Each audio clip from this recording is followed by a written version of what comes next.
Button Press presents Against the Boards, the first book in the Canadian Played series. Written and narrated by Cynthia Gunderson. Copyright 2023, Button Press. Chapter 1. Emma stared at the wall of kale. Red, curly, lacinato. This was why she didn't buy vegetables. Too many choices and not enough instruction. She closed her eyes and pointed, then plucked a bundle of verdant leaves from the display. Greens are cheaper than skincare. That's what Vaughn was always telling her. He'd be thrilled to hear she'd listened for once and would hopefully tell her how to consume this. The strawberries looked scrumptious, and those she knew what to do with. Dip them in melted chocolate chips, obviously. That, or give them an oil sheen along with a spritz of water and glycerin to make their color pop on camera. Emma sighed. She'd accepted years ago that she couldn't force her brain out of work mode purely because she was grocery shopping for sustenance instead of props. That one berry in the corner could use a swipe of lipstick to cover up the bleached spot on its tip. "Excuse me." A woman reached past Emma to grab a bunch of grapes. "Sorry." Emma scooted over and flashed a smile, then moved on to the avocados. She'd filled each of her mesh produce bags, which meant it was time to check out. Limiting herself to 7 bags was how she reminded herself that she was cooking for one, and didn't need to bring home enough fruit for an entire hockey team. Growing up, she'd shopped with her mother, who was always cooking for a small army, and that training was still her default. Her brothers ate like junkyard dogs, especially during hockey season. 2 bunches of bananas? No, we need 4 at least. Now help me load 8 gallons of milk into the cart. Her oldest brother Sean took full advantage of the fact that their mother had never adjusted. Charlotte Thompson still made pots of spaghetti that could feed half of downtown Calgary. Or Sean's Elite League hockey team every Sunday night. Same difference, really. Her phone buzzed in the pocket on her left thigh. She switched her shopping basket to her right arm and slipped it out. Speak of the devil. "Hey, Mom." "Emma, what are you up to this fine March morning?" "Trying not to wish I was in Cancun instead?" Her mother laughed. "Well, I'm glad you're not in Mexico. I heard there were a couple of carjackings the other day, and not near the border either. In a touristy town. Rob, what was that place called?" Emma stifled a grin as her dad yelled from the other room. "Well, he doesn't remember, but the point is, I'm glad you're here this weekend so we can see you Sunday night." Emma stepped into line behind a man holding 3 cases of mineral water. Thirsty. And mineral deficient, apparently. She didn't know that was possible living in Alberta. "Mom, I haven't come to a Sunday supper in ages." "Oh no, the Snowballs have a tournament in Saskatoon this weekend. The team won't be back until well after supper. We wanted to spend time with just you. You're welcome to bring Lindsay and Vaughn if you like."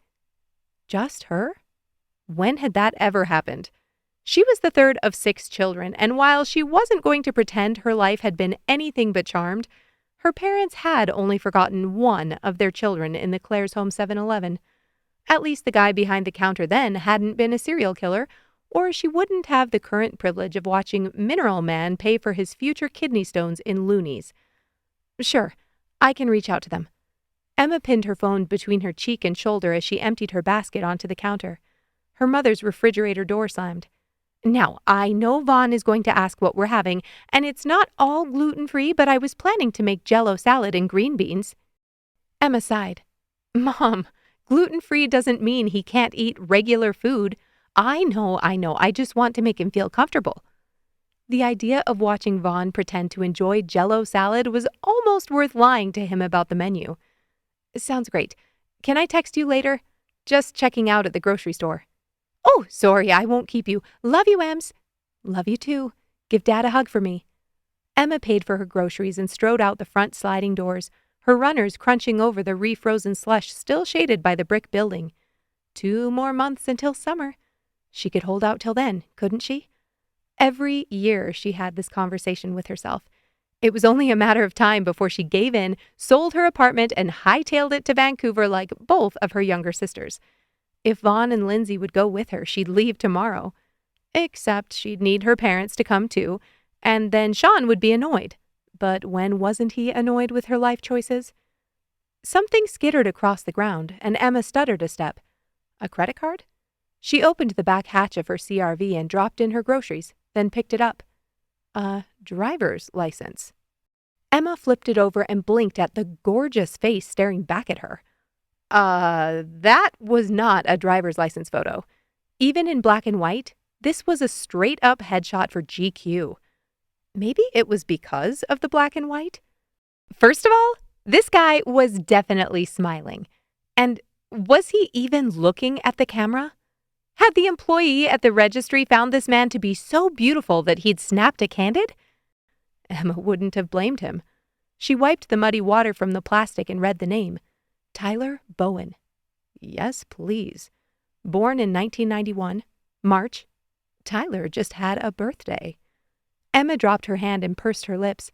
Was she really reading someone's personal information in the middle of a co-op parking lot? She was a bona fide voyeur. It was pathetic that this was the most exciting thing that had happened in her love life for weeks. She closed the back, locked the car doors, and retraced her steps into the store. As she searched for the service desk, a thought sent heat flashing through her. Was this man still here? In the store? If he'd dropped it on the way in, he could still be browsing the aisles. She stood on her tiptoes and did a quick sweep. He was probably short. Ugh, why did all the hot guys have to be short? Emma glanced down at the card in her hand. 190 centimeters. What was that, 6'3"? Her stomach swooped. Never mind. She turned back to the guest services line and wove through the tape. A girl who couldn't have been older than 16 with bubblegum pink hair stood behind the counter, scrolling on her phone.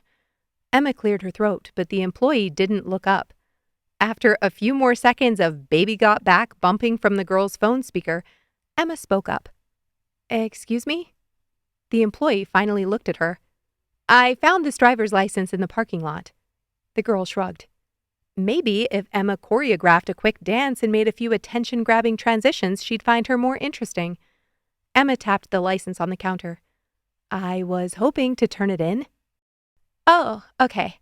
I'll take it. The girl reached out to take the license from Emma, her fingers adorned with an array of colorful plastic rings that must hinder her typing significantly. Emma pulled back. Is there any way you can locate the owner? Maybe he's still in the store? I don't know. I guess I can call the manager. The girl shrugged and picked up the store's intercom phone, mumbling something indistinct into the receiver. A moment later, a stout, middle-aged man approached them, his name tag askew. Merle. Of course he was. Hi there. He greeted Emma with a friendly smile. What seems to be the problem? Oh, no problem. I found this driver's license in the parking lot, and I wondered if the person who lost it might still be in the store. Emma's cheeks flushed, judging herself on Merle's behalf. She was being kind. If she lost her driver's license, she'd hope someone would do the same thing, wouldn't she? His name's Tyler Bowen. Righty-o, let me call that over the speaker here. Merle picked up the phone and pressed a button. Howdy do, Friday afternoon shoppers. It seems one of you may have dropped a very important piece of personal property in our parking lot. If Mr. Tyler Bowen would make his way to the guest services desk, we'd be happy to get your driver's license back to you. Again, a driver's license for Mr. Tyler Bowen. Thank you, and please note the sale on Doritos in aisle 11. Emma stared at Merle as he dropped the handheld back on its perch and slapped his hands on the counter. Had he been a popcorn salesman at carnivals in the 50s? Merle grinned. Awful neighborly of you to bring that back into the store. We can put it here in our lost and found. I'm sure you're ready to move on with your day. You have a lost and found? Merle opened up a drawer behind him, and the girl with pink hair shifted out of the way without looking up from her phone. It'll be locked up tight. Emma frowned. So you'll keep this here until someone comes and gets it? That's correct. She glanced down at Tyler's picture. What if he doesn't come? Merle put a hand on his hip. We hold on to things for 30 days, then we have to dump the junk and skedaddle. There's not enough storage back here for all the lost toys to have a permanent home. He chuckled. No, of course not. Would Tyler know this was where he'd lost it? Or would he give up and make an appointment at the registry? Emma shuddered. I think I'll wait a moment and see if he shows up. You could take it to the police station, an old woman called out from behind them. Emma turned to see her gnarled hands wrapped around a plastic container of donut holes. Blasphemy. The only donuts worth eating were Tim's. Emma's stomach grumbled. You know, that's a great idea. Emma flicked the plastic card against her fingers. I'll take this down to the station. Thanks so much for your help. Merle saluted her as she exited the store and crunched back to her car. Once in the driver's seat, she looked up the closest RCMP. Seriously? All the way east to Country Hills Village? Emma glanced back at Tyler's license. Sage Valley. That was just north of her neighborhood. Was she really going to drive clear to the highway to go to a police station when she could just drop it off at his doorstep? Her heart picked up speed. That was a neighborly thing to do, wasn't it? Emma started the car. Merle would definitely approve. Emma parked on the street. The townhome was cute and well kept with shoveled walkways and steps. She blew out a breath, then pulled on her toque, picked up the license from the passenger seat, and strode up to the door. Her knees felt weak as she knocked, hoping the lip gloss she'd applied in the car wasn't too obvious. Footsteps sounded inside. A moment later, the door swung open to reveal a woman in her late 40s, her hair pulled back into a messy bun. Married. Emma gave an awkward wave. Hi, I'm sorry to bother you, but I found this driver's license in the co-op parking lot and thought I'd drop it off. Does a Tyler Bowen live here? The woman reached out and lifted the license to peer at the address. She raised an eyebrow. I wish he did, but no. We just moved in a few weeks ago. Maybe he didn't get his address changed? Emma should have been disappointed, but her heart flipped hopefully in her chest. Not married? No worries. Thanks so much. Good luck. The woman smiled and pushed the door closed. Emma groaned and stalked back to her car. This was stupid.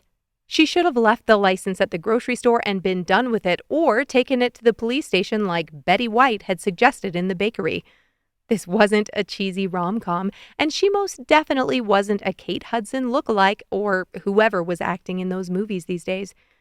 When had she last sat down and watched a rom-com? Maybe she was overdue. No, the reason she'd stopped watching them was because of moments like this. Unrealistic expectations born of addictive plotlines and excellent editing.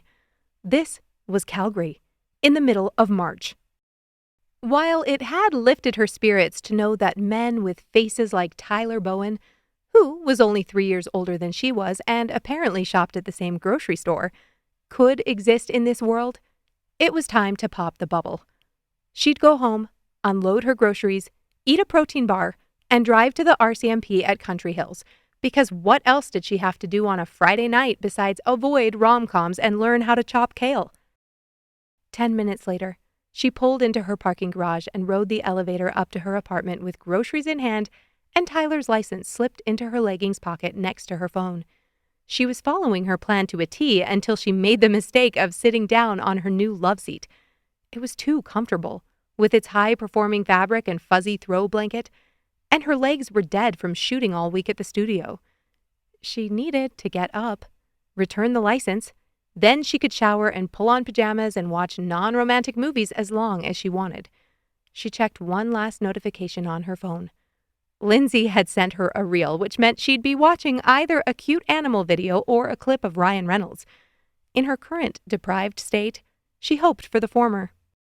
Emma clicked and wasn't disappointed. A seal slapping its belly with the caption, "Me every night after dinner." She sent 3 cry laugh emojis, then lifted her finger to swipe out of the app. Her finger hovered as that feeling of, "I'm about to steal a cookie from the cookie jar," washed over her. Instead of leaving her social media feed, she navigated to the home screen and clicked on the magnifying glass. She glanced around her living room, suddenly positive that there was a hidden camera somewhere. Could she ever admit to anyone that she was doing this? Emma's heart raced as she typed, Tyler Bowen, before she could talk herself out of it, then pressed the search button. It was only his name, public record. She wasn't going to send him a friend request or... Her breath caught in her throat. There he was, 6'3" Tyler, his dark hair mussed, that same chiseled jawline from his photo, Hazel eyes? What? She probably could have read that on his license, but since she was a good person, she hadn't looked. She exhaled in a rush and clicked on his photo. There weren't any pictures or updates besides his profile picture and a few articles someone had tagged him in, all hockey-related. Did he play? He looked to have all his teeth, but her brother Carter had fooled plenty of girls with his tooth attached to a retainer, so she didn't know for sure if they were real or not. Her thumb hovered over the message button. He didn't seem to be posting regularly on social media, but he had commented on the articles. Maybe he got notifications? If she sent him a quick note, letting him know she'd found his license, there was at least a chance he'd see it. And if he didn't write back by the time she folded the load of laundry in the dryer, she'd hop in the car and drop it off at the police station. Decision made. Emma tapped the button and began typing. "Hi, Tyler. You don't know me, but I know a lot about you." She snorted and deleted that last part. "Hi, Tyler. You don't know me, but I found your driver's license in the parking lot of the co-op off Country Hills Boulevard today. The store was planning to hold on to it, but I thought you were adorable and wanted to see you in person." Delete. "Hi, Tyler. You don't know me, but I wanted to save you a trip to the registry if possible. If I don't hear back, I'll drop it at the police station in the village. The grandma picking out donuts in the bakery told me that was the place to drop it, and I decided to trust her. However, her decision to purchase grocery store donuts is suspect and frankly un-Canadian. Emma." She did a quick scan for typos, then pressed send and set her phone on the side table. Her heart raced as she walked into the hall and opened the door to pull her clothes from the dryer. Why were her hands shaking? That message would probably end up in the voids of the internet, and in a half hour, she'd be driving to drop his license to an officer. Emma had folded exactly 2 towels and 1 long-sleeved shirt when her phone dinged. Probably Lindsay again, and while the seal had been adorable, she wasn't especially in the mood. Another ding. She looped her black jeans over her arm and marched back to the end table for her phone. Emma read the banner on the screen, and her jeans hit the floor. A message. From Tyler Bowen. Chapter 2. Emma mistyped her PIN twice after her Face ID failed, probably because her smartphone had never seen this particular expression on her face before. When her screen finally unlocked, she devoured his message faster than her chocolate peanut butter protein bar. "Emma, while trusting Grandma is always the right call, I'm glad you reached out. I'm leaving town for the weekend and my ID would come in handy. Only for driving, of course. No extracurriculars. Not sure how quick officers are at returning those, especially by Mountie and horse in this kind of weather." Emma laughed out loud and had to steady the phone to read the rest of his message. "I can meet you to pick it up if that works. Sounds like you might be partial to Tim's, plus then we'd be in a public place so you wouldn't have to worry about being murdered. I'm not a murderer, but I don't expect you to trust me on that. Shaganappy in Simon's Valley? If that's not convenient, let me know what is. Thanks. T." Emma dissected every sentence of his message. He was funny. Hot and witty? She didn't think that was allowed by the personality gods. And where was he going for the weekend? Had to be something fun if he was alluding to needing his ID for more than driving. She checked the time and started typing. T. I appreciate the anti-murder sentiments immensely. Though, if you told me you were bringing honey crullers, I'd probably ignore a number of felonies. Does 5 o'clock work? Over the top? She didn't care. This was too much fun. Messaging a hot guy about when she was going to meet said hot guy and eat donuts? It was already past 4:30, but if he was leaving town, she didn't want to hold his license hostage. Plus, she was still starving, and that trumped taking a shower. As much as she was tempted, she would not get dolled up for this. For years, she'd wasted time trying to look perfect for social outings, and the only thing that had gotten her was a guy who was embarrassed to have her on his arm when she didn't wear mascara. No, even tall, hot Tyler with hazel eyes would have to see her post-workout if he was interested in anything more than a hookup. This was the easiest way to weed men out in her experience, which she had very little of since Alex, but it seemed like a good strategy on paper. Her phone lit up. See you in 15. She swiped over to his relationship status. Single. Though, who knew when that had last been updated? Emma put her phone in her pocket. A girl could dream a little longer. This was happening. She was meeting Tyler. He was grateful she'd tried to return his license. Her mind raced with 100 different thoughts as she stood staring at her screen. Should she be early? A few minutes late? Could she time it to arrive perfectly on time? Doubtful. And what kind of psychopath arrived perfectly on time? She stuffed the license back into her pocket, grabbed her phone and her keys, and left her black jeans lying in a heap on the living room floor. Tyler planted himself in front of the counter at Tim Hortons. He was the only person under 60 in the establishment, which wasn't surprising for a Friday at 5 o'clock. He was guessing none of these white-haired women were Emma unless she hadn't changed her profile picture in approximately 40 years. What was it she said she liked? Honey crullers? He stepped up to the glass and scanned the display until he found the placard. A definite old person donut. Maybe she was sitting here having her bedtime snack after all.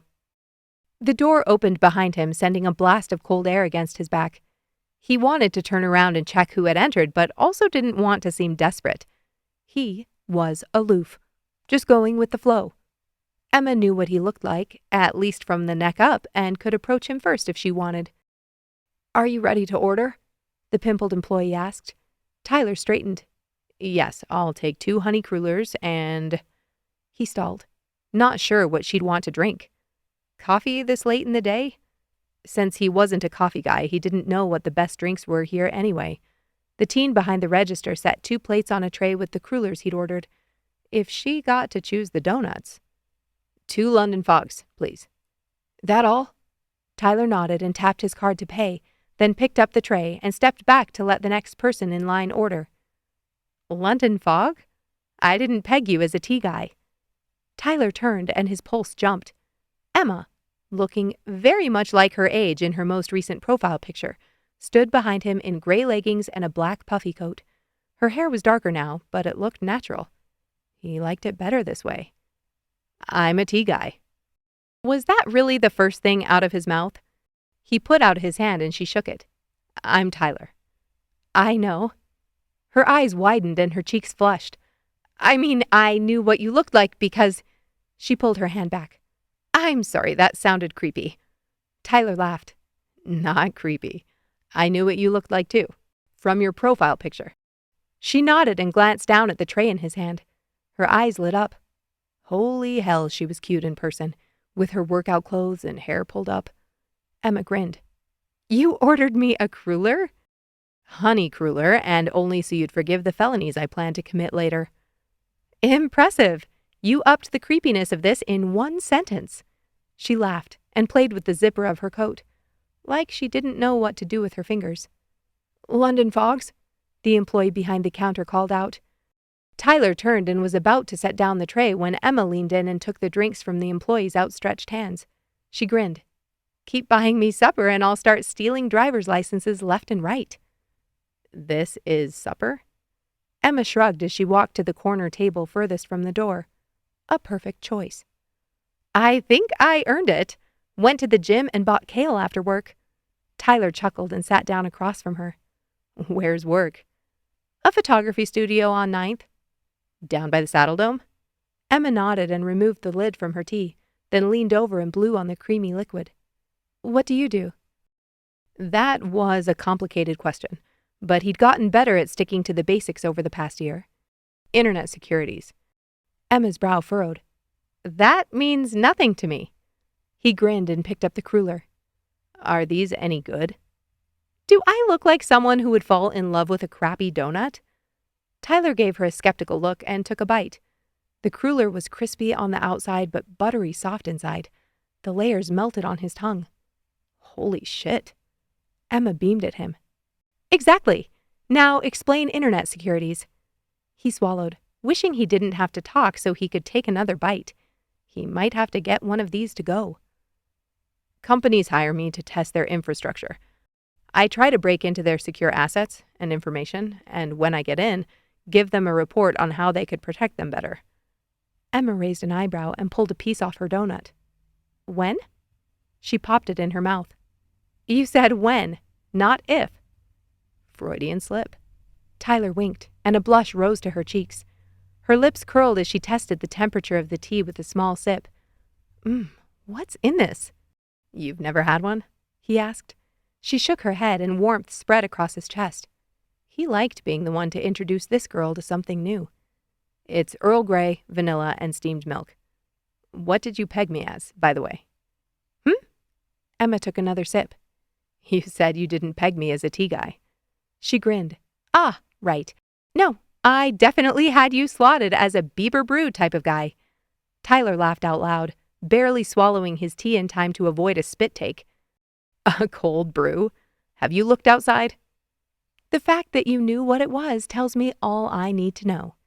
She shot him a look through her lashes, and suddenly his hands were tingling. Something in his expression made her laugh out loud before she took another sip. He wondered what she'd found so hilarious. What do you do at the photography studio? You're the photographer? She shook her head and leaned back in her chair, tearing off another piece of her cruller. No, I'm a food stylist. That means nothing to me. Emma barked a laugh. 3. He'd counted 3 different laughs since they'd met. You know when you see those commercials of burgers or ice cream sundaes? All slow motion and perfect? You do that? She held out her hands and tipped her head as if waiting for a round of applause. Adorable. I've shot for Timmy's before.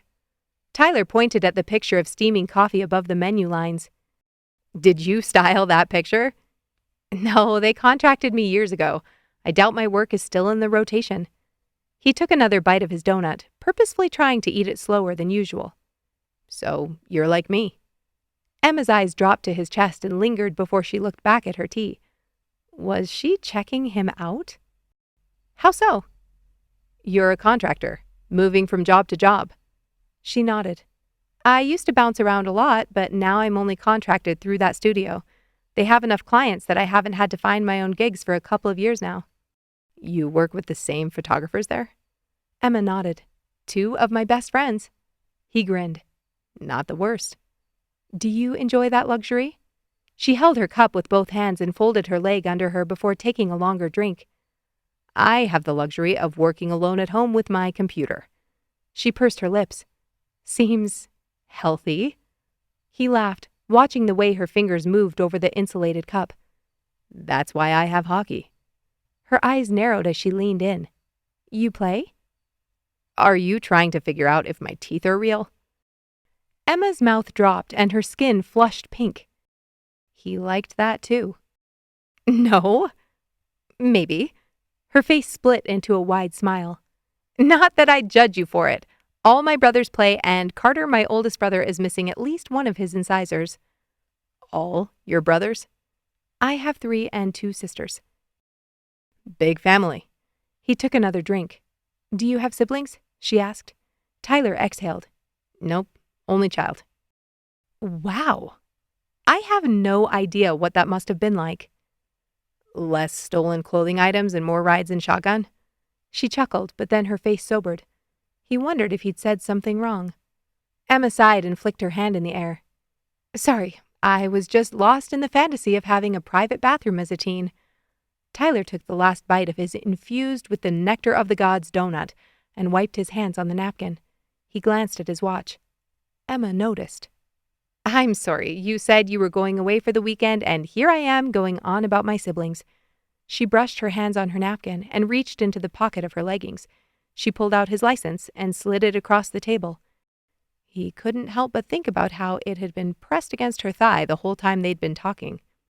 Tyler picked it up. I appreciate you getting this back to me. She motioned at the table. I feel more than appropriately thanked. You really didn't need to do this. But I found a new favorite donut. She replaced the lid on her cup and tipped it. And I found a new favorite drink. He smiled and watched her until she blushed under his gaze. Emma looked away and reached for her coat. Where are you going this weekend anyway? Saskatoon, hockey tournament. Emma froze. She dropped her coat back onto the chair and whirled to face him. Which league? Elite. She blinked. Which team? Tyler grinned. She might be even cuter when she was serious. Snowballs. I joined when I moved to Calgary at the beginning of last summer. Why? Emma slumped onto the table and dropped her head in her hands. She muttered something unintelligible under her breath, then sat back up and forced a smile. Your captain is Sean Thompson, right? Tyler's brow furrowed. Yeah, how did you— Sean's my older brother. Chapter 3. The shrill sound of Tyler's alarm pierced the silence, jarring him awake at 5 o'clock the next morning. He rubbed his eyes, swung his legs over the edge of the bed, and planted his feet on the chilled floorboards. He really needed to buy a rug. You up? Knuckles rapped on the door. Brett had probably been up for an hour and had already finished a workout. Since Tyler moved in a few weeks ago, he hadn't witnessed Brett miss a day of lifting, even when they had double headers. The dude was a machine. Yep, thanks, man. Tyler stretched his arms over his head and popped his back. He was still a little achy from Thursday's game. He lifted his phone off its charger on his nightstand. 15 new text messages, but not one he wanted to answer. Kelly asking if he wanted to go on a pub crawl this weekend. Tamar wishing him a late happy birthday. Misty asking when he'd be playing the next home game. After this tournament, they'd be at home or in South Calgary for the next 3 weeks, but he wasn't going to tell any of them that. He blew out a breath and dropped his phone on the bed, then searched for his pants. They had just over a 6-hour drive today, 1 game at 4:30 tonight, and potentially 2 on Sunday if they won, which they should. Their first matchup was with some team from Regina, and they didn't have a great record. The game he cared about was Sunday afternoon for the championship, most likely against Puck's Deep. They'd traded W's in their first 2 matchups of the season, and it was time for the Snowballs to get one up. But he couldn't get ahead of himself. They had 2 games to win before they'd get a shot at them. He pulled on a waffle knit shirt, a puffy vest, and his navy toque. The vest made him think of Emma, which sent a shot of adrenaline through his sluggish veins. Last night felt like a fever dream. Sean had a hot younger sister? How had that never come up in locker room conversation? Either the other guys didn't know, or Sean had already threatened to castrate them if they made a bid. He was guessing the latter. He stalked into the kitchen and was about to grab a bowl and spoon when Brett called his name. Made you this. He handed him a tall cup with a straw. 40 grams of protein right there. Tyler took a drink. It was good. Chocolate with only a slight green aftertaste. I went to the gym and bought kale after work. Tyler cleared his throat. Thanks, man. You lift already this morning?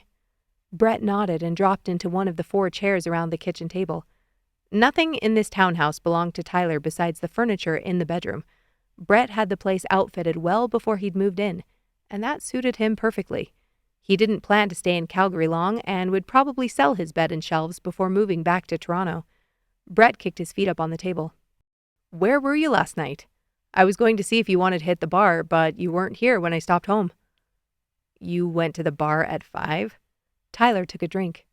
No, we went to Moxie's, then Dusty Rose. Ginger was playing. He waggled an eyebrow. Tyler shook his head. Dude, you know she wants to hit that. Brett ran his hands through his hair. It's silly, bud. You know that, right? How you can walk through any door and have every woman salivating over— Yeah, I get it. Thank you. He grinned and drank the last of his shake. Foul! Brett laughed, clapping him on the shoulder as he rinsed out his cup and placed it in the sink. He leaned in. Do you want to tell whoever you left in the sheets that she's not allowed to eat my leftovers? Tyler shoved him, and Brett laughed, pushing on his shoes and grabbing his duffel. Their hockey bags, sticks, and skates were still in the truck. One less thing to carry down the steps. He stalked back to his room and grabbed his overnight bag. He hadn't brought someone home in, a week, and Brett was still giving him crap. Why hadn't he brought someone home in a week? He'd had plenty of opportunities. Ginger wasn't the only one making a play. His unanswered text messages were proof of that. Work had been busy, but that excuse felt hollow even as he thought it. He slung his bag over his shoulder and followed Brett down the stairs and out the door. He didn't want to bring someone home. That was the honest, pathetic truth. It was being around Troy again. Seeing his father flirting with the real estate agent at one of his properties when Tyler knew he had a girlfriend back at his apartment made Tyler's own flirtations sparkle less. He hated what Troy had done to his mom before they split, and seeing the man in action felt like a cheap shot against the boards. He might not be boyfriend material, but at least he wasn't that guy. He never cheated on women because he never got serious with them. He couldn't hurt them if they never had expectations in the first place. "Bud, unlock my door. It's cold as balls." Brett blew into his hands. Tyler opened the door to his truck and hit the button. They threw their bags in the back seat on top of their frozen equipment and got in, then started south toward Sean's. The image of Emma's eyes peeking out at him from under her lashes flashed in his head as they passed the Tim Hortons on Shaganapie. He'd thought about sending her a message last night after he got home, but hadn't known what to say. Would that be weird? It seemed like she'd enjoyed herself as much as he had. Tyler rechecked his notifications at the next light. Emma hadn't sent anything last night, and there wasn't a message yet this morning. Why would she be up this early on a Saturday? She was probably still dead asleep, in her bed, wearing... "It's green, Bud." Tyler hit the gas. The passenger van was packed. Tyler somehow scored shotgun after they filled up with gas in Kindersley, and he nearly sighed as he stretched out his legs. "I'm surprised Andre didn't fight you for that seat." Sean grinned and called over the seat. "Probably because he knows who won the war the first time." Andre balled up a napkin from breakfast and threw it at the back of Sean's head, and laughed. "Faire le boss de Bécossais." Sean ducked. "What the hell does that mean?" "Your country is bilingual. You should know." Andre pulled a cigarette from his pocket, but Country swiped it. "Not in the van, Francois." Andre threw up his hands. "I can't live under these conditions." Tyler laughed.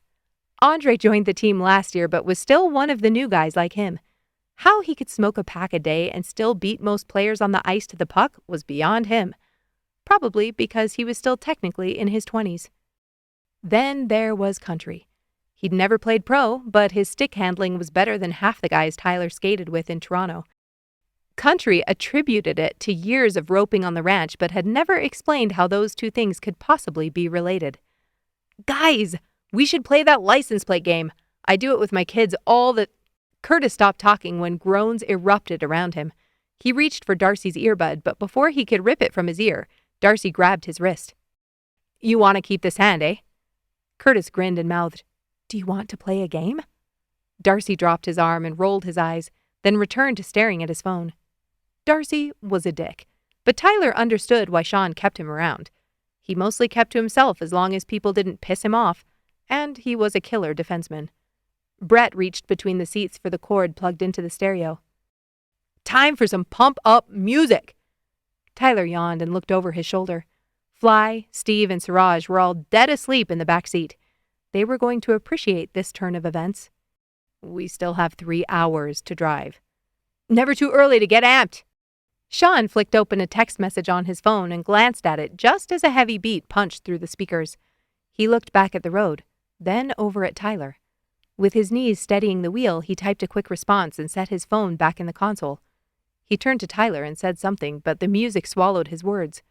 Tyler reached out and twisted the volume dial to the left. "What?" "When were you going to mention you met my sister?" he repeated. His eyes were hard, and Tyler's throat went dry. "Wait, you met Emma?" Brett's head was suddenly back between the seats. "Is that where you were last night?" Darcy pulled out his earbud. Tyler shrugged. "I didn't know she was your sister." How did Sean find out about Emma? Tyler glanced at Sean's phone sitting in his lap. "Did she tell you what happened?" "Something happened?" Mike piped up from the middle row. Why did he feel like he was suddenly on trial? Sean's jaw tensed. "It doesn't matter what Emma told me. Why didn't you say something?" Tyler bristled. "Probably because I was half asleep when I crawled into this van."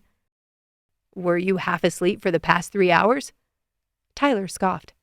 "Am I supposed to disclose information on every person I meet? Did I miss that in the team paperwork?" Brett snorted. "Ask Siraj how asking for Emma's number went for him." "What the hell, Brett?" Siraj threw his hands up in the back seat before adjusting his pillow. Not as asleep as he'd looked. Tyler drew a deep breath and exhaled. "Listen, I get it, but it wasn't like that. She found my driver's license in a parking lot and messaged me. We met up at Tim Hortons so I could grab it before we left. They had to show ID at check-in for the tournament, and while he didn't think they'd kick him off the ice, he was grateful he wouldn't have to jump through hoops to play. That was it? Sean scratched the scruff on his chin. Did you get her number? Siraj wants to know, Country drawled. Sean shook his head and glowered at them in the rear-view mirror. Tyler turned in his seat. Wait, if you all know her, why have I never seen or heard of her before? Brett sat back and skipped past the next song on his playlist. She used to come to plenty of games, but we haven't seen her much this season. You probably crossed paths in exhibition. Tyler shook his head. He'd only joined the team in October. Anyone else have a sister I should stay away from? Fly piped up. My sister's 42 and just got divorced. She'd probably send me a gift card if I gave you her number. Tyler laughed and shook his head. Sean, I'm sorry, man. I wasn't trying to hide it. I only met her last night. Sean nodded. She's been through some tough stuff. Dated a hockey player, total D-bag. She doesn't need that in her life. Tyler turned back to the front and nodded once. Point taken. Sean thought he was a D-bag. First, he hadn't heard that term since the 90s. Second, why did Sean think he was a D-bag? He thought back to Brett's comments that morning. Sure, he didn't get serious with women, but that didn't mean he treated them poorly. Tyler pulled out his phone, opened his messaging app, then clicked on Emma's picture. His thumb hesitated momentarily, but then he started to type. Chapter 4. Don't get involved with Tyler. Emma stared at the text message from Sean and rolled over onto her back. She wasn't looking to get involved with him. She was only curious. She typed out, "Fine, but is he single?" Then deleted it. She hadn't asked too many questions already, had she? Emma scrolled back through the last few messages. No, she'd only asked whether he was new on the team and about his situation. Totally normal, non-invasive questions after meeting someone you had a mutual connection with. A notification popped up on her phone. Emma's heart felt like it was connected to an air pump and someone had just slammed down the handle. A message from Tyler. She swiped up. Seems it's a well-known fact on the Snowballs that nobody on the team is supposed to share honey crullers with you. Please don't mention how far we went. If Sean knew about the London fogs. Emma clapped a hand over her mouth. Sean told him she'd texted? What the hell? She was going to murder her brother. Didn't he understand discretion when it came to private messaging? Now Tyler was sitting in that van filled with the entire team, and they all knew she'd texted Sean asking about him. She dropped her phone on the bed next to her and draped an arm over her eyes. Such an idiot. No, she wasn't the idiot. Sean had made a big deal out of nothing, and she wouldn't be rude just because he was. She picked up her phone and let her thumbs go to work. Oh, he'd be intimidated. I don't think he and Kelty have even made it past Timbits. Seriously, though, I'm so sorry. I texted to ask when you joined the team since I didn't recognize you. Didn't mean to put you on his naughty list. Her heart flapped against her ribs as she stared at the screen. The chat jumped as the words "typing" appeared under her message. She turned onto her side and folded her pillow to prop up her head. She held her breath as Tyler's message appeared. I've been on plenty of naughty lists, but never my captain's. That's a first. 2 firsts in less than 24 hours. I think you're a bad influence on me. She giggled, and pulled the phone closer so she could type. I don't think I've ever been told I'm a bad influence, so I think we're even with firsts. You guys in Sask yet?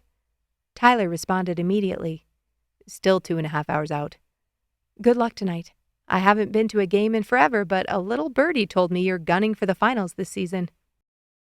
Was it Siraj? He's not supposed to have your number. I'm telling Sean. Emma snorted, then coughed and nearly dropped her phone off the bed. Shh. Put that tasty morsel in the lockbox with the fogs. It took Tyler a minute to respond. When he finally did, it was only one sentence. Maybe you should change that, by the way. Emma frowned. Change what? How long it's been since you saw a game. Emma didn't realize she was holding her breath until her lungs began to burn. She exhaled and waited for her vision to clear. "I'll think about it." After a few minutes with no response from Tyler, Emma returned her phone to the nightstand and rolled over onto her pillow.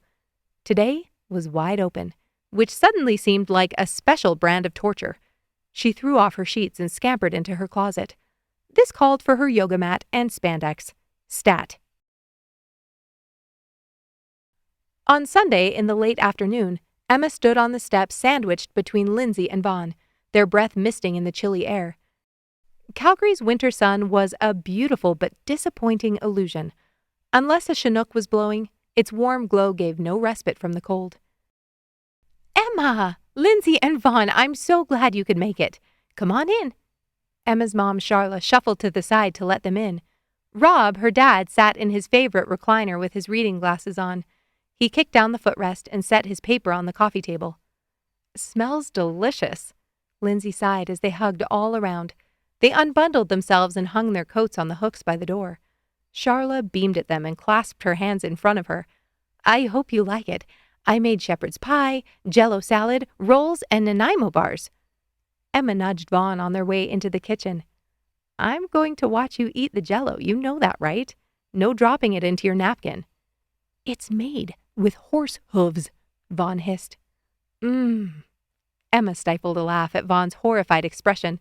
His eyes darted around the table, looking like a cat who just found himself on an ice rink. Lindsay playfully elbowed him. "Did your mother never cook for you?" "I'm from California. We ate out of Trader Joe's freezers." "You know a trader with a freezer?" Charla asked. Vaughn pursed his lips. "It's a grocery store," he answered, then muttered under his breath, "But so much more than that." They sat down around the table, which Charla had decorated for spring. With long, harsh winters, Albertans were forced to be a perpetually hopeful people, which was a nicer way of saying irrationally optimistic. Emma's phone buzzed in her back pocket as she sat down. Out of habit, she pulled it out and checked the screen, then nearly swallowed her own tongue. "Emma, is everything okay? We're about to say grace." Emma blinked and looked up. "Mm-hmm." She slid the phone under her thigh and clasped her hands on the table. Rob recited a short prayer, then Charla invited them to dig in. Emma's heart pounded as she passed her plate for her dad to load up a serving of shepherd's pie. "Since Lindsay and I are both here, I'm dying to know who that message was from," Vaughn murmured as he took a pathetically small portion of the green Jell-O with little pieces of pineapple floating in it. "What, you don't think I have other friends?" Lindsay snorted. "Not who would text you on a Sunday afternoon." Emma scoffed. "I will have you know that I spotted a guy at the gym the other day and he said we should do it again sometime." Vaughn nodded seriously. "That's basically second base for you." "I know, right?" Charla looked up. "Emma, you're dating someone?" "No, I am very much not dating someone." Emma took a large portion of Jell-O salad and grinned at Vaughn before setting her plate down on the table. She took a deep breath. She should tell them, shouldn't she? About Tyler and the license. It wasn't like it was anything to be embarrassed about since it ended well. "That message was actually from a guy on Sean's hockey team," she stated, with as much nonchalance as she could muster. Rob's eyes widened, and Emma held up a hand. "I found his driver's license in a parking lot. I had no idea he was on the Snowballs." "Well, who is it? We know all those boys." Charla watched her eagerly. Emma swallowed hard. "Tyler Bowen. We met up at a Tim Hortons so I could give it back." "You met up with a stranger to give back a driver's license?" Lindsay looked horrified. "Emma, do we need to review those commercials from the Concerned Children's Advertisers?" Vaughn's hand flew to his chest. No. I kid you not, since you showed me those puppets have shown up in my dreams more than once." Charla laughed. "I used to love those songs." "Focus!" Lindsay snapped her fingers. "Emma, you could have been murdered." Emma laughed. "No, that's why we met at Tim Hortons. He even brought that up." "He brought up the possibility of murder?" Vaughn gaped at her while holding a forkful of mashed potatoes. Emma held up her hands. "I think we're forgetting the point. I'm a hero. I returned this poor man's license and then found out he was on Sean's team, so not a murderer." Rob grunted. Isn't Tyler the pretty one? Emma pursed her lips to keep from laughing. Her dad thought Tyler was pretty? Well, he wasn't wrong. Oh, those boys are all handsome, Rob. Not as handsome as Tyler.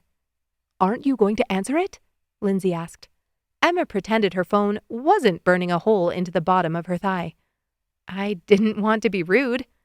Rob pulled out his phone. I haven't heard anything about the tournament from Sean. Their game should be over. Fine, if you insist. Emma tried to avoid looking eager as she pulled her phone out and swiped up. Game ended on a power play. We lost by 1. Second place. Emma groaned. Oh, they lost in the finals. Charla sighed and Rob's face dropped. Emma pretended to be disappointed, but that was the opposite of what was blooming in her midsection.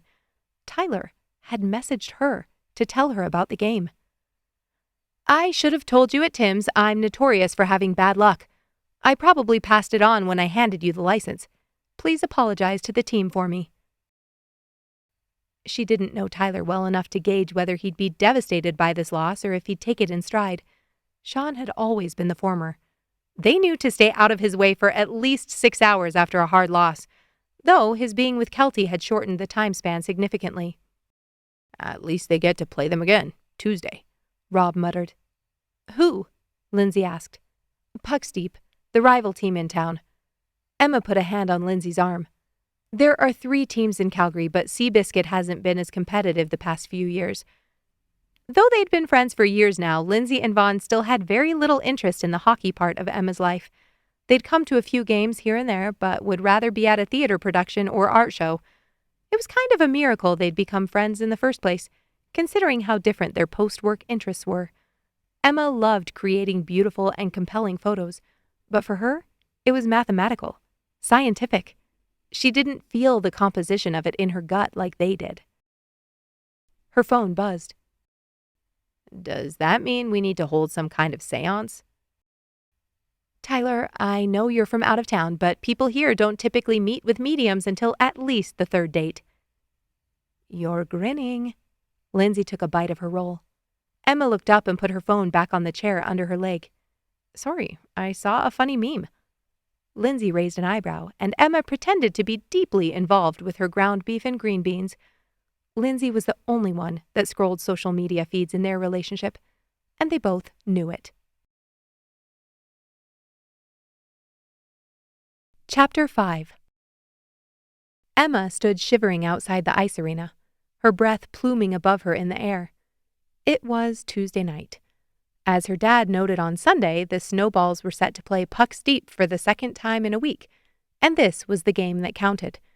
Losing to them in the tournament didn't affect their provincial standings, but it did mean that Sean would be out for blood tonight. Those were always the best games to watch. She wrapped her scarf tighter around her neck and stared at the entrance. Once she walked through that door and sat behind the boards, Tyler would know he'd had something to do with her showing up. Was she okay with that? Though, after the tournament, this game would be packed for the rematch. It wouldn't be difficult to play it off as a game she'd already planned to attend if she needed to. The Elite League had plenty of fans, especially since there were 3 teams here in Calgary. They were also hosting the playoffs this year, which meant everyone was even more invested than usual. Emma strode toward the doors, avoiding a frozen puddle beside the curb. The warmth of the arena enveloped her instantly as she pushed into the airlock, as did the familiar sounds and smells of the place. Echoing voices layered over each other, the thump of bodies against the boards, smells of buttered popcorn and funnel cakes that caused cavities simply through inhalation. Taking a calming breath, Emma descended the stairs and pushed through the doors leading to the stands. As she scanned the rows of seats, her eyes landed on a petite woman with striking features, her dark hair pulled back into a ponytail. Kelty, Sean's girlfriend, waved when she saw Emma approaching.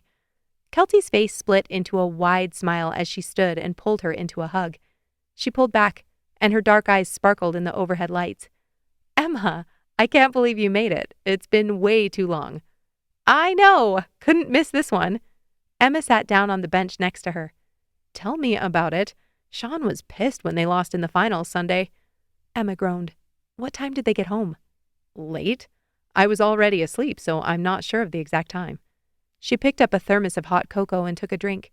"If they don't win tonight, I'm sleeping at your place." "Done." Kelty passed her the thermos, and Emma took a drink. The cold metal bleachers bit into her skin through her jeans. She was out of practice. She owned a foldable seat pad, but it was sitting at home, forlorn in the front closet. "Did you have supper with your parents Sunday, since the team was out of town?" Kelty asked. "I did. Lindsay and Vaughn came with me." "Friends from work, right?" Emma nodded. "I think you may have met Lindsay at my birthday in the fall." "Red hair. Loves to wear green. I remember." A voice crackled to life over the PA system announcing the national anthem. The bench shifted as people rose to face the red and white flag hanging from the rafters. A little girl walked out onto the ice, holding the hand of one of our players. "Wait, is that Ryan's daughter? Is she singing?" Ryan had been on the team almost as long as Sean, and the last time she'd seen Amaya, she'd been barely out of diapers. Kelty grinned. "Yep, she's 6 now. Isn't that wild?" Emma watched as Ryan skated over to get the mic from behind the penalty box, then took it out to his daughter and stood next to her while she sang. 6. How long had it been since he'd gotten divorced? Amaya's little voice soared through the arena, and she only mispronounced patriot and glorious, which was understandable, since she probably hadn't graduated kindergarten. Minutes later, the game began with a face-off at center ice. Sean squared off against the puck's deep centerman. The referee dropped the puck, and after a scuffle of sticks, Sean tapped it back to Ryan. His hair hung out the bottom of his helmet, so even though they didn't have names on the backs of their jerseys, Emma could always spot him. She recognized Tyler immediately. His height set him apart, but the way he held his body cinched it. His easy, relaxed manner at Tim's the other night seemed to grow exponentially on the ice. He leaned and glided. None of the harsh, jerky movements she saw from the other players. He wore a number 4 on his jersey, and Emma wondered if it had any significance. Country sprayed ice as he stopped beside the boards and received a crisp pass from Ryan near the blue line. He danced around 2 puck-steep players with a series of dekes, and the crowd erupted as he shot past center ice. His stick slapped the ice, sending the puck in an arc around the edge of the boards where Andre was ready to receive it. He took a shot, deflected by a puck-steep defenseman. The fans groaned with disappointment, then cheered as Curtis knocked a player into the boards and stole the puck. Emma's heart raced. She'd missed this. With 3 brothers playing competitive hockey, she'd seen more games than she could count, which was why it had been easy to convince herself that she didn't need to make an effort to see more. But being in this chilled arena, feeling the heaters radiating overhead, hearing the sounds of blades against smooth ice and the puck knocking against the boards, it felt like coming home. The crowd continued to grow through the first period, and after watching the Snowballs play a man down for a minute or two, those in blue roared while those in gold booed as Andre exploded back onto the ice. The score was still at 0s, and Emma knew Sean had to be getting antsy. Puck-steep had the puck, and their forwards flew into formation. They wove and passed between themselves, keeping the puck wide of the defense, then took a shot from the far side. Boyd, the Snowballs goalie, split his legs and blocked it with his left pad. Half the crowd screamed their approval. Ryan took the puck behind the net, then back again. He found Curtis, who then spotted Tyler cutting the neutral zone and sent a tape-to-tape pass. Tyler split the defense and beelined to the goal in 2 hard pushes. Emma rose from the bench, watching each graceful pump of his legs. With a quick move to his backhand, followed by a swift return to his forehand, Tyler faked a shot through the 5-hole, then flicked it over the now sprawling puck-steep goalie. A horn blasted through the arena, and Emma couldn't help but scream right along with it. Kelty bounced up and down, clapping her hands as the Snowballs on the ice swarmed Tyler, then moved as a puppy pile back into their own territory. A group of women screamed and trilled on Emma's right, and she leaned forward to see the sign one of them was holding. "Number 4, drop mitts with me." Emma gagged. Puck bunnies. Of course they were cheering for Tyler. "How long has this been happening?" Emma murmured to Kelty as they sat down. Kelty rolled her eyes. "Andre still has his regulars, but it's worsened since Tyler joined." "How do they even know? Is there an underground group sharing new recruits I don't know about?" If there was, then why wasn't she on it? Kelty laughed and picked up her hot chocolate. "Oh, word gets out quick in this town, you know that. And most of it is Tyler's fault. He's the life of the party when they go out on the weekends." Emma's ribs closed a little tighter over her lungs. Was that what Sean's text message was about? Don't get involved with Tyler? He hadn't seemed like one of those guys at Tim's the other night, but usually that was the red flag. Players always seemed like they weren't playing you until you spent the night, and then they suddenly stopped returning your messages. The Snowballs continued their aggressive play, with Ryan making key defensive stops and Boyd coming up with a couple of highlight reel saves. Puck's Deep didn't make it easy, though. They continued pressing, looking for opportunities to level the score. They'd always been the team to worry about, and since Jordan Wheatfill became their captain, Sean was even more dead set on beating them. He and Jordan had played against each other in high school. Jordan's team won provincials Sean's senior year, but that wasn't why Sean hated him. That came 2 years later, when Jordan slept with his girlfriend. Every close call, every shot, every save evoked a collective gasp, a shout, a cheer.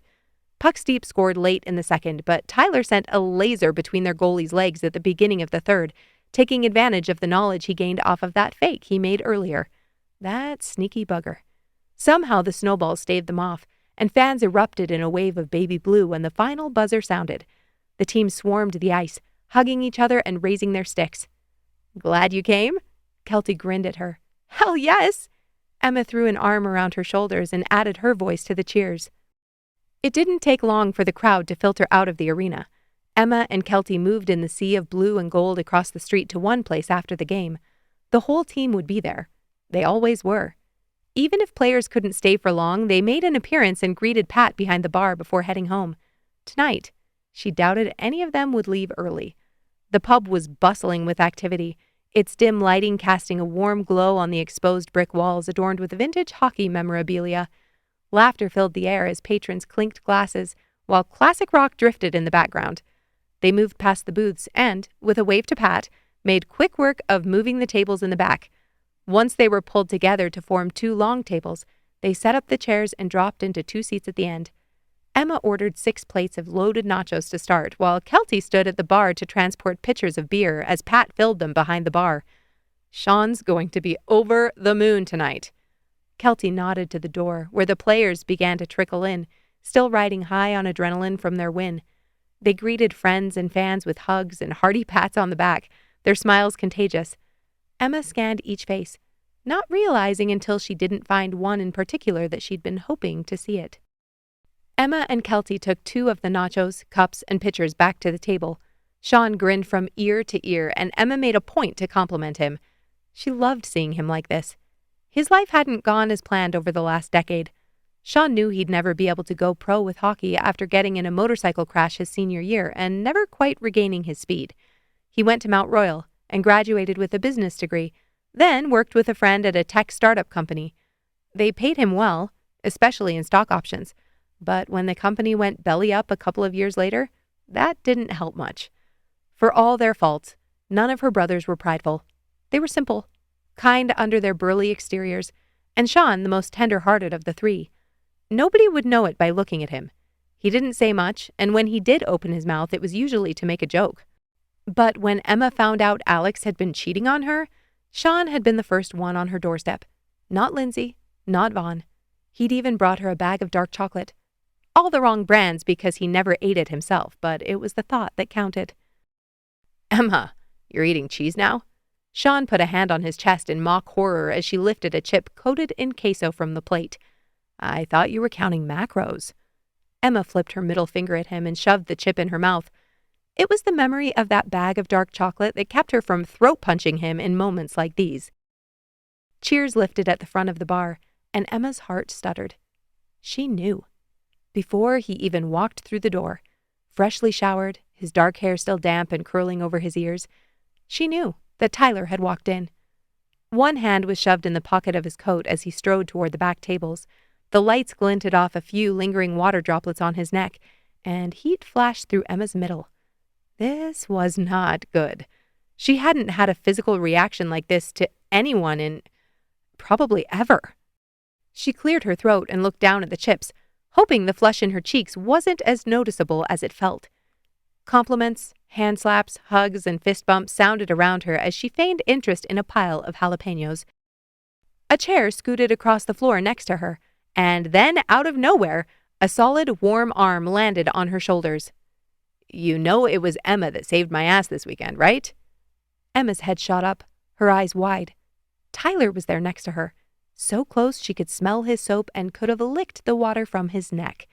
She snapped her head forward, her mouth suddenly feeling like it had been swabbed out with a handful of cotton balls. "I dropped my license in a parking lot, and she gave it back to me before we left." The whole team hooted and hollered. Sean cleared his throat, and Tyler's grin faded a bit. He pulled his arm back and slid his chair a few inches to the side. Kelty looked between Emma and Sean. "Did you know about this?" She punched Sean's shoulder, and he grunted. She looked back at Emma. "You didn't feel like telling this story while we were sitting together for 3 periods?" Emma swallowed. "I didn't think it was that big of a deal." Kelty ignored her. "How did you track him down? Did you know he played on the team? I want to hear all the details." Tyler reached for a glass and stood, walking toward the water cooler next to the bar. Emma glanced up at Sean. He stared daggers at Tyler's retreating back, then looked back at her. Before she turned her attention back to Kelty, he mouthed, "Keep it in your pants," then reached for a pitcher of beer. Emma's eyes widened, and the chip she held between her thumb and forefinger crumbled, dropping black beans and a sliced olive onto the table. Keep it in her pants? Was he serious?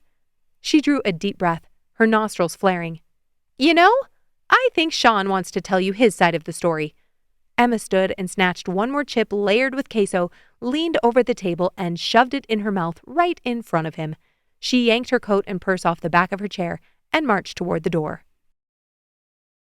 She was still seething when she got home, replaying Sean's comment in her head. Was that seriously what he thought of her? That she was one of those girls with the sign saying, "I'll drop my panties for number 4. Ugh, yes, Tyler was hot. Yes, over the past few days she'd thought way more than she should have about his hands on his Tim Hortons cup. But that didn't give Sean the right to tell her where to keep her things. This was why she'd stopped coming to the games in the first place. Ever since she broke things off with Alex, Sean was like a helicopter parent anytime he saw her out with any male with a pulse, especially a guy with a pulse who also happened to play hockey. Emma took the elevator up to her apartment, unlocked the door, and slipped inside, looping her purse over the hooks. She took off her coat and boots, then stomped into the kitchen and grabbed the washcloth next to the sink. A little rage cleaning always helped in situations like this. She wiped down the cabinet doors, then moved on to the appliances, following up with a microfiber cloth to prevent streaks. Her arms started to complain just as she finished. She dropped the rags on the counter and filled up a glass of water, then leaned up against the counter and gulped it down. Her phone dinged in her purse. She set the glass down and walked over to grab it. Tyler Bowen's name showed up on the message banner. The hair on the back of her neck prickled. She swiped up and read the message. "Hey, just wanted to apologize. I saw you leave and realized I probably made you uncomfortable. I wasn't thinking. I'm sorry. Hope you enjoyed the game. T." Emma pursed her lips and started typing. "You didn't make me uncomfortable. Sean was being Sean, and I have an early shoot tomorrow. The game was a blast. I think you forgot to mention at Tim's that you're one of the players on the team. Next time, lead with that." She pressed send and flicked off the lights in the kitchen, then walked down the hall to the bathroom. Her phone dinged again as she slipped a headband over her hair to keep it back while she washed her face. "Excellent advice.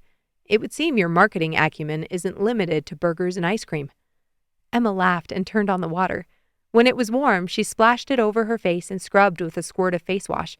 She reached for her towel and dried her skin, then picked up her phone from the counter. There was a second message below Tyler's last one. "What do you mean Sean was being Sean?" She sighed. How to explain that in a few sentences? "Sean is my only brother that lives close, and he saw me devastated after my last relationship. He doesn't trust me to make good decisions when it comes to men, since that wasn't my only relationship where a guy treated me like crap. So now he's taken on the mantle of relationship advisor without my permission." Emma's chest tightened as she tapped on the screen. Sean doesn't know when to stop. As she pressed the blue send button, she realized that had always been her brother's issue. He'd kept working at that company even after red flags started to go up, kept fighting on the ice after the whistles blew, and kept holding the reins on relationships even after he'd been kicked in the chest. Kelty was good for him, but he'd lucked into that one. She was strong enough to stiff-arm him when needed, and he needed it often. If he gets worked up when a guy talks to you, I don't want to see him when you're actually dating someone. Emma groaned. Exactly, Tyler. But maybe her problem was that she wasn't enough like Kelty. Instead of standing up to him tonight, she'd done what she always did, gotten angry and stormed off. Why hadn't she stayed at the pub? She tipped over a bottle of toner onto a cotton pad, then swiped it over her face. Walking out had given him exactly what he wanted. Emma far away from hockey players, his teammates, and far away from Tyler. An idea coalesced in her mind, and she nearly laughed out loud as she dropped the pad in the trash. Keep it in your pants? Ha! She picked up her phone, blood rushing in her ears. Sean needed to know that she was a grown adult. She wouldn't storm off this time and let him think that one comment could keep her properly cowed. Emma started a message to Tyler and deleted it. How could she possibly phrase this and not come off like a crazy person? The only option was to own it straight up. Maybe we should see what Sean does. It might be ugly, but I'm sick of him trying to control my relationships. You've probably figured out that words don't make much of an impact on him. It usually works best to slam him against the boards. Would you assist me with that Friday night? Tyler started typing, then stopped. Emma watched the screen, her heart thumping in her chest. This wasn't a smart idea, but she didn't care at the moment. She needed to make her point, and this would do it beautifully. I don't usually pick fights with teammates before a game, but the idea of you gearing up to drop mitts has me intrigued. Emma grinned. Such a flirt. She started to sweat and bit the inside of her cheek. The worst he could do was say no, but based on the tidbits of information she'd gathered, she doubted he would. Not fighting, just pissing him off a bit. I thought we could pretend to be together for a few minutes before the game, make him think we're dating. Could be hilarious, and I'll come clean right after so you won't have to do much. I'll tell him I asked you to do it. Hopefully that will get my point across and he'll lay off. Emma hesitated over the send button. What was Tyler going to think of this? She glanced at the time. Midnight. A little voice whispered that this probably wasn't the best time to be running with vengeful ideas that galloped through her head, but she ignored it. She would get Sean's attention, and then they could have a real conversation about this. He would apologize, she would forgive him, and they'd move on. She tapped send. You want me to pretend to be your boyfriend in front of Sean before the game? Emma stared at his message. Concise and to the point. Yes. My cell is 416-622-1517. Send your address. I'll pick you up at 7. Chapter 6. Emma dipped a small brush into a mixture of glycerin and water, then gently dabbed it onto the ice cubes in the glass. The faux condensation glistened under the studio lights, making the ice look as though it had just been pulled from the freezer. She glanced over at Lindsay, who was adjusting the camera settings, and Vaughn, meticulously arranging the backdrop that mimicked kitchen tile. Ugh, I can't believe our HOA is trying to force me to repaint my house, Vaughn grumbled as he fiddled with a prop. Since when is gray outdated? Because HOAs suck, Lindsay answered in a sing-song voice. Okay, I think that filter works better. She took a few shots and scrutinized the camera display. Did you get your taxes submitted? Emma asked. Lindsay scoffed. Of course I did. I definitely didn't binge the second season of The Office instead of filling out the last 6 mind-numbing forms. I swear you're drawing it out on purpose just so you can complain about it, Emma murmured, her attention only half on the conversation as she sprayed more mist onto the glass filled with locally brewed root beer to make it look freshly fizzed. You might be onto something, Lindsay agreed with a smirk. What would I even talk about if every annoying chore in my life was finished? Emma yawned as she straightened, finally satisfied the glass looked as good as it was going to get. Vaughn raised an eyebrow. Out late last night? It was a rager. So much tossing and turning, night sweating. Emma shrugged. I know you're envious, but not everyone can have the exhilarating life I lead. All I heard was night sweating. What were you thinking about? Emma laughed and shook her head, but her lip twitch gave her away. Vaughn's eyes widened. "It's that guy, isn't it? The one you were texting Sunday?" "No, stop, there's no guy." Emma walked around the table to get a better view of the computer monitor as Lindsay snapped away. She pretended to be entranced with the images of the glass filled with caramel liquid, but Vaughn saw right through it. He perched on the counter next to her and tapped his fingers on the laminated surface. "I need to see this pretty man. Immediately." Emma blew out a breath but didn't take her eyes off the screen. "No, trust me, that won't be helpful to this conversation." Vaughn leaned in. "He's good-looking." "I assumed. Rob was smitten. But how good-looking are we talking? Henry Cavill?" Emma frowned. "Mixed with a little Ryan Reynolds." Lindsay turned from the camera. "I wasn't going to say this in front of your parents since they raised 3 of them, but we swore off hockey players, Emma. Remember?" "You've never dated a hockey player." Lindsay sighed. "I meant the royal we, as in mostly you, but I didn't want you to feel singled out." "Fair. After Alex, they had sworn off hockey players. For good." Emma turned and leaned on the counter. "He was messaging about the game. That's it." She wasn't ready to admit what she'd asked Tyler to do on Friday, not even to these two.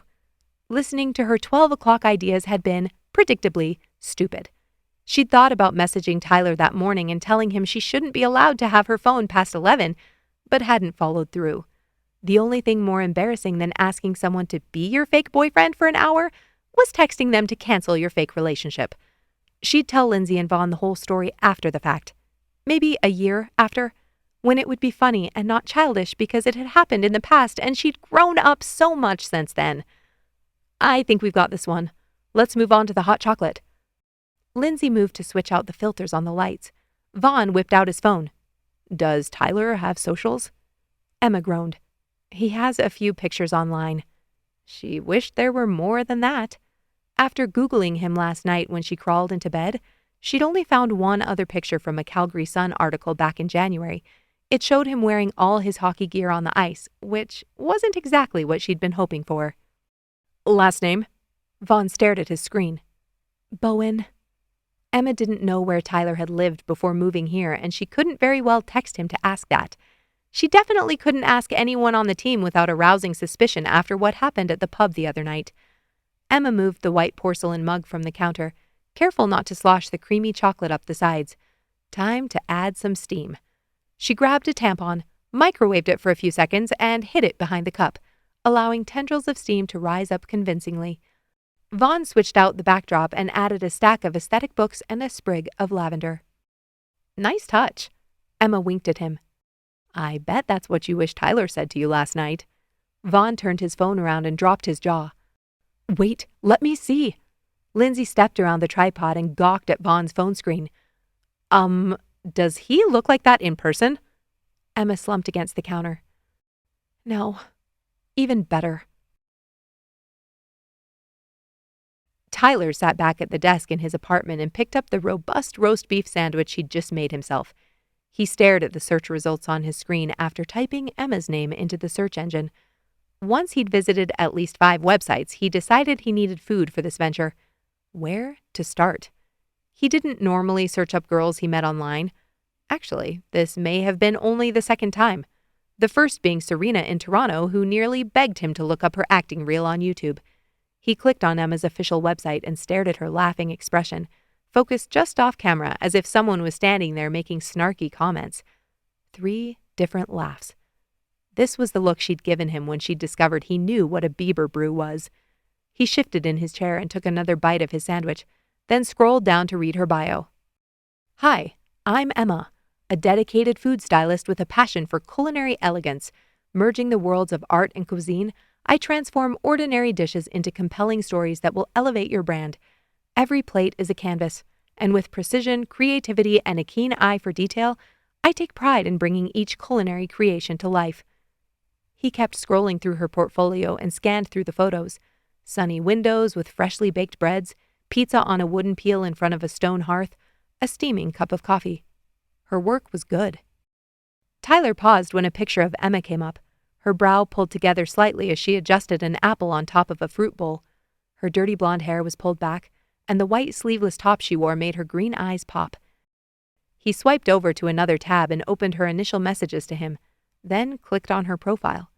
He'd looked at this before but hadn't dug much deeper than her first few posts. This wasn't spying. Her profile was set to public. He scrolled down her page and took in photos of Emma with her friends, one with Sean and an older couple that had to be their parents. Emma looked exactly like her mother. Then he hit a dead zone. No pictures posted, only articles and comments from friends. He checked the date stamp. December 2021. Tyler frowned. No Christmas or New Year's photos? Nothing. He finished off the last of his sandwich and was about to scroll back further when his phone rang. The name Troy Bowen flashed on the screen. Tyler hit answer and put the call on speakerphone. "Hey, what's up?" Tyler asked, trying to sound casual and not like he was fantasizing about a woman he barely knew as he looked at her pictures online. "Ty, I need to go over some accounting adjustments with you," his father said, diving straight into business. He hated when he called him Ty, like they were close, which they weren't. He was sure his father thought they were, but only because he didn't know how to be close to anyone. If Tyler hadn't been able to watch his mother and see the difference between the two of them, he likely wouldn't have known there was another option. Troy Bowen allowed people to skate over the surface of his life, but never let them crack the ice and fall in. His mother was the opposite. She had always offered gaps and openings for people to dive deep and swim if they chose to. He wished he had chosen to more often. They discussed numbers and strategies for a while, but when Tyler attempted to steer the conversation toward his father's recent medical appointments, he was met with typical deflection and vague responses. "Oh, you know doctors. Never wanting to commit." If that wasn't the pot calling the kettle.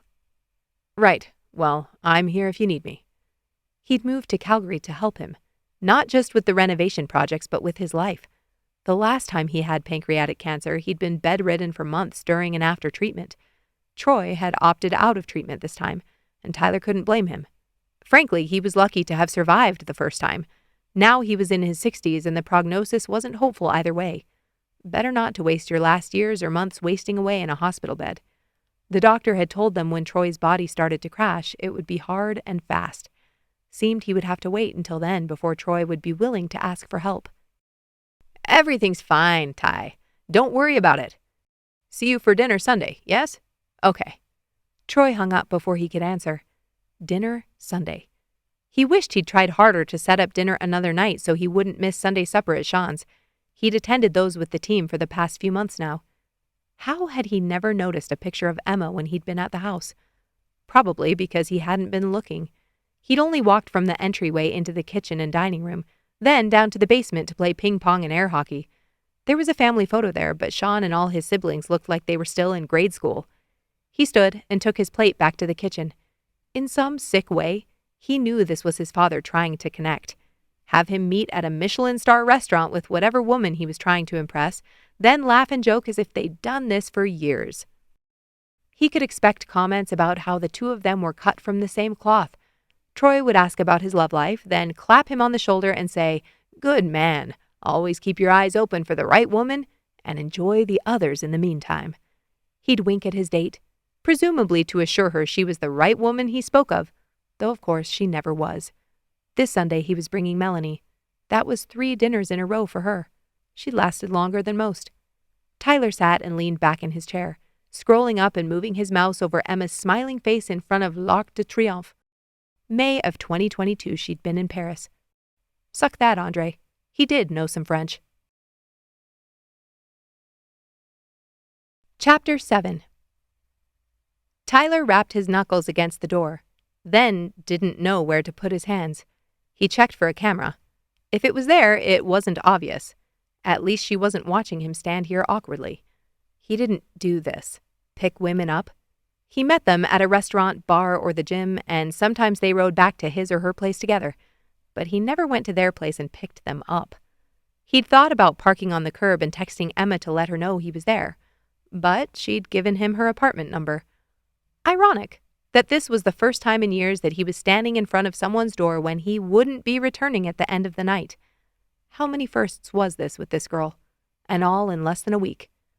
The door flung open and Emma looked up, bent over with one hand on the door handle and one tugging on the back of her leather ankle boots. Sorry, this zipper has been stuck for weeks and it takes a second. She stood and flipped her hair away from her face. There! Ready. The corner of Tyler's mouth crept up without his permission. You sure? Emma scoffed. What? I don't look ready? He scanned her flushed cheeks and glossy lips. She wore a charcoal gray thermal top under her open puffy coat, wide-leg jeans that fell over her boots, and fingerless gloves. Why was the image of her fingers half covered the detail that made his throat go dry? Tyler cleared his throat. No, you look ready. She quirked an eyebrow and motioned for him to get out of the doorway. He stepped back into the hall and watched as she slung her purse over her shoulder and locked up. It's a nice place. He shoved his hands into his pockets as they walked down the hall to the lift. I lucked into it. My friend Lindsay's ex used to work for the management company, so I heard about it before it was posted. She was talking fast. She pressed the elevator call button twice. Nope. 3 times. He grinned. Emma was nervous. Who's Lindsay? He willed the elevator to take its time. He was enjoying this vantage point, watching her play with her hair while she waited, her eyes not sure where to look. She's one of my best friends. We met working together at the studio. The one on 9th? Emma glanced over her shoulders. Her lips parted a few millimeters in surprise. You remembered that? It's by the Saddle Dome. Of course I remembered that. She breathed a laugh, and something fluttered in his chest. Yeah, that studio. We've worked there together with my other friend Vaughn for almost 3 years now. Her 2 friends. She mentioned that the first time they talked. The elevator opened and they stepped in next to a guy with half his head shaved clutching a vape pen like it was a microphone. They stood in silence until the door opened again. I parked on the street. Tyler pointed to his truck just east of the front rotating door. She scoffed. Who did you bribe to get that spot? I usually end up parking underground. Oh, I sold my soul to the parking gods a long time ago. I lived in Toronto. Emma laughed and her breath lifted into the air in a misty cloud. That's where you were before Calgary? He nodded, not sure if he should open her door for her. She put her hand on the handle, answering that question, and he hit the button.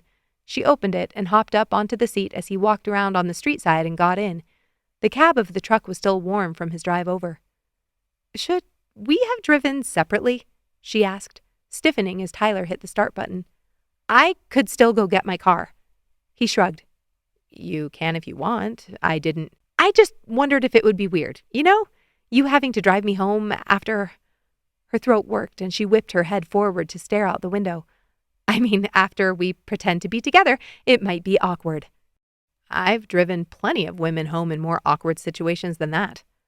Emma's mouth pinched, and Tyler immediately regretted the words. They were true, but the look on her face made his chest feel like someone had dug a hole in it with a dessert spoon. He exhaled. Do you want... It's fine, just drive. He pulled away from the curb, the warmth in the cab replaced by an icy silence.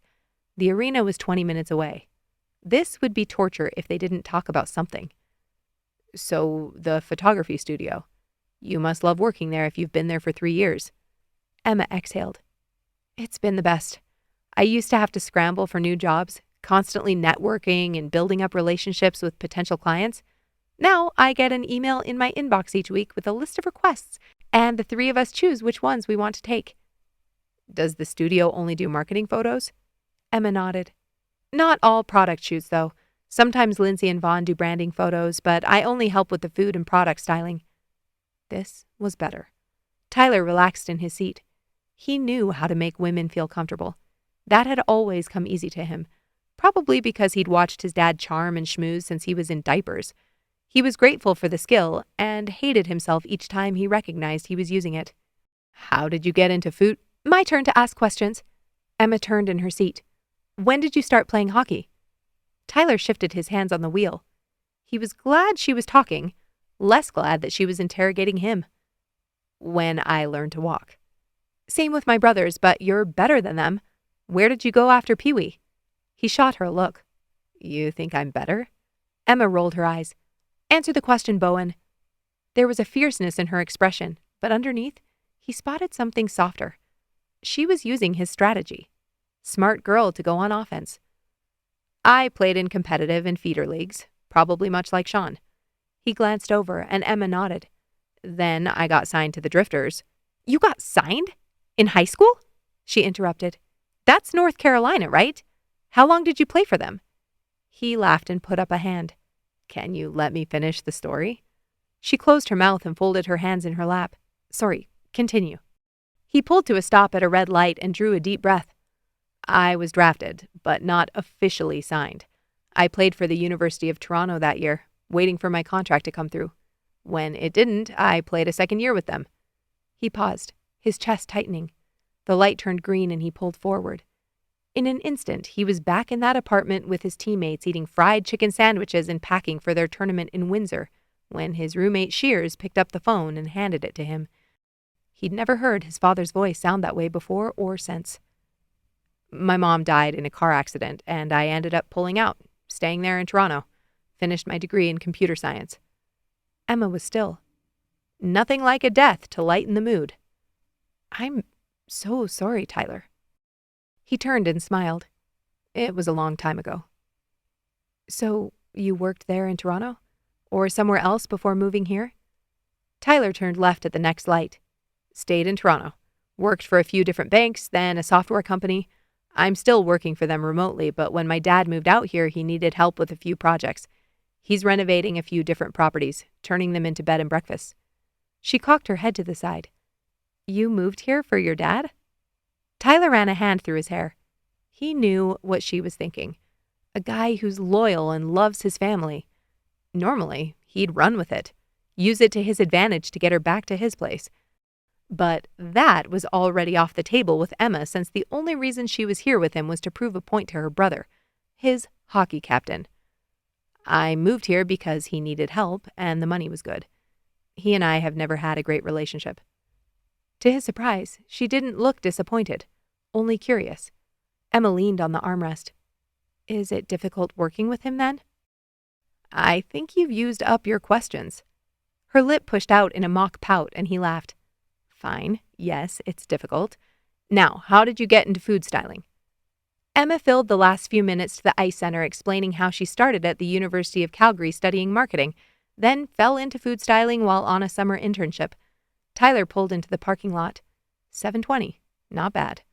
Their game wasn't until 8:15, but most of the guys arrived early to suit up and get on the ice at least a half hour before to warm up. He parked in a spot near the back of the first row.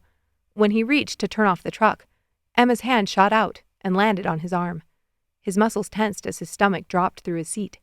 She pulled back and swallowed hard. Can we sit here and talk for a second? Before we go in there? Emma's heart raced as Tyler unclicked his seatbelt and turned toward her. It had been doable to talk with him on the way over.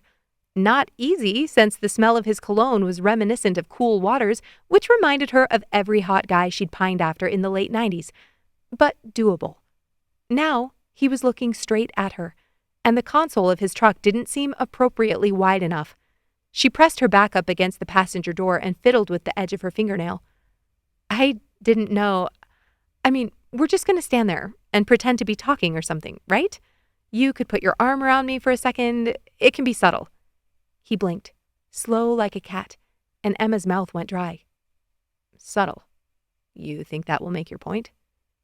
Was it possible for her heart to explode? It happened to rabbits. They got too worked up and just died right there on the spot. She pulled at the collar of her coat, then turned to open her door. Sorry, I think I'm getting overheated. Tyler turned off the truck and opened his door, then stepped out into the parking lot and grabbed his bag, skates, and a stick from the back seat. It's fine. We can head in and hang out in the atrium. When Sean comes in, we'll give him a show. He slung the bag over his shoulder, pulling his athletic fit Henley even tighter across his broad chest. He nodded toward the Ice Center and turned. Emma slammed the truck door closed and ran after him. What kind of show, Tyler? He shrugged, his legs too long for her to keep up without nearly jogging. We'll just see what happens. See what happens? This felt like the exact wrong moment to fly by the seat of their pants. Her pulse shot up another few beats per minute. This was a terrible plan. They were going to be standing in the foyer where anyone could see them, not just Sean. She could have gone to Sunday supper or something and forced him to talk with her after everyone left. But that was just it. They'd talked about this before, and he always said he'd mind his own business, but then he made comments like, "Keep it in your pants" at the pub after the game. Emma? Tyler stood holding the front door. She drew a deep breath and walked past him. He seemed totally fine with all this. More than fine. He was grinning at her. "You think this is funny?" she hissed when he stopped next to her and dropped his bag. Tyler tried to stifle a laugh and failed. "It is kind of funny. You look like you're going to throw up." Emma pulled off her coat and draped it over the arm of the couch against the wall. "Unlike some people, I don't go around doing this with random guys." Tyler propped up his stick and set his skates on top of his bag, then crossed his arms over his chest. Emma tried to keep her eyes from dropping to his pecs, and failed. "Doing what?" "You know, this." "No, I don't know, because it feels like you're accusing me of going around pretending to be in relationships with people on a regular basis." Emma tucked her hair behind her ears. "Not pretending to be in a relationship, but you're with different people. Women. I'm not." Tyler raised an eyebrow, and she groaned, turning to face the wall. "I'm sorry, I didn't mean. I'm just nervous." Tyler's hand landed on her back. "In case you've forgotten, this was your idea. We don't have to do this. I'm happy to help you with Sean, but if you'd rather..." Emma whipped back around, not thinking about the fact that Tyler's hand wouldn't move with her. She looked down at his hand now cupped over her bra. He yanked his hand back as her skin lit on fire. "That probably would have convinced him," Tyler muttered, holding his hand out as if it had been accidentally peed on. Emma ignored the sweat forming under her clothes and clenched her hands into fists. "We are going to do this. It's 5 minutes of our lives, and then I can talk with Sean after the game, and I'll never text people after midnight again." Tyler wasn't looking at her. "Tyler." His arm curled around her waist like a snap bracelet and pulled her flush against his body. She'd barely processed her sudden change of location when Tyler tipped her chin up. Without a word, he slipped his fingers down the side of her neck and kissed her. Chapter 8. This was when she would die. It wasn't possible for a heart to pump this fast and not burst. It wasn't possible for a man to smell this good, to taste this good. She gripped onto the sides of his waist, and holy mother! His muscles flexed each time his lungs filled with air, his taut waist expanding under her half-covered fingers. Why had she worn gloves? She wanted to rip them off and press her palms into the contours of his hard stomach. The scruff on his chin rubbed the soft skin of her cheek, and then, just like that, the moment was over. Tyler pulled back and opened his eyes, his hand still curved over the skin below the lobe of her ear. Before Emma could speak, Tyler's eyes shifted. Emma turned and saw Sean stalking toward them from the front door. His expression was unreadable, stony and cold, as he strode past and took the metal stairs 2 at a time down to the locker room. A pang of guilt hit Emma's gut. Why did she feel bad about this because Sean looked pissed? How many times in the last year had he done something to put that look on her face, and he'd never apologized? Tyler dropped his hands and stepped back. His lips looked flushed and warm. When they turned up at the corners, she realized she was staring. "All right, then. Thank you for helping me with that. I hope you have a good game." The words came out more breathless than she'd anticipated. Tyler picked up his equipment and headed for the stairs. "Thanks. I'll see you after for the awkward drive home." "I'll catch Sean after the game. It might be a minute." She knew she should have taken her own car. The second Tyler had shown up, all 6'3" of him standing in her doorway, she should have called an audible. Tyler nodded. "I'll probably stop by the pub anyway, so no rush." He waved over his shoulder and started down the stairs. Emma looked up and locked eyes with the woman selling tickets. She winked and gave Emma a thumbs up. Emma took her seat next to Kelty on the bench as the game began. The sounds of skates slicing through the ice, sticks clashing, and the chatter of the crowd felt more abrasive than it had the other night. Probably because now it was distracting her from replaying that kiss. Her hips still tingled where he'd held her, and his cologne still clung to the front of her shirt. She lifted it and breathed him in. There weren't as many people at the arena for this game, and Tyler's fan club was noticeably absent. It made sense that tonight wouldn't be as well attended. The Snowballs hadn't lost a Dr. Quinn medicine hat trick in years. The puck hit the ice, and it only took a few minutes for Emma to recognize something was off. Sean's posture on the ice was all wrong. He never looked as relaxed as Tyler, but tonight he was so tight, he looked like he was about to fold over. Kelty frowned. What's wrong with Sean? Emma's lips drew into a line. She had a hunch.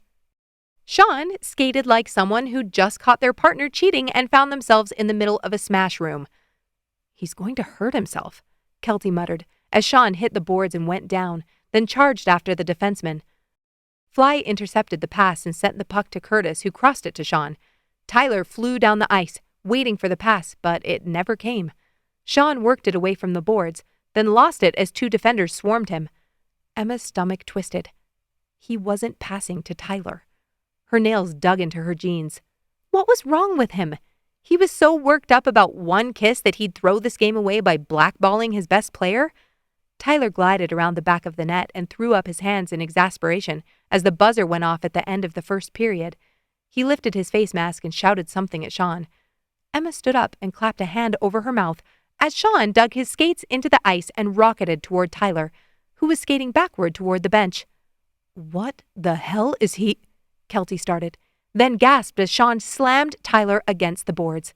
His helmet went flying, and Sean took full advantage of his hit. He tore Tyler's jersey over his head to force him down to his level and started wailing on the perfect abs Emma had just been admiring an hour ago. Shit! Emma hissed, jumping over the benches until she stood next to the boards. Sean Thompson, stop being a child! She shrieked across the ice. Tyler was punching Sean now. Blood ran down both their faces, and Emma started running. The ref, who'd already left the ice, skated over and tore them apart, screaming something in their faces, probably threatening to kick them out of the arena, and Sean at least deserved it. Pressure built behind her eyes as she rounded the curve and started down the other side, approaching the back of their bench. The Snowballs stood on the ice, leaning on the boards as the ref shoved Sean and Tyler to their bench and slammed the door. Sort it out, or I'll upgrade it to a game misconduct, he yelled over his shoulder as he skated back to the scoring area. Someone's blood was streaked over the white strips on his left arm. Tyler leaned back, holding the bridge of his nose. Blood oozed over his lips and chin, and Emma couldn't tell where it was all coming from. Tears pricked the corner of her eyes. This was her fault. She shouldn't have dragged Tyler into this. Emma looked at her hands. What was she supposed to do now? She'd run all the way over here and hadn't even brought her purse. There were at least a couple of Band-Aids in there. Footsteps pounded behind her, and she whirled to find Kelty holding a first aid kit. She cracked open the lid and stuffed a handful of gauze into Emma's hands. You take Tyler, I'll help Sean. Emma nodded and pushed through the door. She had to walk past Sean to reach Tyler at the end of the bench and kicked his skate as she passed. If he noticed, he didn't show it. Here, let me help, Emma murmured, tapping Tyler's hand. Blood soaked the front of his powder blue jersey. She pulled it back down over his pads with one hand and held a thick stack of gauze against his nostrils. I'm sorry. Tyler's eyes were already swelling. A tear slipped out over her cheek and she drew a deep breath, trying to keep her hand steady. She'd always hated hockey fights, but this one was personal. He's your teammate, Sean, she snapped in her brother's direction. Sean opened his mouth, but Kelty grabbed his face and yanked it back to her. Shut your mouth. Do you hear me? You will not say a damn word. Not tonight. Emma loved that woman. She turned back to Tyler. Are you okay? I've been through worse, he grunted, suppressing a wince as her hand shifted. The gauze was already soaked through. Here, hold this a second. Tyler lifted his bloody fingers and did as she asked. She reached for more gauze in the first aid kit and made another stack. After switching it out, she grabbed antiseptic spray and a bandage for the gash on his left eyebrow. Her fingers trembled as she dabbed it clean, sprayed it, then pressed it together and applied the bandage. I think the bleeding is slowing. Did you break anything? Emma struggled to keep her voice steady as she cleaned the blood from his swollen knuckles. He didn't break anything, Sean muttered across the bench. Not a damn word! Kelty put a bit of force into her next application of gauze, and Sean grunted. Emma pushed closer to the bench between Tyler's legs so Country could grab a few water bottles. Second period starting in 3. Fly pushed his hair back from his forehead and repositioned his helmet. Hope they enjoy their power play, Emma muttered, shaking her head at the pile of bloody gauze on the bench. Country slapped a hand on Fly's shoulder. Let's go, Gramps. 5 minutes. Then Tyler will be— Tyler won't be. Emma spun and knocked against Tyler's knees. He can barely see. But blame your captain. Emma pointed accusingly at Sean. You'll have to sub in Curtis and have him serve the 5 minutes. And I assume Sean got a misconduct? Boyd nodded, adjusting one of his goalie pads. I just need a minute to make sure the bleeding— Tyler started, then saw Emma's face.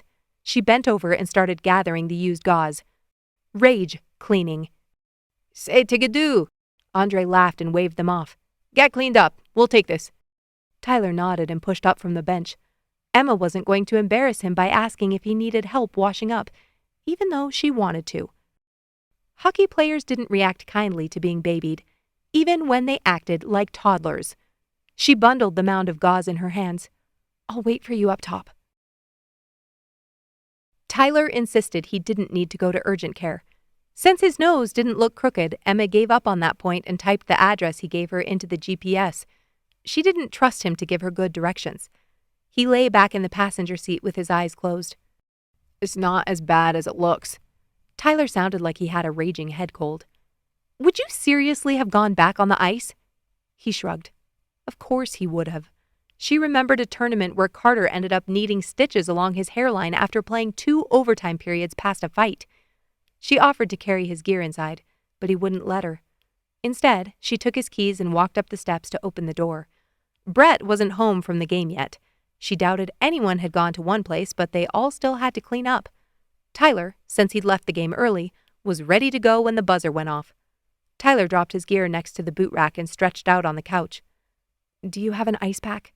Emma asked, searching the freezer. There might be one on the door. Emma didn't see one but grabbed a bag of frozen corn. She double-wrapped it with a paper towel, walked to the couch, and kneeled next to him. Tyler took the bag and gingerly placed it over the bridge of his nose. The swelling was bad, but now that he'd showered, he really only had the one cut over his brow. Everything else was bruising. Do you want painkillers? Tyler nodded. There should be some in my bathroom medicine cabinet. Emma leaned over him and brushed his hair away from the bandage over his eye. I don't know which room is yours. Tyler's breathing changed, and Emma pulled her fingers back. Why had she just touched him like that? First door, on the right. She pushed up from the floor and walked down the hall. Her pulse quickened as she pushed the door open and walked into the darkened room. No snooping. Just go to the bathroom and get him some ibuprofen. She flicked on the light. His room was tidy. A pair of jeans hung over the end of the bed, and his comforter was slightly mussed near his pillow. She forced herself to walk to the bathroom and not imagine him taking those jeans off. The bathroom was just as neat, his toiletries stacked behind the sink. Emma opened the medicine cabinet and spotted the white bottle, but as she reached for it, she paused. A beaded bracelet sat on the shelf next to his razor, silver and turquoise. Not masculine in the least. She grabbed the bottle and closed the mirror, then turned off the lights as she walked back to the kitchen. So, he had a woman's bracelet in his bathroom. That was consistent with what she knew about Tyler, and she had no claim on him.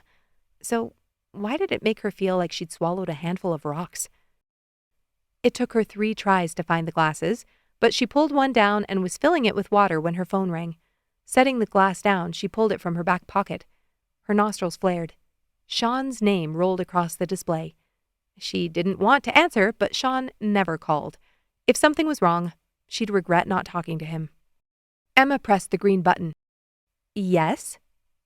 Hey. She didn't answer right away. Did you and Kelty get home okay? I'm mostly asking about Kelty, she wanted to add, but didn't. Yep. You? I'm at Tyler's. She dared him to comment. She twisted the cap off the ibuprofen and poured out 2 pills, then tucked her phone between her head and shoulder and walked the water and medicine to the coffee table. Look, Em, I shouldn't have reacted that way. You think? Emma scoffed. Tyler put out his hand and she dropped the pills into it. You lost the game, Sean, and hurt your best player. Sean exhaled. I get it. I'm an ass. He had that right. I don't understand why you're doing this to yourself again. Tyler winced as he sat up, and she handed him the glass of water. I'm not doing anything to myself, Sean. Tyler and I aren't together. I was trying to make a point. Silence. Emma continued. You can't keep being my guard dog. Eventually, I am going to meet someone and not like him. Emma, you have to see this pattern. It's like your radar is broken. Instead of lighting up when someone stable comes around, you have damn stars in your eyes the second you see a Just stop, okay? I'm not as naive as you think. Emma's cheeks flushed when she saw Tyler was watching her face. She stood and turned from the couch. So, you're not into him? That's not the point. It doesn't matter who I'm into or whether I make stupid dating decisions. It's not your job to save me from it. I don't need a gatekeeper. Emma ran a hand through her hair. I'm sorry I messed with you, Sean. I was just so sick of you making it abundantly clear you don't think I'm capable of taking care of myself. Another pause. Then Sean said, I don't want anyone to ever treat you like that again. Emma bit the inside of her cheek. Tyler's always with someone new. They never stick around long. If that's what you want, you know that's not what I want. She wanted what he and Kelty had. Someone who would tell her to shut her damn mouth, then take her home and hold her as they fell asleep together. I'm sorry. Sean didn't say what for, but Emma stood there, gobsmacked. She'd never heard those words out of her brother's mouth. Is Kelty standing there forcing you to apologize? Absolutely. Emma laughed. Well, tell her you need to apologize to Tyler and the team. Sean scoffed. Already on it. Of course she was. Good night, Sean. Good night, Ems. Emma hit the button on the side of her phone and slipped it back into the pocket of her wide-leg jeans. She turned to see Tyler watching her through swollen eyes. Her cheeks flushed as she flashed back over the words she'd said to Sean, completely forgetting that Tyler, though injured, was still awake and lying on the couch behind her. Tyler was the first to speak. Maybe you should have chosen someone else to make your point. Would have gone over better. Emma sat down on the end of the coffee table. If only Fly would have dropped his driver's license. Tyler chuckled, then put a hand over his stomach. Don't make me laugh. Emma winced. How bad is it? Tyler flicked up his shirt, and Emma cursed under her breath. Her eyes traced the lines of his muscles, interrupted by bruises blooming like storm clouds across his skin.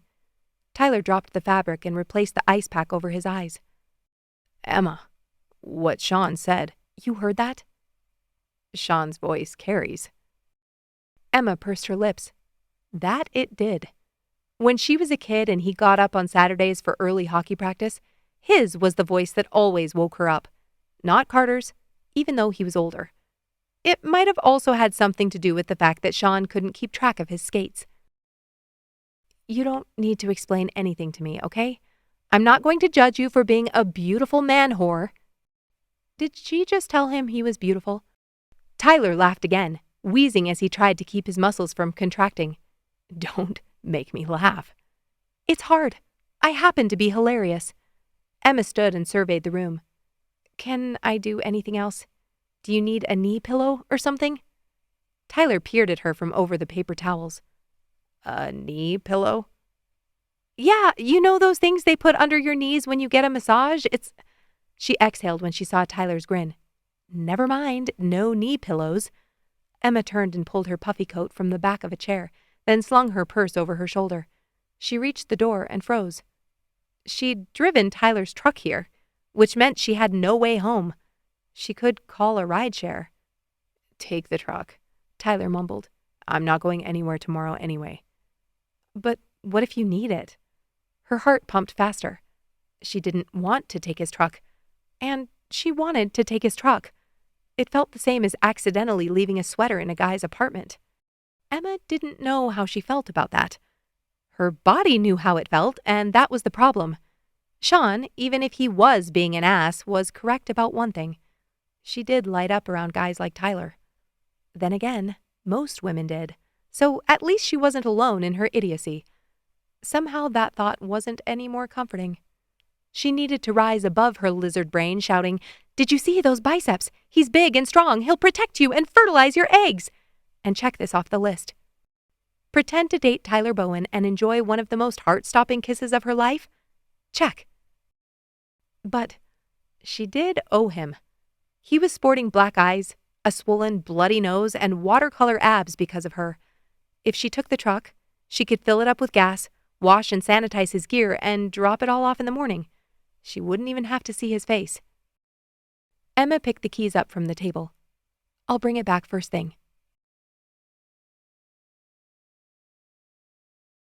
Chapter 9. Tyler awoke with a start. His body was sinking into something, and when he tried to push himself out, sharp pain exploded through his midsection. Right. He was on the couch. The muffled echo of last night's events reverberated through his mind, compounded by the dull throbbing in his face. He opened his eyes, relieved to have his full range of vision. Most of the swelling must have gone down overnight with the help of the meds Emma had given him. Emma. She'd been here last night. She'd driven him home, and then he'd told her to take the truck. He rolled to the side and pulled his phone out of the pocket of his jeans. 7:30 in the morning. Saturday. He had over 30 missed messages, including a text from Sean, but he wasn't in the mood to read that. He wasn't in the mood to read any of them. Tyler set the phone on the table and felt along his face. Tender, but not terrible. He pushed himself to a sitting position, holding his breath at the ache along his ribs. The morning light streamed through the gaps in the drawn curtains, casting long slivers of sunshine onto the wooden floor. With stilted breath, Tyler made his way to the kitchen. He was pissed that Sean had started something during the game, but more pissed that they lost. When Emma had suggested this plan, he knew there was a chance Sean would lose his shit. Sean wasn't an enforcer, but he was pretty damn close, and if he were going to protect anyone, it would be his own family. Tyler had to respect that. He pulled out a skillet and placed it on the stove with a clang as pain flared across his side. He flinched, hoping Brett either wasn't home or was a heavy sleeper. Normally, he was up before Tyler ever was on the weekends. He cracked a few eggs and whisked them up, throwing in a pinch of salt and some diced vegetables he'd left in the fridge. As the eggs cooked, Tyler popped 2 pieces of bread in the toaster. When it was ready, he spread butter over the crusted surface, scooped the eggs onto his plate, and sat down at the table. He didn't realize how hungry he was until the first bite hit his tongue. Had he eaten anything after the game last night? Normally, he would have ordered a Reuben at one place, but they'd come straight back after the game. He devoured the food, then cleared his plate and rinsed it. The warm water ran over his hands, soothing his sore knuckles. After his bruises healed in a few days, he should schedule a massage. That thought made him smile. What had Emma called it last night? A knee pillow? She'd been talking about a bolster, but he didn't want to correct her. She'd been too adorable trying to explain. He paused for a moment, looking at his reflection in the window above the sink. His father wasn't going to be thrilled with him showing up like this at dinner tomorrow. Tyler was drying his hands on a dish towel when he heard feet scuffling in the hall. Brett emerged from the hallway, hair tousled and eyes heavy with sleep. Bud, you look as bad as I feel. Brett rubbed his eyes as he squinted against the morning light pouring through the window. Tyler leaned back against the counter. Looks like I'm not the only one that came home with a mark. Brett slapped a hand over the circular bruise on his neck. That one from Sean, too? Brett snorted. He wishes. He sat heavily in the chair and rubbed his eyes. Glad you're okay.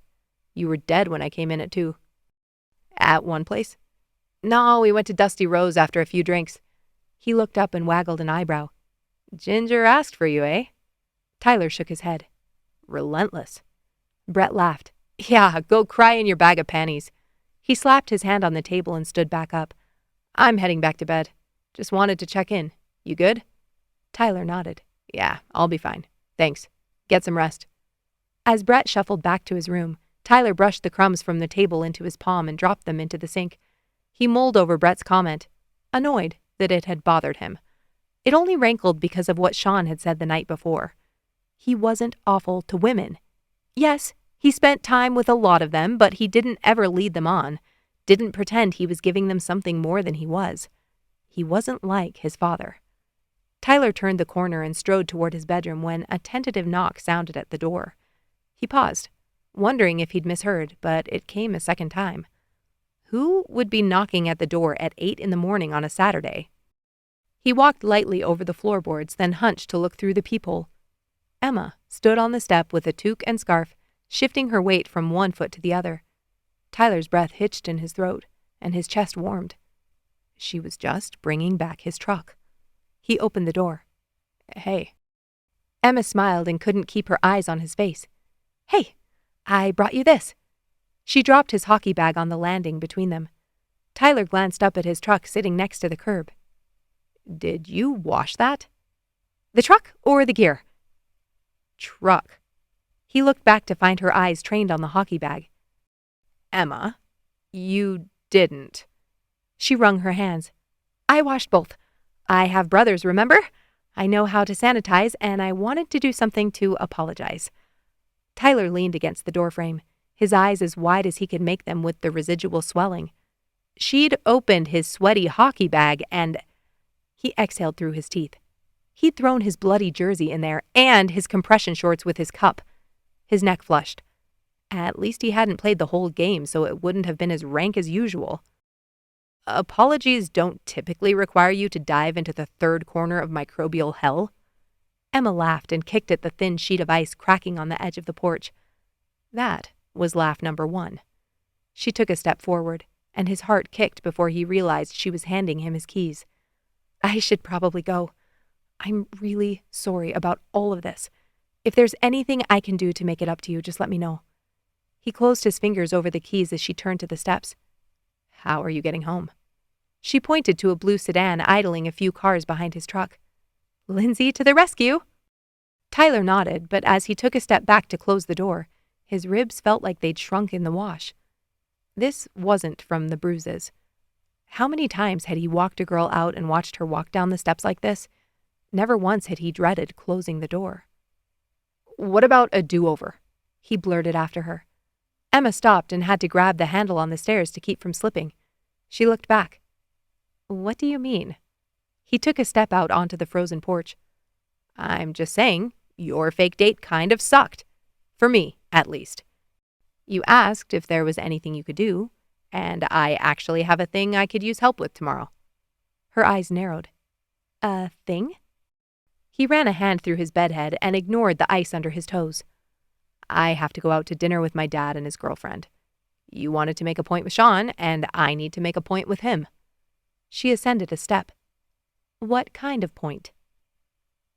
You asked the other night if I moved here for my dad. He and my mom were divorced when she died, and he's been married 6 other times. Her jaw dropped. 6? Tyler nodded. His feet were going numb. He's convinced I'm exactly like him and likes to make that point every chance he gets. Says I like my freedom too much to settle down. He doesn't think I'm capable of holding a long-term relationship. Let me guess. You're inheriting his kingdom and you have to be married by the time you're 30 or you lose everything. She leaned against the porch column, her eyes dancing. I'm 33. She scoffed. Weird age to bequeath a kingdom, but what do I know? Tyler laughed out loud. Who was this girl?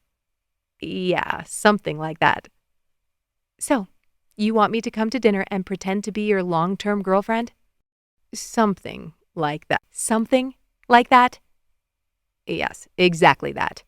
She grinned. Just wanted to hear you say it. At least I'm not the only psycho. Always happy to keep you company on that front. Emma chewed on her lower lip. But won't it be worse when your dad sees I'm not in the picture anymore? Good point. Tyler leaned over the porch railing to take the pressure off his feet. So, come twice. Once now, and then again in 6 weeks or so. 2 free dinners. 6 weeks? That will convince him you're in a long-term relationship? Tyler chuckled. 3 times longer than any relationships of mine he's witnessed. Emma's eyes widened. Seriously? He held out his hands as his body started to shiver. Emma motioned at the hockey bag. That's 2 favors. I cleaned your fluids. Fluids? Blood. Let's not get ahead of ourselves. Emma blushed and pursed her lips. It made him want to kiss her again to force them to relax. Don't you think doing something like this kind of proves your dad right? Tyler stiffened, then pushed off the railing and stepped back to the door, picking up his hockey bag. Had she seriously washed his gear? I'm working on that, but I've only lived here a year and found plenty of candidates, she muttered. Tyler nodded slowly, and Emma stepped up to the landing. I'm sorry, that wasn't polite. Emma obviously wasn't the first to point out his blasé attitude toward dating. It was typically easy to brush the judgment off or pretend to wear his reputation like a badge of honor, which it wasn't. It was a survival skill, a crutch, one he didn't think he was capable of walking without. This time, her comment dug under his skin. Tyler's jaw tensed. It's fine. I shouldn't have. I didn't say I wouldn't do it. Emma shook her head. I'll go, but no more kissing. Her lip twitched, and she wouldn't meet his eyes. Got it. Had the kiss been that bad? He'd never had complaints before. Emma finally looked up, her brow furrowed. Can I ask, why me? I'm sure there's a line a kilometer long of girls who'd love to be your plus one. Twice in 6 weeks. Tyler adjusted the strap on his shoulder. He'd had dinner with his father every few weeks since moving here, and never had he thought to bring someone along. Why her? Because you're exactly the type of girl my dad wouldn't expect me to be with. Emma's cheeks burned as she walked back to the car. She'd barely slept the night before and wasn't in a place to be philosophical about what Tyler had just said. Exactly the kind of girl my dad wouldn't expect me to be with. Because she was wearing yoga sweats and a puffy coat? Because she ate honey crullers for dinner? Lindsay stared at her as she sat in the passenger seat. I thought you were just dropping off his stuff. I was. Emma exhaled and unzipped her coat. That was quite the extended conversation on the porch. And you're right, his face looks like he tried to kiss a running blender. If it had a pulse, I'm sure he would have, Emma muttered. Lindsay chortled and pulled away from the curb. You like him, don't you? Emma stared at her. No. I feel bad that my brother made him look like Picasso's rough draft. Her heartbeat pulsed in her fingertips. It's not your fault, Emma. You had nothing to do with it. They drove in silence until Lindsay turned off Shaganappi and into the neighborhood. Emma swallowed the twinge of guilt that bubbled up from her gut. She'd asked Lindsay to drive her, but hadn't admitted the full details of the fight the night before. Telling her friends that she'd asked Tyler to pretend they were together to annoy her brother felt like peeling a sunburn that was still tender and raw. Thanks for the ride. Lindsay put the car in park. Do you want company today? Emma yawned. No, I didn't sleep well. I'm going to crash. She waved and got out of the car, then strode through the front doors she'd walked through with Tyler the night before. His words tumbled around like her mind was trying to polish them and smooth their edges. She knew what a guy like Tyler wanted. Those girls who wore toques with puffballs on top, their hair glossy and highlighted, their eyelashes curled so high they brushed their eyebrows. That's who he went home with. She was the organic, locally grown apple to their cinnamon apple pie with streusel topping. Nobody craved the raw ingredients. Nobody fantasized about the apple. Which was why she kept allowing herself to be cooked and mashed and mixed until she barely recognized herself, hoping that in the end, someone would see her as the main event. But she was exactly the kind of girl he couldn't see himself with. And yet, she couldn't stop wanting to be kissed like that. She couldn't stop wanting to be wanted like that. Emma pulled off her boots, hung her coat on the hooks, and spread herself on the couch like the bland applesauce she was, then tugged a blanket over her shoulders and fell asleep. Chapter 10. Emma stood in front of the bedroom mirror, biting her lip as she examined her reflection. Her chestnut hair cascaded down her back in waves, and the loose button-up with the top buttons undone made her look professional, but kind of sexy. For a hot second, she'd been tempted to transform herself into exactly the kind of girl Tyler would date, though she had none of the needed supplies, but she couldn't bring herself to do it. This wasn't about her. Tyler needed to make his point just like she'd needed to the other night, and since he was the one who would take the brunt of the consequences, she could swallow her pride for a few hours and be herself. With a little extra cleavage. Every moment with him over the past few days played on repeat like the bad memes Lindsay refused to stop sending.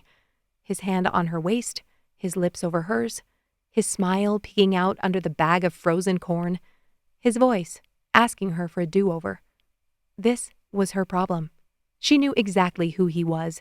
She knew what she wanted, and yet she was still a stupid moth flying straight for the flame that would leave her empty and burned to a crisp. Her phone buzzed on the bathroom counter, and she jumped. Lindsay's face stretched across her screen, her red lips puckered into a juicy kiss. "Hey, Linz, what's up?" This was good. She needed a distraction. Emma exited the bathroom and started folding her unused wardrobe strewn on the bed. "Did you get the email?" Lindsay asked. Emma frowned. "I haven't been on my phone." "I'll wait. Check it." Emma put Lindsay on speakerphone and swiped to her email, her mind buzzing. What could have come through to make Lindsay this intense? A new contract? A complaint? She hoped it wasn't another complaint. They'd shot for 3 different small businesses in the past month, and she knew one of them was going to come back based on their feedback during approvals. Could you make the colors a bit more vibrant? They were shooting baked bread. What did they want? Her to dust the crust with gold? Emma found the email Lindsay must have been referencing, sandwiched between "these summer tops are fire" emoji and "hottest dirty talk to make your man obsessed." How did her phone always know? Got it. Opening. It was from Greg McIntosh, which was strange. He was the owner of their photography studio. Normally, their job menu came from Pam, the studio director. The text populated on her screen, and Emma began to read. "I hope this email finds you all well. As we've always been more than just colleagues, we've been a family, I wanted to share some personal news with you transparently and directly. For a few years now, Tina and I have been contemplating the idea of selling the studio space. Our desire was always to retire and move to Kelowna, which you already knew." That tidbit was difficult to miss since Greg brought it up almost every time he stopped by to pick up supplies. They'd be in the middle of a product shoot and she'd hear, "It's 15 degrees warmer in Kelowna right now, did you know that?" She kept reading. "Unfortunately, the commercial real estate market hasn't been in our favor, and we've been waiting for the right opportunity. Recently, we received an offer from a yoga studio interested in the space. After much consideration, we've decided to accept the offer and take this as our sign to embark on our new adventure." What the hell? Emma began to scan. 2 weeks. Build-out starting on Thursday. Contracts reassigned to Chinook Marketing. "You still there?" Lindsay's voice pulled her up to the surface. "Yeah." Emma closed the app, turned off the speakerphone, and put the phone back to her ear. Lindsay's exhale hissed through the speaker as she stared at the swirls of blue in the floral painting that hung over her dresser. "So, we're out of a job. He's giving us residuals, and there are 2 gigs on location in May that are still ours." Emma nodded, Lindsay's words like water trickling over clay soil. Her panicked thoughts clashed with questions, creating a clog in the pipeline between her ears and her brain. She was so short-sighted. Why had she relied fully on the studio to build her portfolio? Why hadn't she continued to network and build relationships? At least run a social media page. Lindsay sighed. "I know this is a lot. I've had about an hour to process. Have you told Vaughn?" Lindsay groaned. "He's my next call. Unless you want to do it." Emma looked at the clock next to her bed. Tyler was going to be here any minute. She rushed back into the bathroom and untucked the front of her shirt from her jeans. This day already called for more deodorant. "I have an appointment here in a few minutes. I can call him after?" "No, he needs to know now." "What appointment?" Emma swiped her armpits, then retucked her shirt. "I really need to go, Linz. Talk later?" "Got it." "We'll figure this out. I'll start sending emails. I'm already searching for rentable studio space. Vaughn's parents still have that shed out back." "Maybe this is the push he needs to let us convert it?" "Exactly my thoughts. This appointment isn't for something serious, right? I didn't think your gynecologist's office was open on Sunday." "Not serious. Promise. I'll call you tonight." "You know you can always tell me if your ovaries are malfunctioning." "You'll be the first to know." Emma hung up. Guilt niggled at her as she flew out the door and ran to the lift. Lindsay would be the first to know about anything important. But this wasn't important. This was a repayment of a fake dating debt, nothing more. Tyler was walking toward the glass doors, getting more than a few looks from people on the sidewalk, when she stepped off the elevator. He wore a heather gray knit pullover and tan slacks that hugged him in all the right places. Emma groaned and hustled outside before he could reach for the door handle. "I told you you didn't have to come in. It's not like this is a date." He knew it, and she knew it, and she only had to make sure her body knew it. She would say the words aloud as often as possible to ensure her lady parts got the message, especially when he smelled like that. Tyler blinked. "Good evening, Emma." Her stomach swooped. His hair was still damp, curling around his ears, and the swelling was gone now. There was still bruising under his eyes, but somehow the blues and purples screamed, "I'm pumped full of testosterone. When I'm not fighting, do you know what I like to use it for?" Her biology was no better than a golden retriever staring at a frisbee. "Good evening, Tyler." She walked faster. "Thanks for doing this," he said as they both settled into the truck. His smile was sheepish as he started the engine. "You were right, by the way." Emma clutched her purse in her lap. "About what?" He flipped a U-turn. "This is proving my dad's point." Emma exhaled and relaxed into the seat. "Well, asking you to be my fake boyfriend was kind of proving Sean's too." "How so?" "He thinks I make terrible decisions." "Do you?" "Clearly." Emma stared out the window at a corgi in leather booties and a red sweater, peeing on a streetlight. The perfect metaphor for her life at the moment. Tyler tapped his fingers on the wheel. "Are you all right? You seem a bit tense." Emma didn't answer. She did not want to talk about the studio sale on top of everything else, and her mind was fixating. "Sean thinks I'm oblivious, but I'm not. It's not like I'm not trying." Tyler was silent next to her. She drew a heart in the condensation from her breath building up on the glass. "Here." Tyler pulled a cup from the console and passed it to her. Emma turned. "London fog?" "Hopefully you weren't lying when you said you liked it the other night." "A cardinal sin. Never. Though I lie about appointments to my best friends." She took a sip. "How are your ribs?" "Feels less like a shard of glass is puncturing my side every time I inhale." "Hey, that's all a person can ask for." Tyler chuckled. "Sean apologized, by the way, to the whole team." Emma's jaw dropped. "Well." She couldn't think of anything else to say. 2 apologies, regardless of whether they were motivated by Kelty's hot rage, was something. "I apologize too." Emma frowned. "Why? You didn't—" "For letting his little sister corrupt me." Emma rolled her eyes and smacked his shoulder. "I'm a convent nun compared to you, Bowen. Any corruption in this relationship is flowing one direction." "You're saying we have a relationship?" Emma laughed, all the pressure in her chest beginning to fizz like a bottle of champagne. "Save your flirting for Ginger, please." "I don't need to flirt with Ginger." "And therein, my dear sir, lies the problem." Emma lifted her hand in a flourish. Tyler grinned. "Are you secretly obsessed with Arthurian literature?" "Only if there's spice." He blinked. "I don't think I want to know." Emma had to look away to keep from fixating on the smile lines crinkling next to his hazel eyes. They drove in silence until Tyler pulled up to the curb down the block from a farm-to-table restaurant. There was an instant shift in his demeanor. His shoulders were stiff, his mouth drawn into a line as he glanced through the window and parked. "This probably won't be fun," Tyler admitted, his expression unreadable. "I gathered as much. Seems fair, since that wasn't exactly fun either." Emma motioned at his face. "As long as I can eat roasted chicken and nobody challenges me to a duel, I'll be fine." She looked at the menu ahead of time, and though there were plenty of tantalizing options, the half chicken with fennel and rosemary was calling her name. Emma opened the door and dropped onto the walkway. She hoped she'd be fine. How long had it been since she'd met a guy's parents? Tyler slipped his hand into hers as they strode up the block. Right. Not just dinner. She had to pretend to be with him. She breathed a sigh of relief, remembering she'd already set the boundary where her lips were concerned. The way her skin was lighting up under the feel of his palm and the brush of his fingers between hers confirmed that had been a wise and necessary decision. They entered the restaurant, and the clink of glasses and folk music greeted them. The lighting was dim with exposed bulbs hanging in geometric light fixtures over each rustic, oiled tabletop.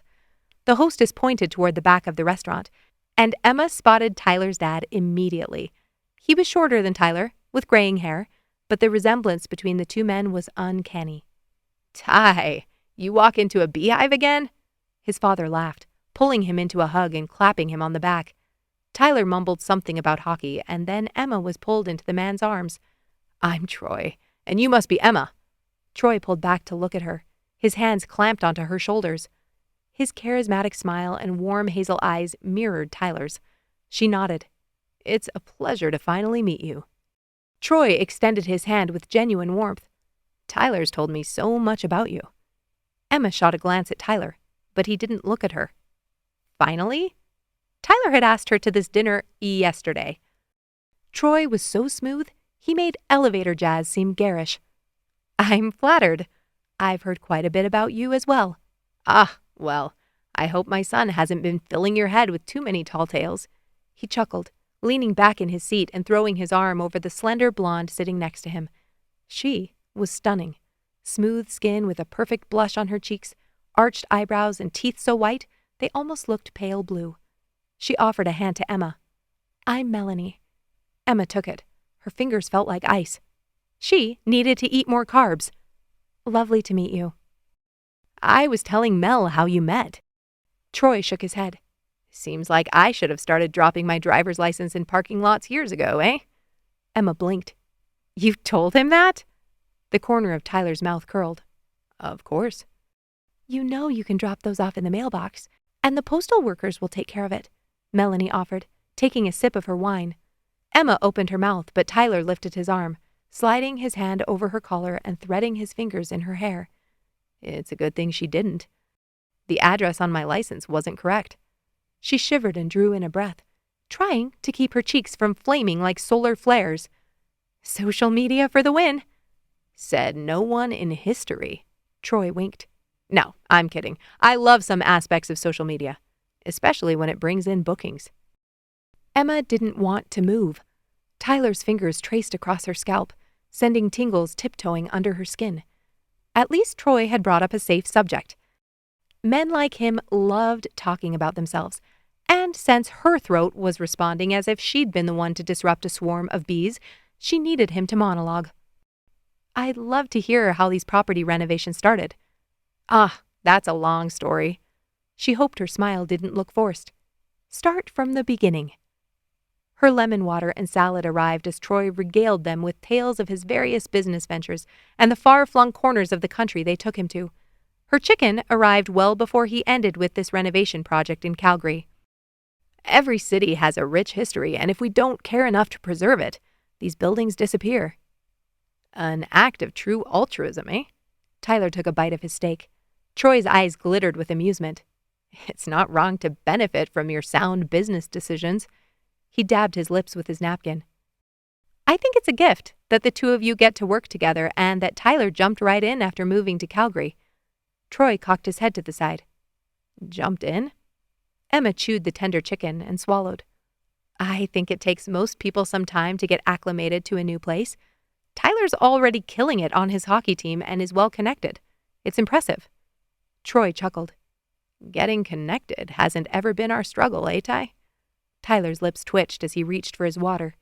Emma put a hand on Tyler's knee under the table. "Have you been to one of his games?" The easy smile on Troy's face slipped a little. "I've been extremely busy with work." Emma nodded, but couldn't believe what she was hearing. Tyler had been here for how long and Troy hadn't seen him play? With every comment out of Troy's mouth, Tyler retreated a little further into himself, and she hated it. Even if he hadn't fallen far from his father's tree on paper, something clashed within Tyler, and the energy rolled off him in waves. "But enough about the Bowens," Troy continued. "Tell me about your work, Emma." Tyler cleared his throat. "Emma does food styling and product shoots through a photography studio downtown." "For the next 2 weeks," she muttered, then froze with her glass halfway to her lips. Tyler frowned, and she waved the comment off. "Sorry, I didn't mean to bring that up. I just found out things at work will be shifting a little. That's all." She'd decided not to share anything about the studio because there hadn't been time for her to process or find solutions. There was nothing to tell besides the fact that she'd be out of a job, and she didn't want to make this dinner about her. "Shifting how?" Tyler lifted a hand onto the back of her chair.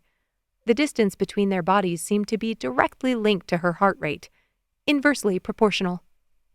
"The owners of the studio got an offer for the space, so they're selling. It just means I'll need to go back to working freelance." The furrow between Tyler's brows deepened.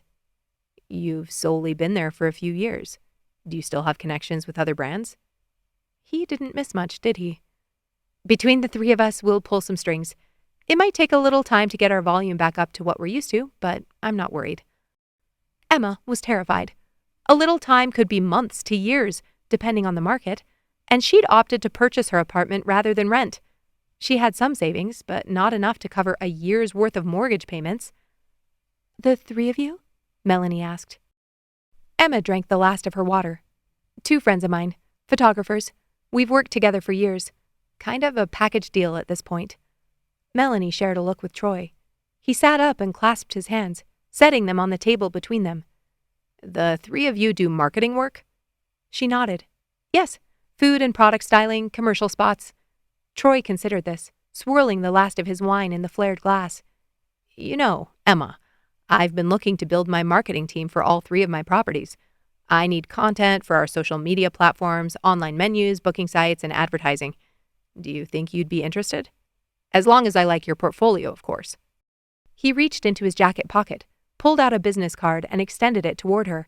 The gold-embossed lettering shimmered in the warm light of the Edison bulb. "Consider this an open invitation."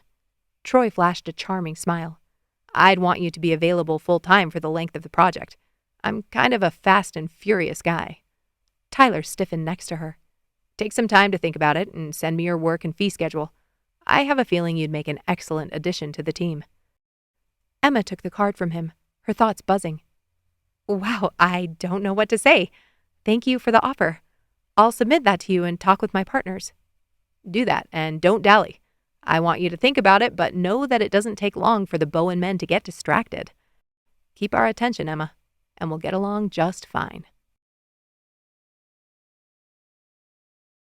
Chapter 11. Tyler and Emma stepped out of the warm, bustling restaurant into the brisk Calgary night. Emma gently pulled her hand from his grasp as soon as they were out of eyeshot of the restaurant. His dad and Melanie had just ordered another bottle of wine, so they wouldn't be following. The crisp night air nipped at their cheeks, and Tyler shoved his hands into his pockets. The streets were slick with a thin layer of frost, reflecting the dim glow of the streetlights above. Laughter echoed from a nearby pub, blending with the distant hum of traffic and the muted sounds of footsteps crunching on the icy pavement. "Thanks for dinner." Emma shivered and wrapped her scarf around her neck. "Did the chicken hold up? You had massively unrealistic expectations." She scoffed. "Because I mentioned it once?" "Obsessed." Emma lifted her nose in the air. "It was delicious. Yours?" Tyler had ordered the ribeye with mashed sweet potato and haricot vert. "Astounding." The steak had been overcooked and the beans a bit mushy. "Liar. You can admit you wished you'd copied me." He grinned as they approached his truck, their breath forming cumulus clouds with each exhale. Tyler unlocked the doors and they both slid into the icy seats. Goosebumps prickled his skin as the cold leather made contact. Tyler flicked on their seat warmers and let the engine idle a few minutes before turning on the heater. "Where are the properties you're working on?" Emma asked, her hands tucked under her thighs for warmth. "I've only been to the one. The other two are being gutted, I think. Do you want to check it out?" Emma's eyes lit up. "It's close?" "Maybe 8 minutes away." "That's a very specific estimate." "I like to be accurate." Emma pulled out her phone. "Starting a timer now." Tyler took that as a challenge. He'd driven to the property from this street before, but never this exact spot. He pushed through a yellow light, then wondered if that would make up too much time. "At 6 minutes and counting, Bowen." 1.5 minutes later, the truck tires crunched over gravel as Tyler pulled into the driveway of the old manor house. "Admit it, Thompson. You're impressed." She raised an eyebrow. If she was going to use his last name, he was going to use hers. She stopped her timer but didn't give him the satisfaction of a response. That alone told him he'd won. The imposing brick facade cast a shadow across spotty snowdrifts in the pale moonlight. He could see Emma's eyes widen with anticipation as they climbed out of the truck, her breath misting around her. "Here." Tyler tossed her his maple leafs toque from the console. She turned it around. "I don't think I'm allowed to wear this in this city." Tyler pointed to his bruised face. "I'll protect you if you get jumped." He pulled on a striped toque, which he'd purchased at a gas station in Winnipeg when he was there for a tourney, and followed Emma along the paving stones. "This place is incredible," she whispered as they approached the arching grand entrance. "What's the story?" "From what Troy tells me, it was built in the early 1900s by an eccentric millionaire named Jasper Whittaker, who was obsessed with European architecture. Not quite as infatuated with it as you were with the chicken, but almost. Emma smacked him and kept walking. I see some Gothic, some Baroque, a little Victorian too, I think. It was set to be torn down. Had some major foundation issues. Structurally, it's sound now. And the interior? In progress. Some rooms are finished. There's an original claw tub on the 3rd floor and a ballroom at the top. Shut up. I'm serious. Original paint on the ceiling as well. Emma's eyes danced as she ran her fingers over the intricate carvings and stonework adorning the mansion's exterior. Lindsay's head is going to explode. And Vaughn? She stopped and pulled out her phone. Do you care if I text them? Tyler shook his head. She started to type, then stopped, pulling her lower lip between her teeth. Maybe I shouldn't. She looked up, and Tyler's heart stuttered. They'll fall in love with it, and if Troy doesn't like our portfolios, he's going to love them. Emma gave him a skeptical look. You don't even know what my photos look like. Tyler walked past her, his pulse quickening. Yes, I do, and I know he's going to love them. Emma didn't follow him. You've seen my work? He nodded, pretending to peer through the glass, even though the interior was pitch black. How? It's called the internet. Emma's voice softened. You looked up my website? I looked up a hell of a lot more than that. Yep. Had to make sure I wasn't fake dating a terrible photographer. I have standards. Emma grinned as she watched him, backlit by the street lamp. Well, in that case, maybe I'll send them that message. Tyler kept walking, turning to catch his breath without her noticing. When he heard her footsteps rounding the corner, he pressed his back against the wall and waited. This was a terrible idea, but he couldn't stop himself from doing it. It was too good. Emma stepped past the wall, and Tyler launched himself forward, growling low in his throat. A blood-curdling scream filled the air as the back of Emma's hand slammed upward into his chin. Tyler groaned and stumbled back as Emma panted in front of him. You nutsack! She hissed, crouching over her knees. Tyler righted himself and stared at her. Nutsack? Emma refused to look up, holding onto the rim of the toque with both hands, pulling it down over her eyes. Tyler erupted with laughter, full guffaws that tore at his sore ribs, but he couldn't stop. He laughed until tears streamed down his face, and he clutched at his midsection, leaning against the brick to keep from collapsing. Emma stood, her arms folded in front of her chest. You finished? I don't know, he gasped. Can you please say that again? Emma's lips twitched. You don't deserve to hear that again. Who says nutsack? Emma's sour expression cracked. Someone with 3 brothers who used to hide in the basement for hours and make her pee herself when she braved the dark to get a jar of peaches from the storage room. Tyler straightened, holding his cheeks and feigning sobriety. That sounds painful. Thank you for recognizing that. I'm sorry I tried to throat punch you. You missed. Maybe your throat is in the wrong place. Tyler's feet seemed to sink into the ground as his eyes ran over her face, flushed and alive in the moonlight. He wanted to kiss her. 2 steps was all he needed. His hands itched to wrap around her hip, to feel the arch of her back. It had been just a few seconds at the arena, but that moment flickered to the forefront of his thoughts more often than he liked to admit. Emma's phone buzzed, and she pulled it from her pocket. She smiled. They're sending their portfolios to Troy now. I sent them his info. Did you already send yours? She nodded and looked up, opening her mouth and then thinking better of it. What? Tyler asked, his heart still hammering in his chest. Are you okay with this? Okay with what? Emma motioned to the house. With me working for your dad, being at your place of business if he decides to hire us. Tyler inhaled and nodded for them to walk back to the front of the house. It's a good job. You'd be perfect for it. The corner of her mouth lifted before she pulled it back down. But don't overthink it. You're still recovering from a traumatic experience. She flashed him a look, and he had to touch her. His hand moved before he gave it permission, and he quickly pulled it high and ran his knuckles over the toque on her head. Emma ducked away from him. Okay, I know my hair isn't much, but it looks half decent when it isn't matted. Tyler laughed and rounded the vehicle, slipping back behind the wheel.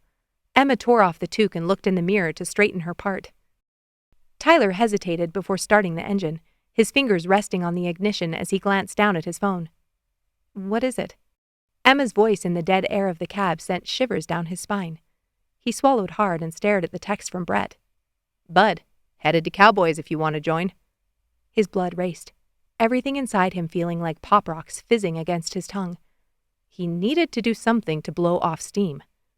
"Tyler, do you want to go home, or—" Emma watched him, and he could see the wheels turning in her head. "Or what?" "Some of the guys from the team are heading to Cowboys. You want to go?" She glanced down at her outfit. A button-up that cut low enough he'd glanced at the swell of her breasts at least 3 times tonight. Dark jeans that hugged her hips and tucked into the space between her butt and thighs. He'd noticed that too. "You look fine." Emma glanced up with a look that said, "Fine?" Tyler started the truck. "I can drop you off at home if—" "I'll come. Sounds fun." Chapter 12. Emma twisted her hands in her lap, questioning her decision to go out with Tyler and the other snowballs. For sure, Country and Brett would be there. Probably Andre and Darcy. The only reason she'd said yes was that Kelty had mentioned on the family chat that she and Sean had tickets to go see Josh Groban at the Saddle Dome tonight, so there was no risk of an awkward encounter there. But why was she going? She had to head to the studio in the morning. Not crazy early, but it was already close to 10 o'clock. It was the look in Tyler's eyes when he'd asked if she wanted to go home. Something had shifted in him tonight, and she couldn't figure it out. It was like an itch in the center of her back that she stretched for but couldn't quite reach. Tyler turned onto Crowchild, and Emma felt like she'd dropped down a playground slide. "You look fine."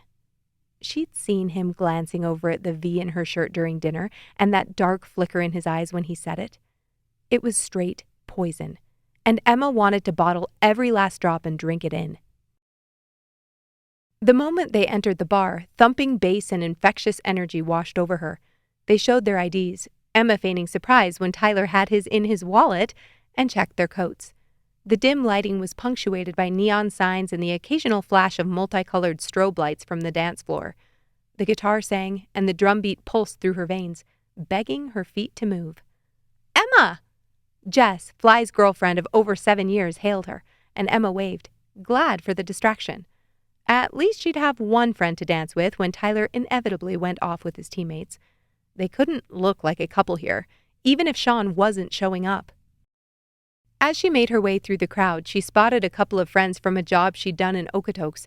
They'd spent a month together shooting an entire brand of organic dog food. She threw out her arms and greeted them with hugs. She could do this. Tonight would be exactly what she needed. Emma lost herself in the music, dancing and catching up with friends, avoiding the sweaty men who kept pressing up against her back. She did one shot with Jess, then boot scoot and boogied until she felt dizzy. After the line dance, she pushed through the crowd to the rail and sat up, pulling her hair into an elastic to let the sweat dry on her neck. That's when she saw him. Tyler, surrounded by his teammates as they pumped their fists. She peered closer, trying to figure out what they were doing. For a brief moment, Tyler's eyes met hers across the crowded room. Then there were 4 women in only their bras winding their hands through his hair and pulling him up onto the bar. The brunette, wearing a belt buckle and neon pink lace, stripped off his shirt and put her boot on his chest, pushing him down on his back. The snowballs cheered along with half the bar. A girl in a black satin push-up bra and a faux hawk with purple tips jumped behind the bar. Did she work here? She opened the fridge and pulled out an ice cube tray. A blonde giggled and traced her manicured nails over his arms, stretching them over his head. Faux hawk tipped over the tray onto a plate. Jell-O shots. Pink lace plucked 3 of them up and lined them up on top of Tyler's abs. Bile rose in Emma's throat. "Hey, are you okay?" Jess grabbed onto her leg, startling her. "Yeah, I'm fine," she stammered. "I think I just need to get some air." Jess nodded. "Fly wants to head out. I think we're going to make our way to the coat check." Emma looked up to see the blonde drop onto all 4s on the bar over Tyler. Her stomach heaved. "Emma, I think I'm ready too. Could I catch a ride home with you?" Jess nodded, her brow furrowed. Do you need to tell anyone? A friend dropped me off. Emma jumped from the rail and grabbed Jess's hand, pulling her toward the exit.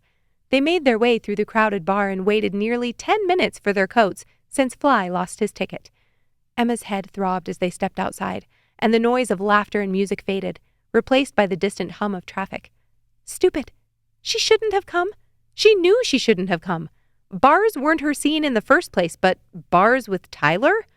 Her ears felt like they were covered with cellophane. Emma pulled her coat tighter around herself as she followed Jess and Fly to the back corner of the lot. Emma, wait! Tyler's voice called out from behind her. She whirled to find his shirtless figure illuminated by the dim glow of the streetlights. Her heart raced, a mix of emotions flooding through her as she took in his still bruised body, now slick with gelatin and at least one woman's saliva. He jogged toward her, weaving through the parked cars. Tyler, stop. Her voice wavered as she struggled to maintain her composure. I don't think this is a good idea. I shouldn't have come tonight. Emma, he began, but she held up a hand, flicking a glance over her shoulder to find Jess and Fly. They stood a few rows back, watching them. Fantastic. Go back inside. I've got a ride home with Jess. Tyler ran his hands through his hair, his nipples pinching against the cold. She hated that she noticed. I wasn't... Oh, you definitely were. She laughed at the ridiculousness of the situation. You don't owe me an explanation, okay? Thank you for the invitation, but I'm tired and Jess and Fly are heading out. I'll see you at work. She shuddered, imagining having to see him ever again after tonight. The image of flashy bras and tongues traveling over his golden skin. Emma clenched her jaw. This was his life. This was what Tyler Bowen did on the weekend, and Sean knew it. That was why he'd warned her, and that was why she needed to get the hell out of this parking lot. Good night, Tyler. She turned, but footsteps sounded behind her. Emma, I can go back in and grab my shirt. I'll drive you home. She whipped around and held out her hand. He was closer than she thought. Can you even safely drive, or should Fly call you an Uber? Tyler frowned. You've had more to drink than I have. Because you know how much I had to drink? Tyler's jaw flexed. Yeah, I do. How much then? Emma planted her hands on her hips. 1 shot with Jess. Her cheeks flushed as she scoffed. And you had less than that? I haven't had a drink tonight. I don't drink. Haven't since my first year at Toronto. His voice was low, and Emma took a step back. What? His words didn't compute. Goosebumps covered his skin and he rubbed his hands on his arms. My coach didn't allow any substance use. After a couple of years, I got used to it. One night I went to the bar and felt like shit the next day, so I stopped. Never went back. Emma pursed her lips. So, you did all that sober?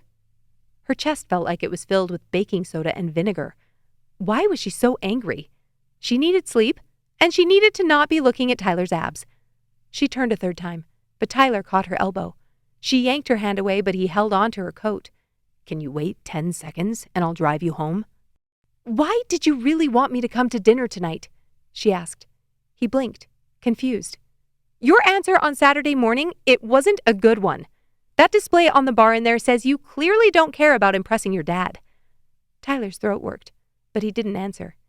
You helped me out, and I helped you. We're even. Something flashed in Tyler's eyes as he dropped his hold on her puffy coat. My dad has cancer, Emma. The words hung in the air like an icy fog.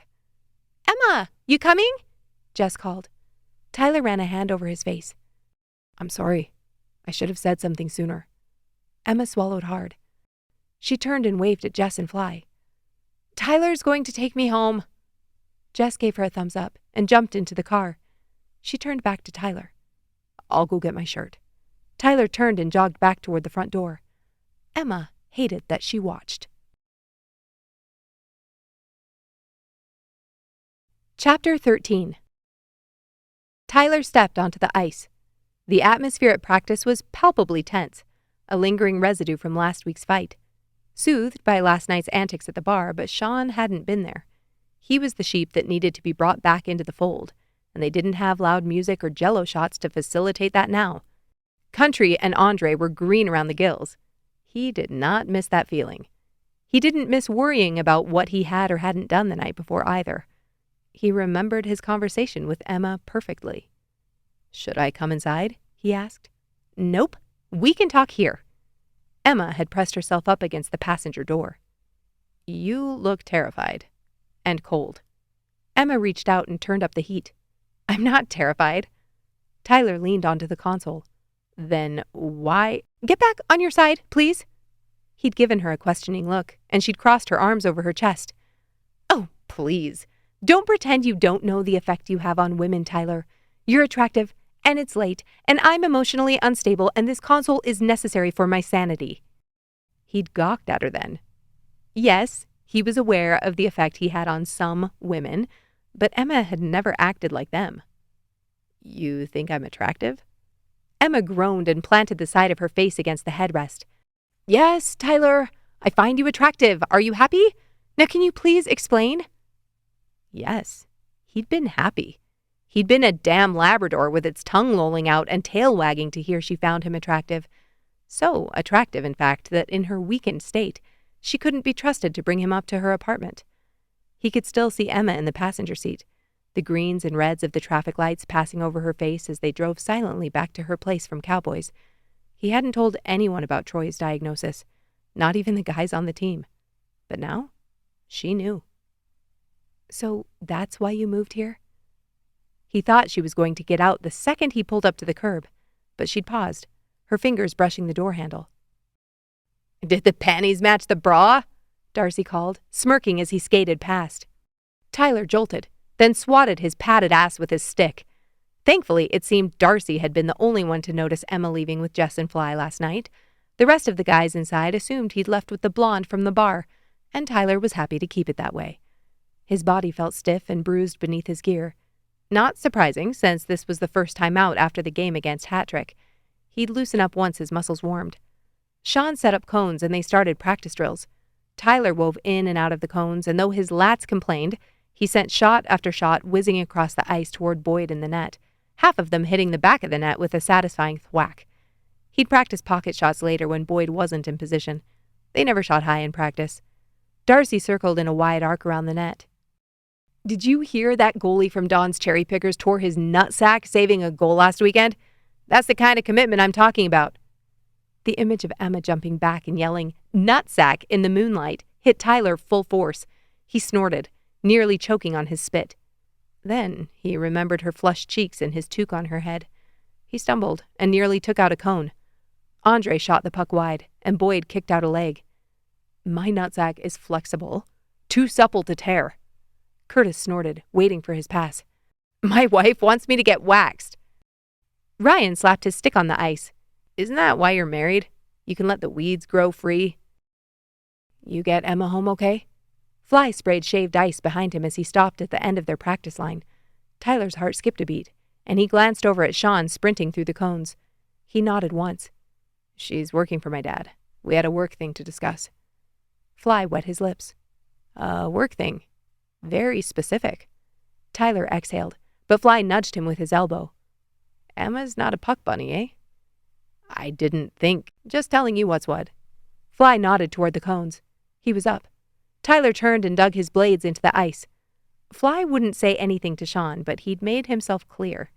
Don't piss around. Fly had been a young buck once. He'd played in the NHL for 2 years before his ACL shredded. He knew this game, on and off the ice. "Shit! Siraj, where was that in the game?" Mike's dark braid hung down the back of his jersey as he playfully knocked him into the boards. Siraj slapped Mike's helmet. Gary skated toward the back of the line, recently having returned from his trip to Europe. He looked a bit slow on the ice. "Too many baguettes?" Tyler teased as he passed. The dude was a monster on defense. Another thing they could have used more of with Tyler and Sean bleeding on the bench. Sean whistled for them to circle up. "First playoff game, Friday night, against Mill Hoodies, as you know. They've got Dirty D, and he's a menace, so wingers, keep your heads on swivels." Darcy, Andre, Mike, and Ryan nodded. Tyler didn't have the same visceral reaction to playing Edmonton as his teammates. He only had to imagine the Mill Hoodies were from Montreal, and he was right there with them. Sean continued. "Their goalie is a dandy, but don't underestimate him. He's left-handed, Bowen." Tyler nodded. "Left high pocket. Check. Butterbomb your sack, Boyd, and we should be good." Snickers sounded around the ice as Boyd rubbed his glove over his groin. They broke into teams for a scrimmage, and Tyler stopped thinking. He dropped into muscle memory, and his lingering bruises, his dad's diagnosis, and the look on Emma's face in the parking lot faded into the background. When he finally stepped off the ice and clomped down the hall to the showers, Tyler's body hummed, and his mind felt clearer than it had all weekend. He peeled off his sweat-soaked jersey and pads with a grimace. Sean's torso didn't look much better than his own. At least we match. Tyler pulled out his bag and started throwing his gear in, lamenting that it no longer smelled like Emma's lemon soap. Sean grunted and stripped off his shorts. Tyler followed him into the showers. The warm water cascaded over his sore muscles as he lathered shampoo into his hair, rinsing away the grime and sweat from practice. "What's the final count on the pot?" Gary asked, rivulets of water forming in his beard. "Last I heard, it was 15. Curtis flicked his wrist to snap his fingers together. "That's almost $1,000 each. Wasn't last year more like $750? Trans-Canada is feeling generous, eh?" Darcy flicked soap at Andre, landing on the silver cross hanging on a chain around his neck. The name of the provincial cup changed each year depending on who sponsored it, but to them, it was always the rose. Had a better ring to it. The Snowballs had won it twice in the past 5 years, and while Tyler wasn't motivated by the money, he wasn't going to be the reason that trophy left the display case upstairs. Tyler dried off and got dressed, then grabbed his gear and headed out to the hall. He was going to need more than a few full nights of sleep and ibuprofen to be in prime condition for Friday. He'd book a massage for Saturday morning preemptively. "Looking good out there," Sean barked behind him. Tyler took the stairs slowly to let him catch up. "Good practice, Cap." Sean climbed next to him. "Didn't fuddle things up too bad then?" Tyler clapped him on the shoulder with his free hand. They didn't say anything else as they walked out the front doors. The air bit against his skin, and Tyler tucked his chin into the top of his puffy vest. The stars overhead glittered against the charcoal sky, while the faint buzz of streetlights mingled with laughter wafting from one place. "Tyler?" He turned to see Ginger sitting on one of the benches, bundled up against the cold. "Hey." She had on a short skirt and sheer leggings. Sean glanced between the two of them. "Don't stay out too late, Bowen." Tyler's throat tightened as Sean strode to his car. "Hey, Ginger, you're not working at Dusty tonight?" "I was in the neighborhood. Thought we could chat?" Tyler's heart rate quickened. Normally, he'd pretend this was innocent. Give her the satisfaction of thinking she'd come up with a reasonable explanation for why she was freezing outside of the ice arena, then act surprised when she ended up between his sheets. But he didn't feel normal tonight. Ginger shifted on her heels. "Maybe we could walk to your truck. It's nippy out here." Tyler nodded once and started walking. Emma entered the bustling studio on Thursday, her heart pounding with nervous energy. Lindsay and Vaughn were already well into packing their photography equipment, the metallic clink of tripods mingling with the rustle and zips of protective bags. "Do you think Troy Bowen has his hands in every part of this project?" Lindsay asked, her auburn hair bouncing as she secured a camera lens in its case. "I mean, the pay is incredible, but if he micromanages me, this is a full quarter we're committing to." Emma set down her empty boxes and purse and began wrestling with a backdrop. "We only signed for the first property. If it's soul-sucking, we can bow out after a month or so." "Agreed." Vaughn stacked his gluten-free energy bars into his backpack with precision. "I'm intrigued by the interior shoots, Linz. I think we'll come up with something breathtaking." Absolutely. Emma had no doubt they would, but her thoughts wouldn't stay planted on the bed and breakfast. All morning, she'd been reliving the conversation in Tyler's truck Sunday night. His hazel eyes soft and vulnerable, his cologne mixed with the sweet and acrid scent of fruity liquor. "That's why I asked you to come to dinner. I don't want to be like my dad, Emma. But I don't have much time left to figure it out, at least not when he can see it." She'd listened as he filled her in on his dad's pancreatic cancer diagnosis 10 years earlier, how he'd been declared cancer-free but now was in relapse, refusing treatment since the odds were low he'd do more than languish in a hospital bed for months and die anyway. Tyler described the end of his parents' marriage, how Troy had cheated on his mom at least twice that he knew about, and how he promised himself he'd never do that to a woman. Emma read between the lines. I'll never get close to someone if I might hurt them. Though she hadn't admitted it in the cab, her heart mirrored his. I'll never get close to someone if they might hurt me. And as he spoke, A realization had snapped into place. That's why she was drawn to men like Tyler. If she picked up a snake and got bit, she could never blame herself for deserving it. It was their fault, not hers. Her relationship with Alex broke down because he was a douchebag, not because Emma wasn't lovable, not because she couldn't make someone happy, not because she wasn't enough. Tyler had tried to walk her inside, but she'd asked him not to. She didn't want him to see the tears welling in her eyes and think they were his fault. They weren't. Earth to Emma! Lindsay snapped her fingers in front of Emma's face, bringing her back to the studio. You okay there? Yeah, Emma stammered, blushing. This is just a big change. Hey, Vaughn crooned, slinging an arm around her shoulders. We're all in this together. If this doesn't work out, we'll find something that does.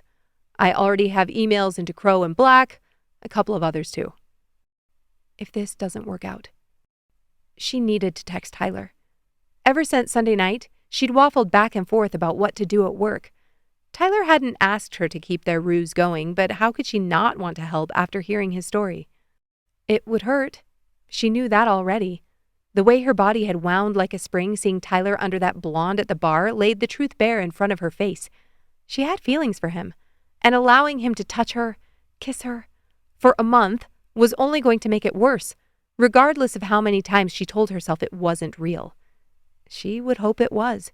She would want him to be something he wasn't. Her lizard brain wouldn't get the memo once his hands were on her skin. We need a picture, Lindsay announced triumphantly, snapping shut the last case. She set her iPhone against the built-in cabinets and hustled to stand next to Emma and Vaughn. Emma wrapped her arms around her friends and smiled, then let Vaughn stack the boxes in her arms and open the door. Tomorrow. He kissed her cheek.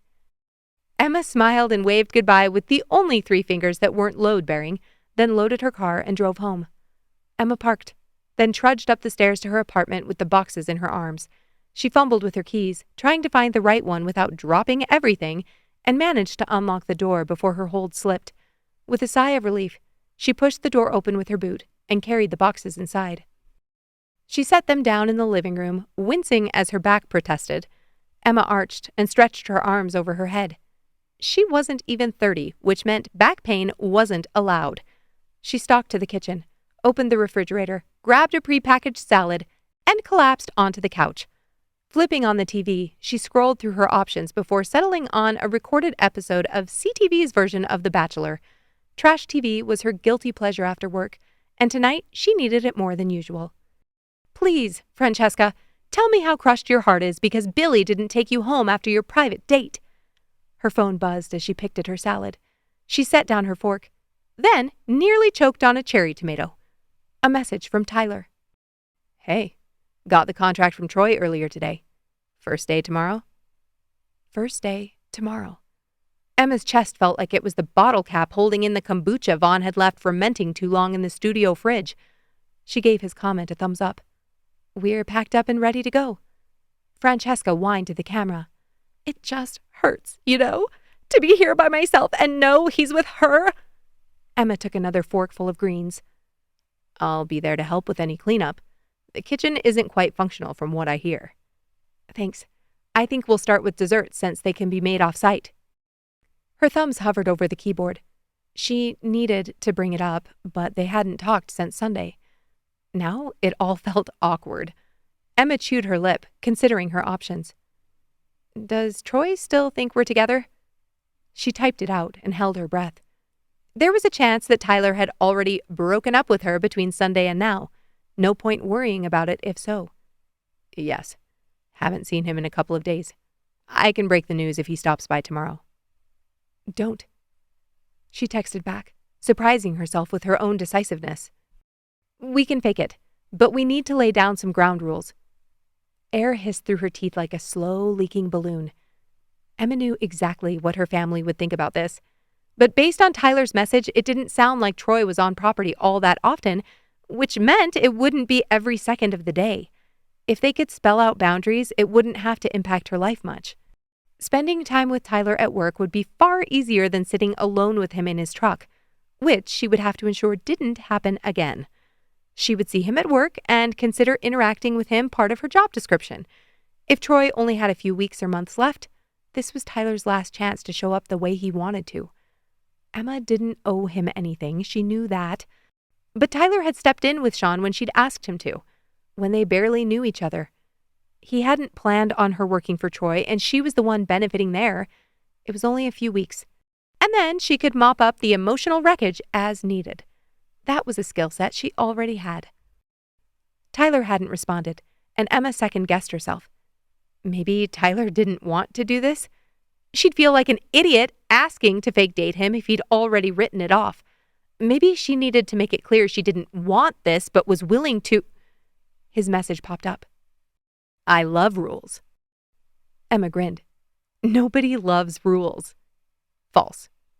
Fine, Bowen, name some rules you love. No icing, no offsides. Emma snorted. Hockey rules. Perfect. Great start. No offsides. You don't come into my workspace unless I invite you. No delay of game. If I'm working, you can't distract me. How would I distract you? So many ways. She ignored the question. No face-offs. Emma snorted. Let him chew on that for a minute. Then how do we start the game? Emma laughed out loud. Touching only when necessary. If Troy isn't there, hands off. I wouldn't be offside anyway. Exactly. Kissing? Emma sucked in a breath. No kissing, was her gut reaction. But that wasn't practical. Tyler was touchy, and his dad wasn't going to believe they were into each other if he didn't at least see a few. Her stomach swooped. Once a week. Max. I give penalties. The screen said typing. She waited, ignoring the dramatic music on the TV. One word from you, and I'll tell Troy it didn't work out. Which word? Halt and desist are both good ones, although adding good sir would feel more final, you know? Good night, E. Good night, T. Chapter 14. Emma walked up to the steps of the property, taken aback by the chaos that greeted her. Men in hard hats swarmed the exterior of the house, and the front door hung open for workers to come and go. The property was a beautiful testament to history, with its high ceilings, intricate crown molding, and ornate chandeliers. Troy had been adamant about preserving the architectural integrity of the place, ensuring that every renovation honored and enhanced its original character. He'd said, "There's no point in leaving an old building standing if you aren't going to pay homage to its roots. May as well knock it down otherwise." Emma respected that. She walked through the front sitting room, but barely had time to glance up the dust and drop sheet-covered stairwell before Lindsay popped into the hall. "Welcome to our humble abode." Emma grinned. "You got here early." Lindsay motioned for Emma to follow her into the kitchen. The cabinets were installed and the tiling was done, though still a mess. Dust motes danced in the morning light through the kitchen window, and the smell of freshly cut wood filled the air as a saw whined from upstairs. "That light, though," Emma murmured. She touched an original stained glass panel inset in the wall between the kitchen and the sitting room. "Oh, I know." Lindsay tossed her damp rag. Vaughn was already hunched over the countertops, scrubbing away at grout with religious fervor. They'd been forced into a half-day since the sink had been unexpectedly installed early that morning. They couldn't shoot, but could prep for a dessert shoot the next morning. Emma dropped her purse onto a stool and settled into the rhythm of scrubbing. Once they'd removed the first layer of silt, they switched to microfiber and polishing cloths. By 2 o'clock, the tiles were gleaming, and Lindsay already had one light mounted. "I'll go get the stuff from my car." She rinsed her rags and laid them on the edge of the sink to dry. When she walked back into the sitting room, her heart skipped a beat. When had Tyler arrived? He'd set up a makeshift office with his laptop and seemed lost in thought as his fingers clacked on the keys. He glanced up, then back at his screen. "How are things?" Emma shrugged nonchalantly, avoiding eye contact. "Fine." She continued walking out the door, down the steps, then pulled the boxes from her car. When Tyler saw her coming, he left his standing desk and took 2 boxes from the top of her pile. "You don't need to do that." He lowered his voice. "What are fake boyfriends for?" Emma's mouth lifted as they walked into the kitchen. "Where do you want these filters?" Lindsay pointed to a stack of boxes already in the corner by the broom closet. "The tile looks great in here," Tyler commented. Vaughn looked between him and Emma. Of course it does. Tyler grinned, amused, and Emma waved him back out into the sitting area. The pastry chef will bring in desserts first thing tomorrow morning. She's making them fresh, but there will be sweating in the transfer, I'm sure. Emma opened the fridge to make sure they weren't there already. I thought I'd shoot that window if we have time after setup. Lindsay grabbed a polishing cloth and ran it over the mottled glass. Emma narrowed her eyes.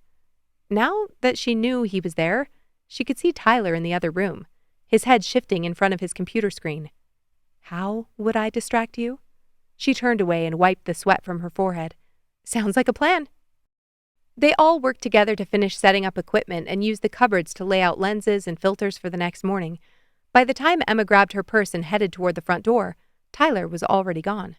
She glanced at her phone. Almost 5. The Snowballs had their first playoff game tonight, and she was definitely going to be there. She may get away with not going to all the regular season games, but Sean and her parents would kill her if she wasn't there for this. The game was at 7:15, and her parents were having dinner beforehand at Moxie's. Since she had the morning off, she was more than prepared. Her gloves and toque were already in the passenger seat, so Emma flipped around and drove straight to the restaurant. After entering Moxie's, she opened her coat and took in the contemporary decor. The warm lighting reflected off the wood furnishings, making the dining room feel cozy in the nearly gone light streaming in from outside. Charlotte and Rob were already in a large booth with Kelty at the back, and they waved her over. Big night! Her mother stood and gave her a hug. She wore a light blue sweater, and Emma spotted something white and fluffy sticking out of the top of her purse. Did you make snowballs, Mom? Charlotte's eyes lit up as she sat back down. I already showed Kelty, but I'll show you too. She pulled the pom-poms from the bag, and they floofed out like new pillows released from their packaging. Those are something, Emma laughed as her dad ran a hand over his bald head.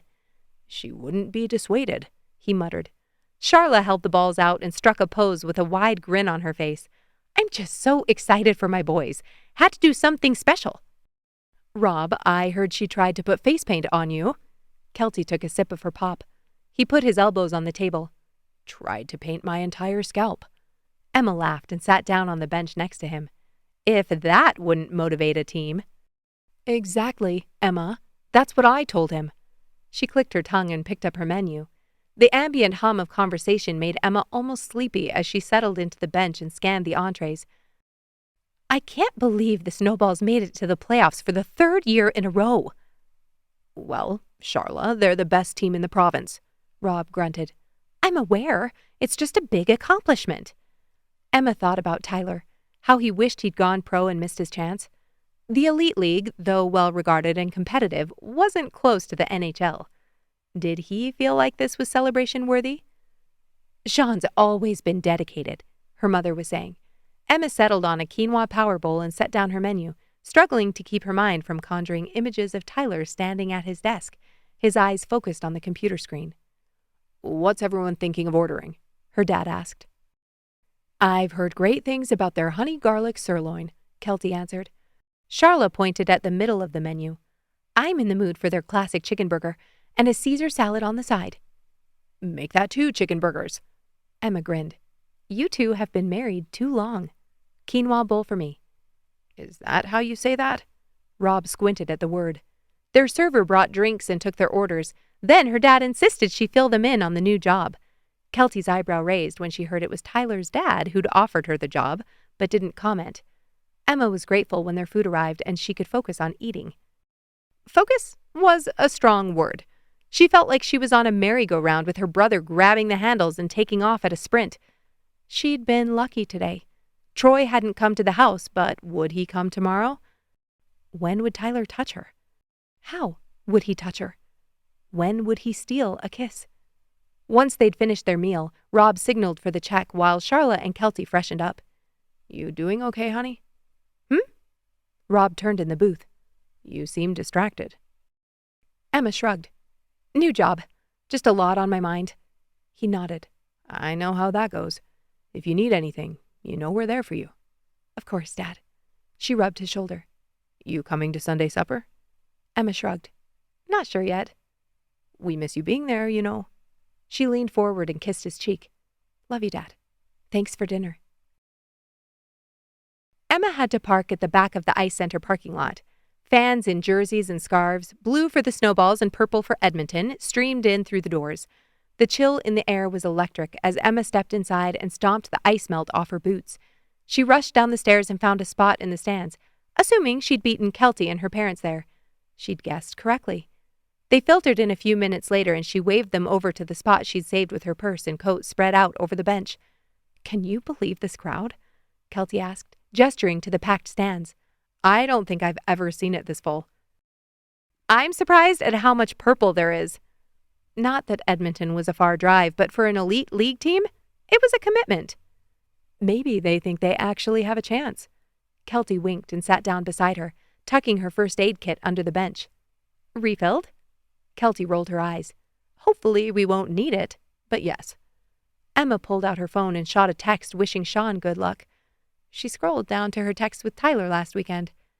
It wasn't strange for her to text him the same thing, was it? She thought back to Merle at co-op. Downright neighborly. That was all. Emma sent the text and slipped her phone back into her purse.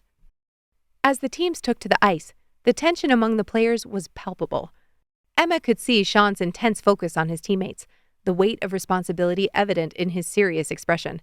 Then there was Tyler, strong and confident, gliding across the ice. She watched him shamelessly as he warmed up, changing the direction of her head every once in a while so Kelty wouldn't catch on. "Let's go, Snowballs!" Kelty shouted as Sean moved to center ice. "We've got this!" The game was nothing short of intense. One player on Mills was nearly impossible to shut down.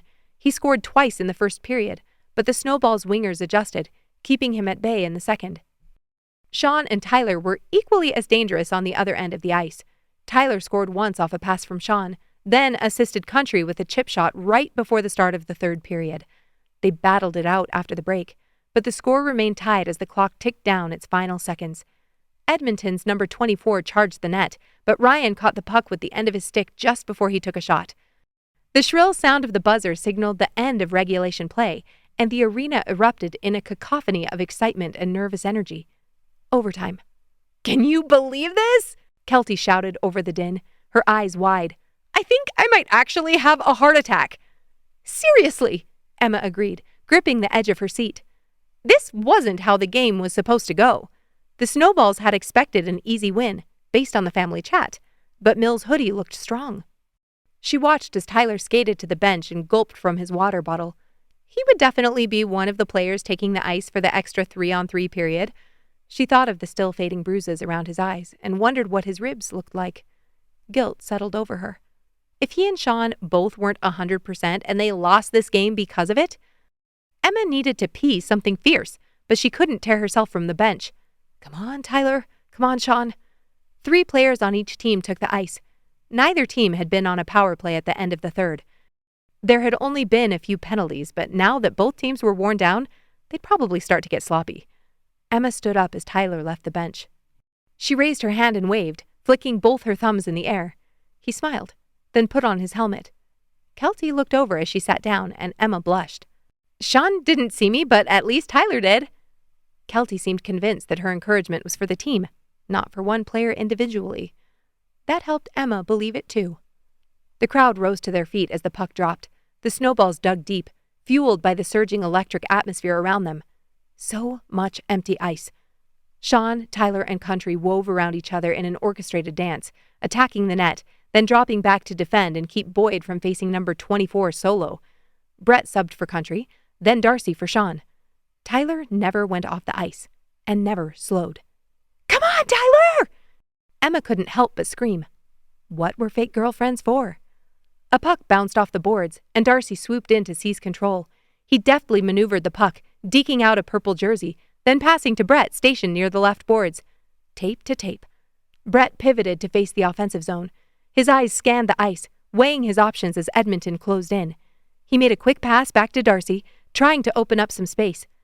Darcy faked a pass to Tyler, sprinting toward the net, then dropped the pass to Brett, who had circled back to center. Emma squealed. The defense misread the play, distracted by Tyler.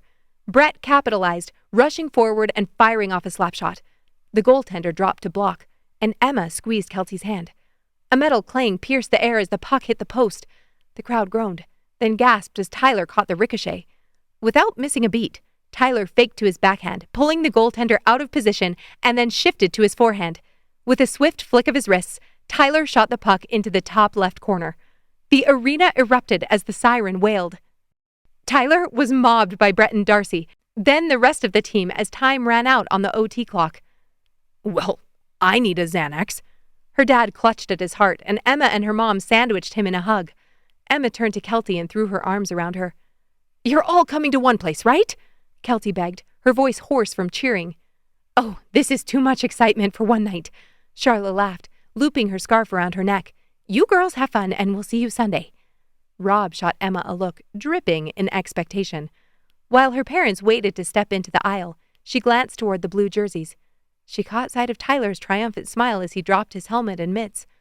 Warmth bubbled inside her. "Ready?" Kelty grabbed her hand, and they flowed with the crowd toward the pub. Chapter 15. One place was a hive of activity when they arrived. Jubilant fans packed every available inch and were raising their glasses in toast after toast to the Snowball's players filtering in. The laughter and energy were infectious, and Emma couldn't help but get swept up in it. Jess waved Emma and Kelty over to join her. Emma checked her phone as they sat. Vaughn and Lindsay were supposed to meet them here after the game. While they weren't excited for hockey games, they adored celebrating afterwards. Vaughn had texted 20 minutes ago saying they were on their way. They should be walking in any minute. She was about to slip her phone back in her pocket when a message popped up from Tyler in response to her good luck wishes earlier. "Thanks. I needed that." She grinned. "No, you didn't." "Why are you smiling?" Emma dropped her phone to her lap and looked up, her eyes wide as if she'd just been caught with her hand in the cookie jar. Tyler stood in the doorway next to Brett with a smug look on his face. It didn't last long as fans bid for their attention. It would take them a while to make their way back here, which gave her time to calm her heart rate.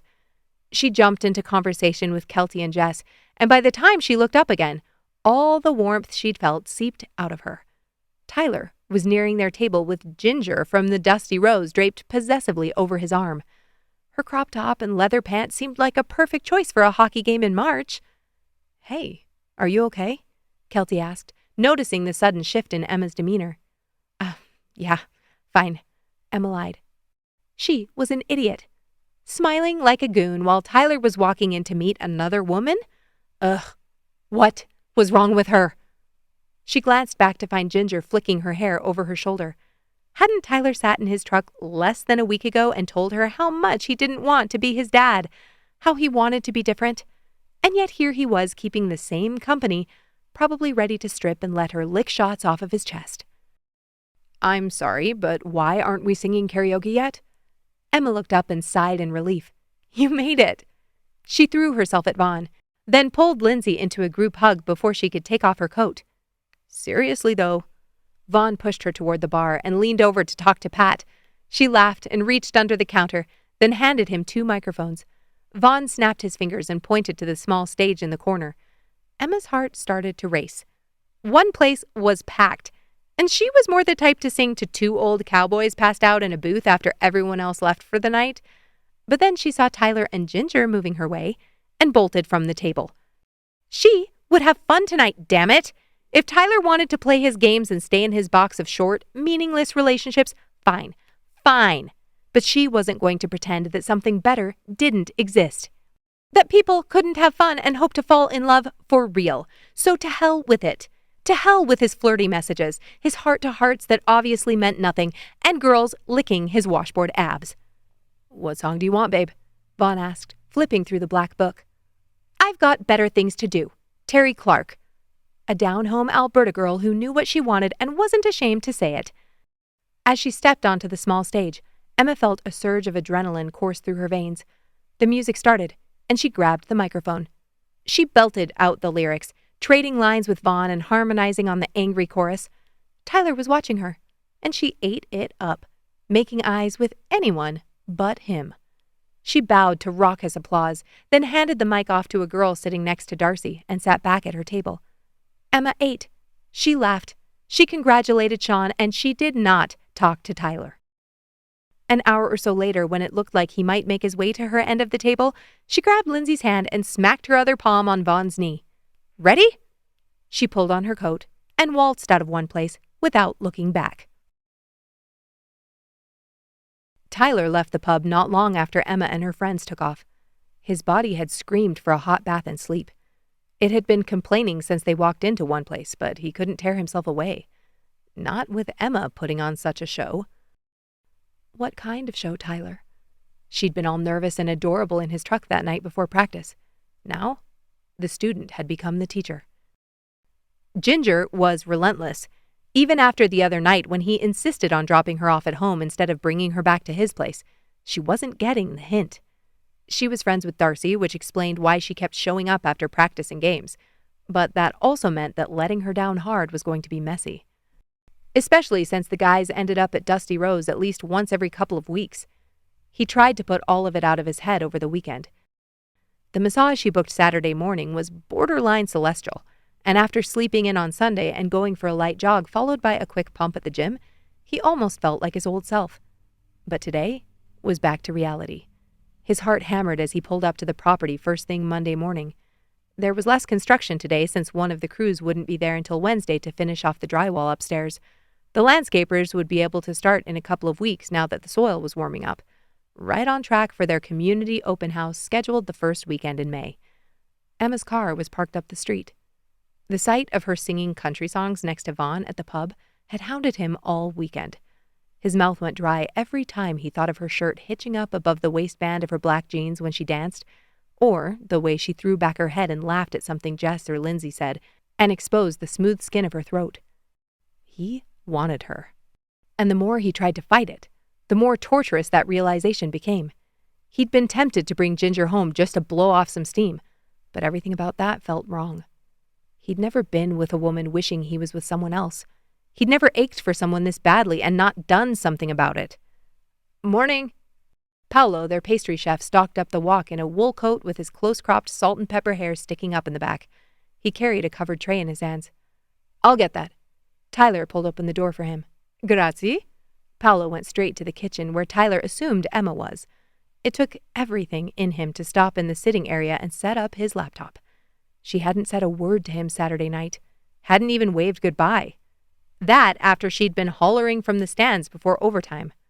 He'd thought that excitement was for him, but maybe she was caught up in the excitement of an extra period. Maybe she'd texted everyone on the team good luck. No. He'd seen her face reading his texts at one place. Tyler ran a hand over his face and logged in. More risk assessment this morning for a new client out of Windsor, then penetration testing for a bank in Sault Ste. Marie. He wished he was penetration testing a different client, but he had no control over that. His eyes flicked to the stained glass window, but there wasn't enough light coming through for him to make out any shapes in the kitchen. Emma's laughter floated into the sitting area, and Tyler adjusted his pants. He put in his headphones and searched up a playlist of Canadian punk bands from the 90s. If anything could kill a hard-on, it was remembering he once wore a chain that connected his wallet to his belt loop. It worked. Mostly. Until about 10 in the morning when the laughter and the husky voice of Diana Krall became intrusive. Was this what photo shoots sounded like? If so, he'd chosen the wrong career. He plucked out his earbuds, stalked across the room, and leaned through the open door. Emma, dressed in navy slacks and a pale pink, long-sleeve top, giggled as Vaughn held her in a traditional waltz position, crooning the words of the song at full volume.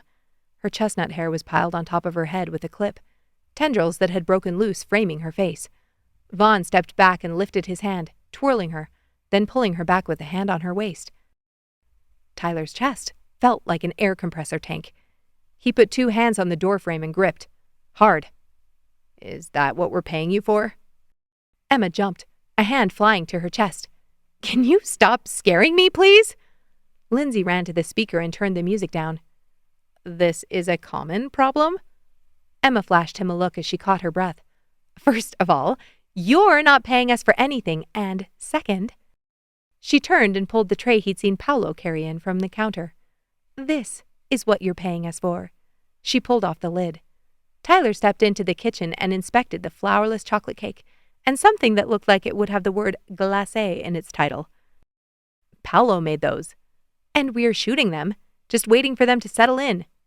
Settle in? She put a hand on her hip. They need to be comfortable for their photo shoot. Footsteps sounded behind him. Tyler turned, expecting to see one of the other contractors, but Troy entered the room. Hey, look at those buttes! He strode forward and leaned over the counter, inspecting the gold leaf on the dark chocolate. Paolo's a magician, isn't he? Emma straightened. Can't wait to shoot these today. Should have the dessert menu finished by the end of the week. Then hopefully the gas will be hooked up, eh? Troy turned and put a hand on the industrial stovetop. Still plenty of time. Do you have everything you need? Lindsay nodded. Giving the sun a bit more time to grace us with its presence, and then we'll get going. Excellent. Ty, how goes it? Tyler rounded the island and opened the fridge, pulling out a bottle of water. Just came in for a drink and to say good morning to Emma. He set the bottle on the counter, his heart pumping hard enough to fill a tire. Emma's eyes widened as he curled his hand over her hip and pulled her against him. This was perfectly within their rules, and by the look on her face, she knew it. Next time you all have a dance party, let me know. I'm the only one who gets to twirl Emma in the kitchen. He brushed the waves of hair from the side of her face and caught her lips between his before she could suck in a full breath. Her lips were slightly parted, and he couldn't help himself. She tasted like berry lip balm and morning coffee as he slipped his tongue past her teeth. Her hands tightened on his waist as she relaxed into him, then quickly pushed back, out of breath. Tyler, I'm at work. Her voice was breathless, her lips and cheeks flushed. Troy barked a laugh. Since when has that ever stopped the Bowen men? Tyler stiffened. Emma pulled her hands from his waist and took a step back, pursing her lips and rubbing to redistribute her lip product. Good morning, Tyler. Good morning, Emma. He picked up his bottle of water and exited the room. Chapter 16. The fluorescent lights cast a warm glow on Emma's face as she waved the heat gun over the chocolate torte. When it was glossy again, she moved out of the way. Okay, I think we're ready for the close-up. Lindsay balanced her elbows on the counter and leveled the camera. So, we're really not going to talk about what just happened? The camera clicked, and Lindsay tucked her hair behind her ear. Emma swallowed hard and leaned against the counter behind her. Nothing to talk about? Emma shrugged, trying to sound dismissive. We're just doing this for his dad. Doing what, exactly? Lindsay asked. Emma blew out a breath. Pretending to be together. And in all the time we were packing up the studio or preparing for shoots, you didn't feel like fake dating your brother's teammate was fodder for conversation? Vaughn looked positively scathed, and Emma couldn't help but laugh. I'm sorry, okay? I felt like an idiot. She told me about finding his license, Lindsay murmured behind the camera, clicking away. And the fight. Vaughn nodded. How easy would it have been to explain how those things were tied together? He pursed his lips and mimed tying a bow in the air. Emma let out an exasperated sigh. It's nothing. I got him beat up by my brother, and then I went on what I thought was one date that turned into us working together. Shouldn't you just be grateful I got this gig in the first place? Vaughn scoffed. Honey, those things are not mutually exclusive. We can be grateful and traumatized by your dirty secrets. He swiveled the light on top of the tripod while Lindsay fiddled with her camera settings. Emma apologized at least 3 more times that afternoon and gave them as many details as she could without making it sound like she cared about the way Tyler looked when he picked her up for the game, or how he stood on his porch in bare feet when she returned his truck. After that day, she responded with 1 or 2-word answers when they asked about Tyler, and pretty soon they stopped asking altogether. For the following 2 weeks, Emma threw herself into work, determined to avoid Tyler as much as possible, to avoid any more interrogation, but mostly to avoid the soup of emotions that bubbled to the surface every time he was close. That kiss. It had opened a floodgate she didn't know she'd built. Grateful and traumatized. She desperately wanted more of his lips on hers, but feeling him that close, experiencing what that broke open in her, sent fear and self-doubt tumbling through her. This wasn't real. And for all the work she thought she'd done since Alex, she was still a delicate wine glass teetering on the edge of a table, just waiting to be shattered again. She couldn't let herself get invested, and certainly not with someone who she knew wouldn't treat her heart carefully. So, she labored over every detail in their menu shoots, transforming ordinary dishes into tantalizing works of art. At home, she spent hours researching businesses in the area beyond their normal network and sent countless emails to potential clients, hoping to secure new projects for when their current gig ended. She updated her website, and when that was finished, Emma turned to deep cleaning her apartment. The sound of the vacuum and sight of bags full of donation items drowned out any thoughts of Tyler. At the property, she found reasons to disappear over lunch, to leave the room when she saw his silhouette moving through the stained glass, and she left with her phone against her ear a few minutes before or after he started packing up for the day. She fake-talked with so many people, she lost track. Emma went to 2 more playoff games, but never went to the pub after. Sean and her parents didn't question it since she'd made a big deal about her stressful work schedule, and nobody else on the team missed her. Because she knew how much Sunday supper meant, to her mom especially, she stopped in but arrived early and left before most of the team even showed up. One time, Tyler walked in as she was putting on her boots.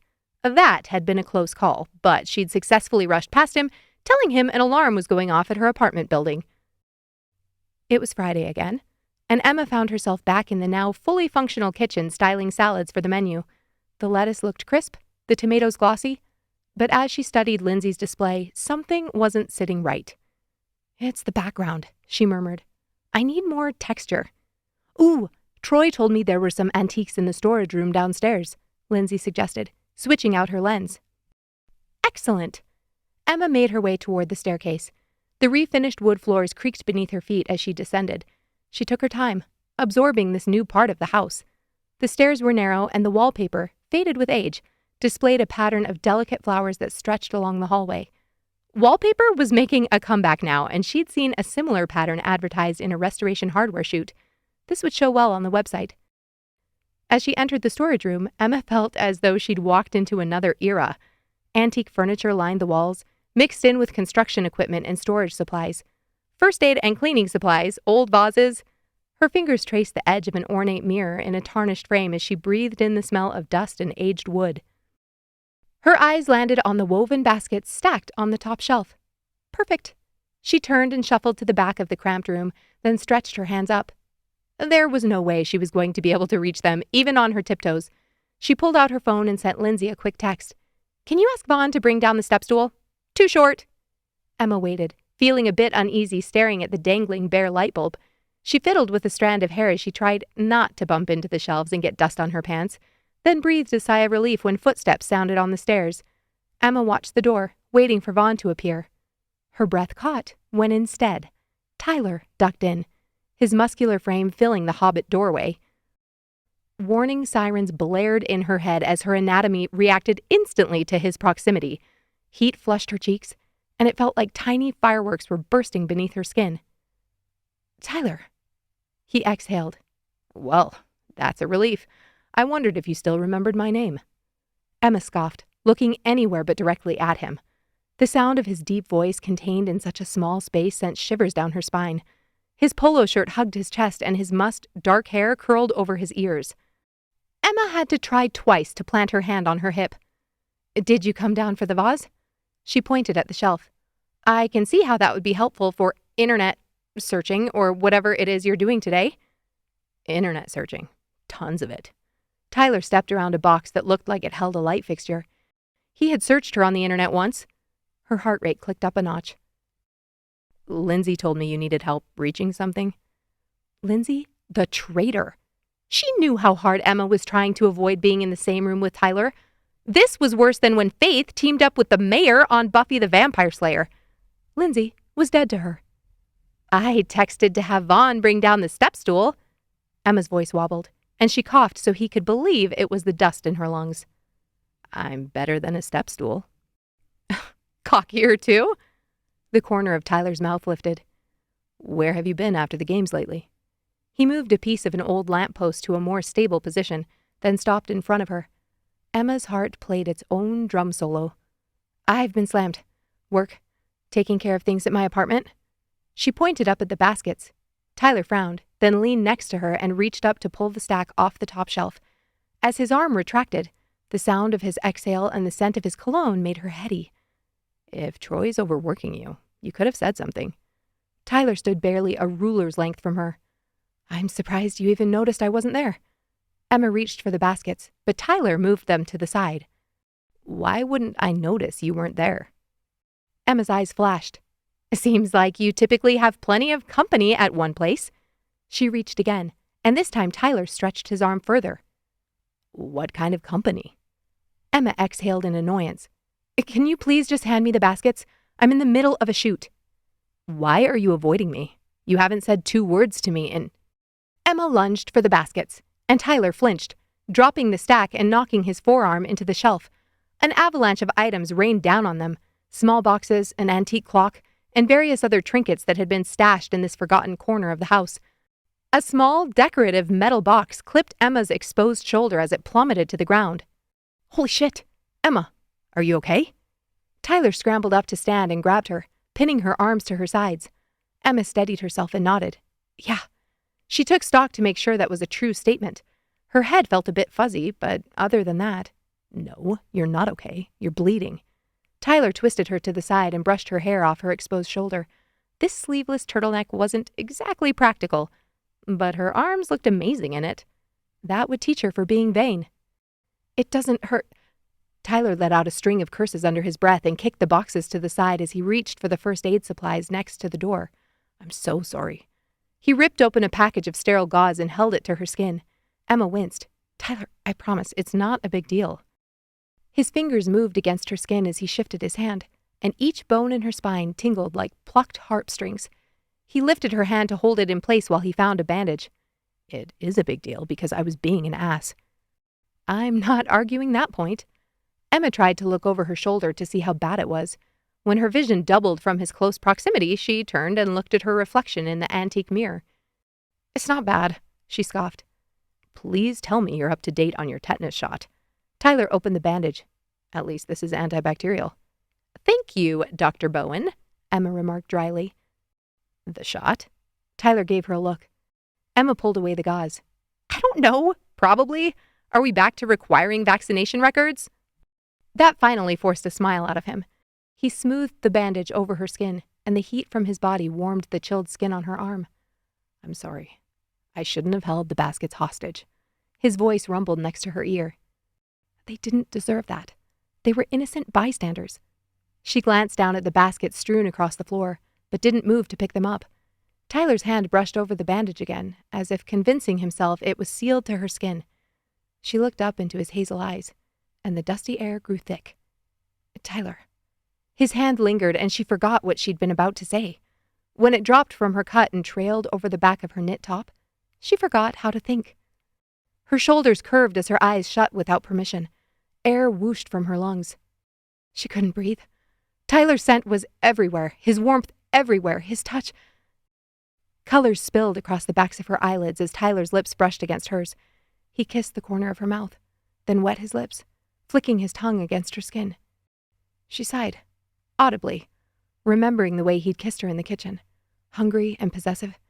It had been for show, but... Tyler's hands tightened around her, and his body made an impression against her. Hard granite against soft clay. For 2 weeks she'd convinced herself that she'd stamped these feelings out, but this was oxygen over coals. She was a can of Coke dropped and shaken, then put back in the cooler, lying in wait until some unsuspecting victim popped the tab. Emma slammed her hands into Tyler's chest, gasping.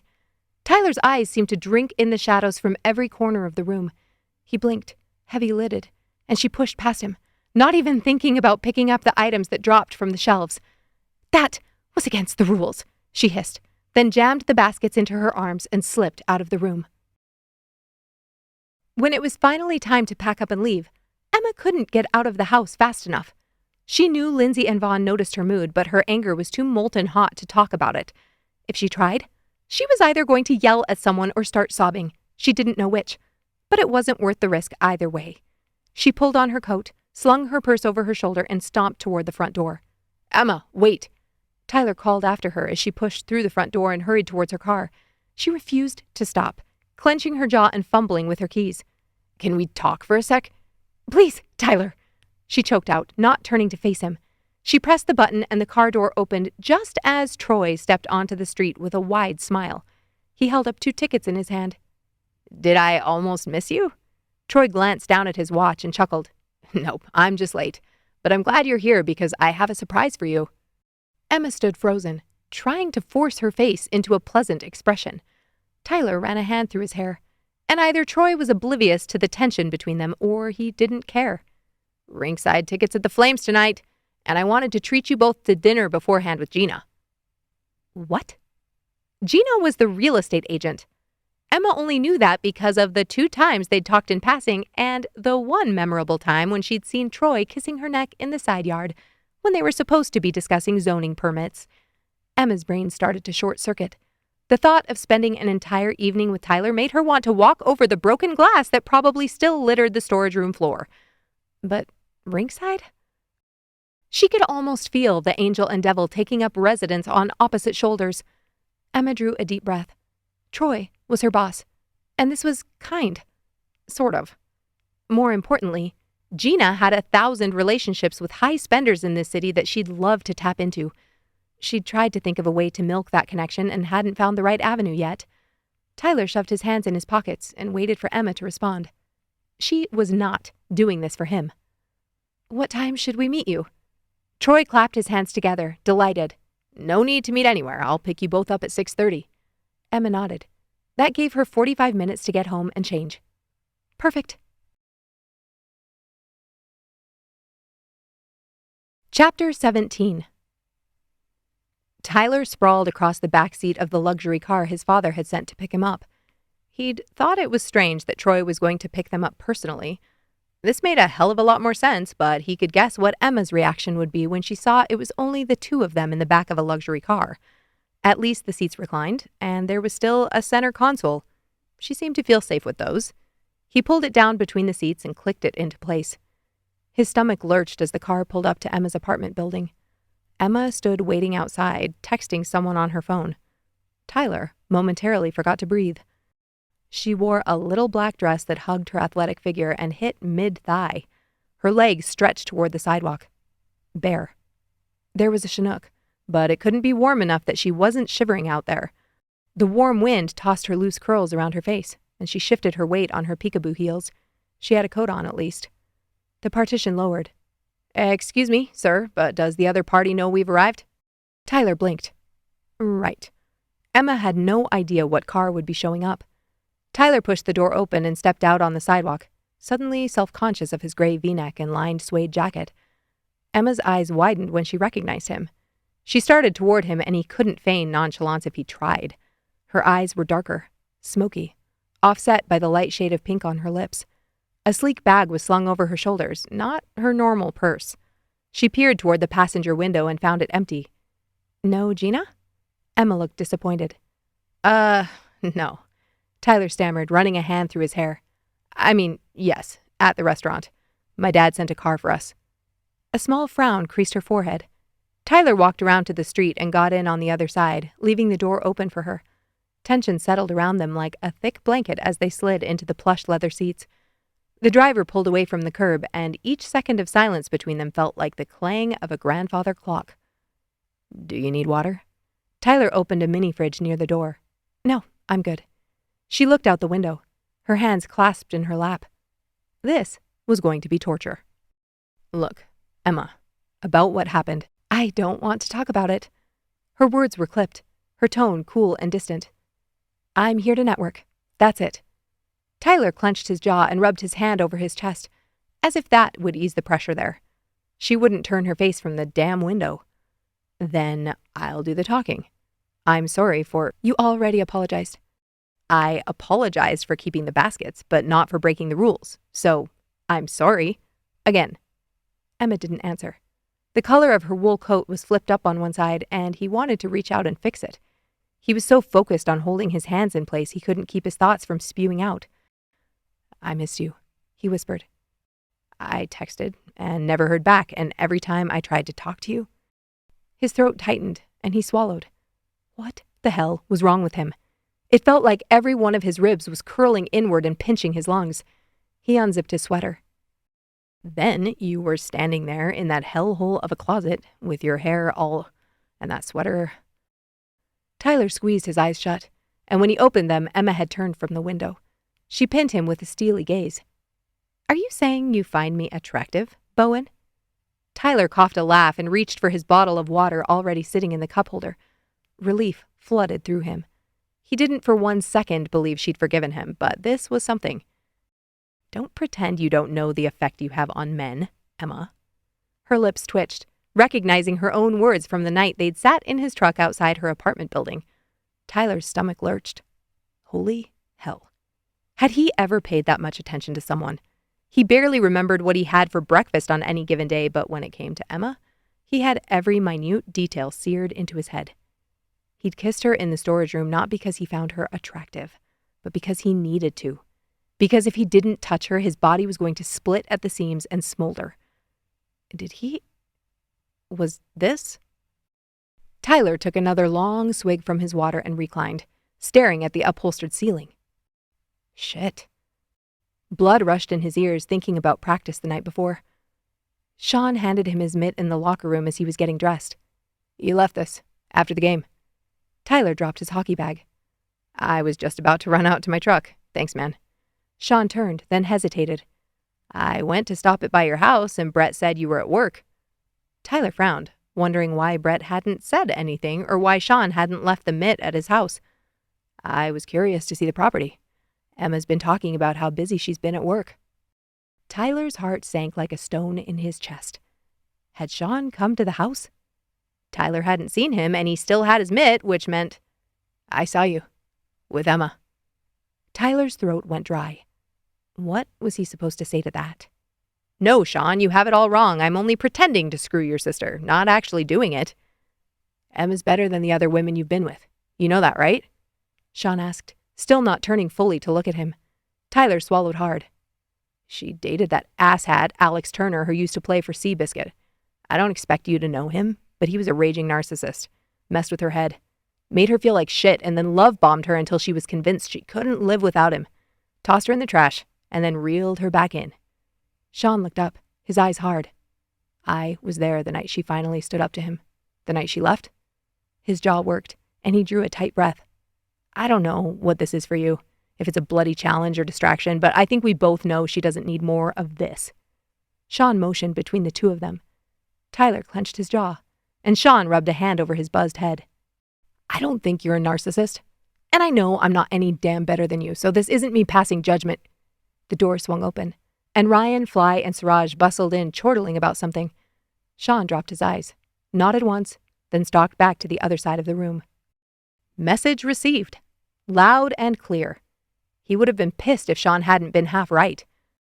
Emma was better than him, and he knew exactly what she wanted. Something he didn't know how to give anyone.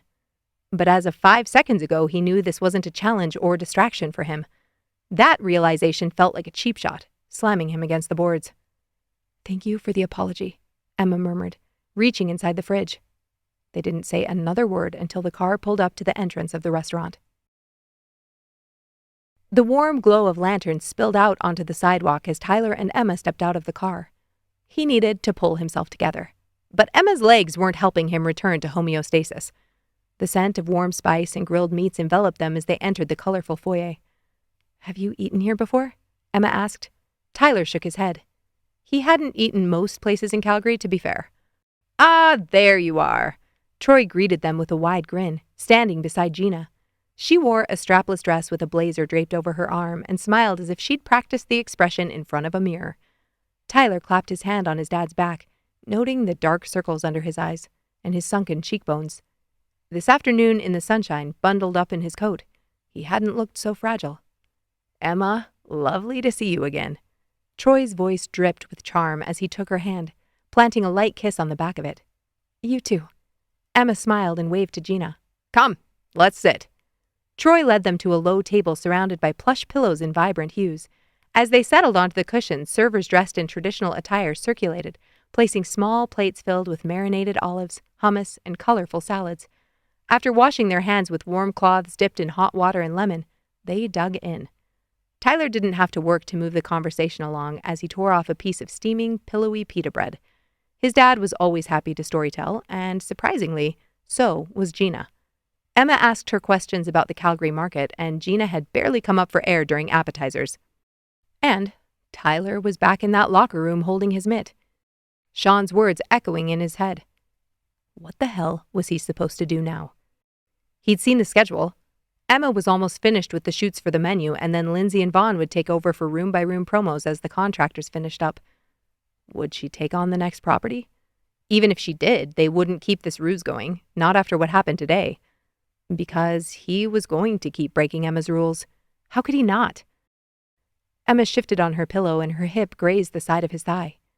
Tyler, have you tried these stuffed grape leaves? Troy's voice pierced his thoughts. Absolutely divine. No, not yet.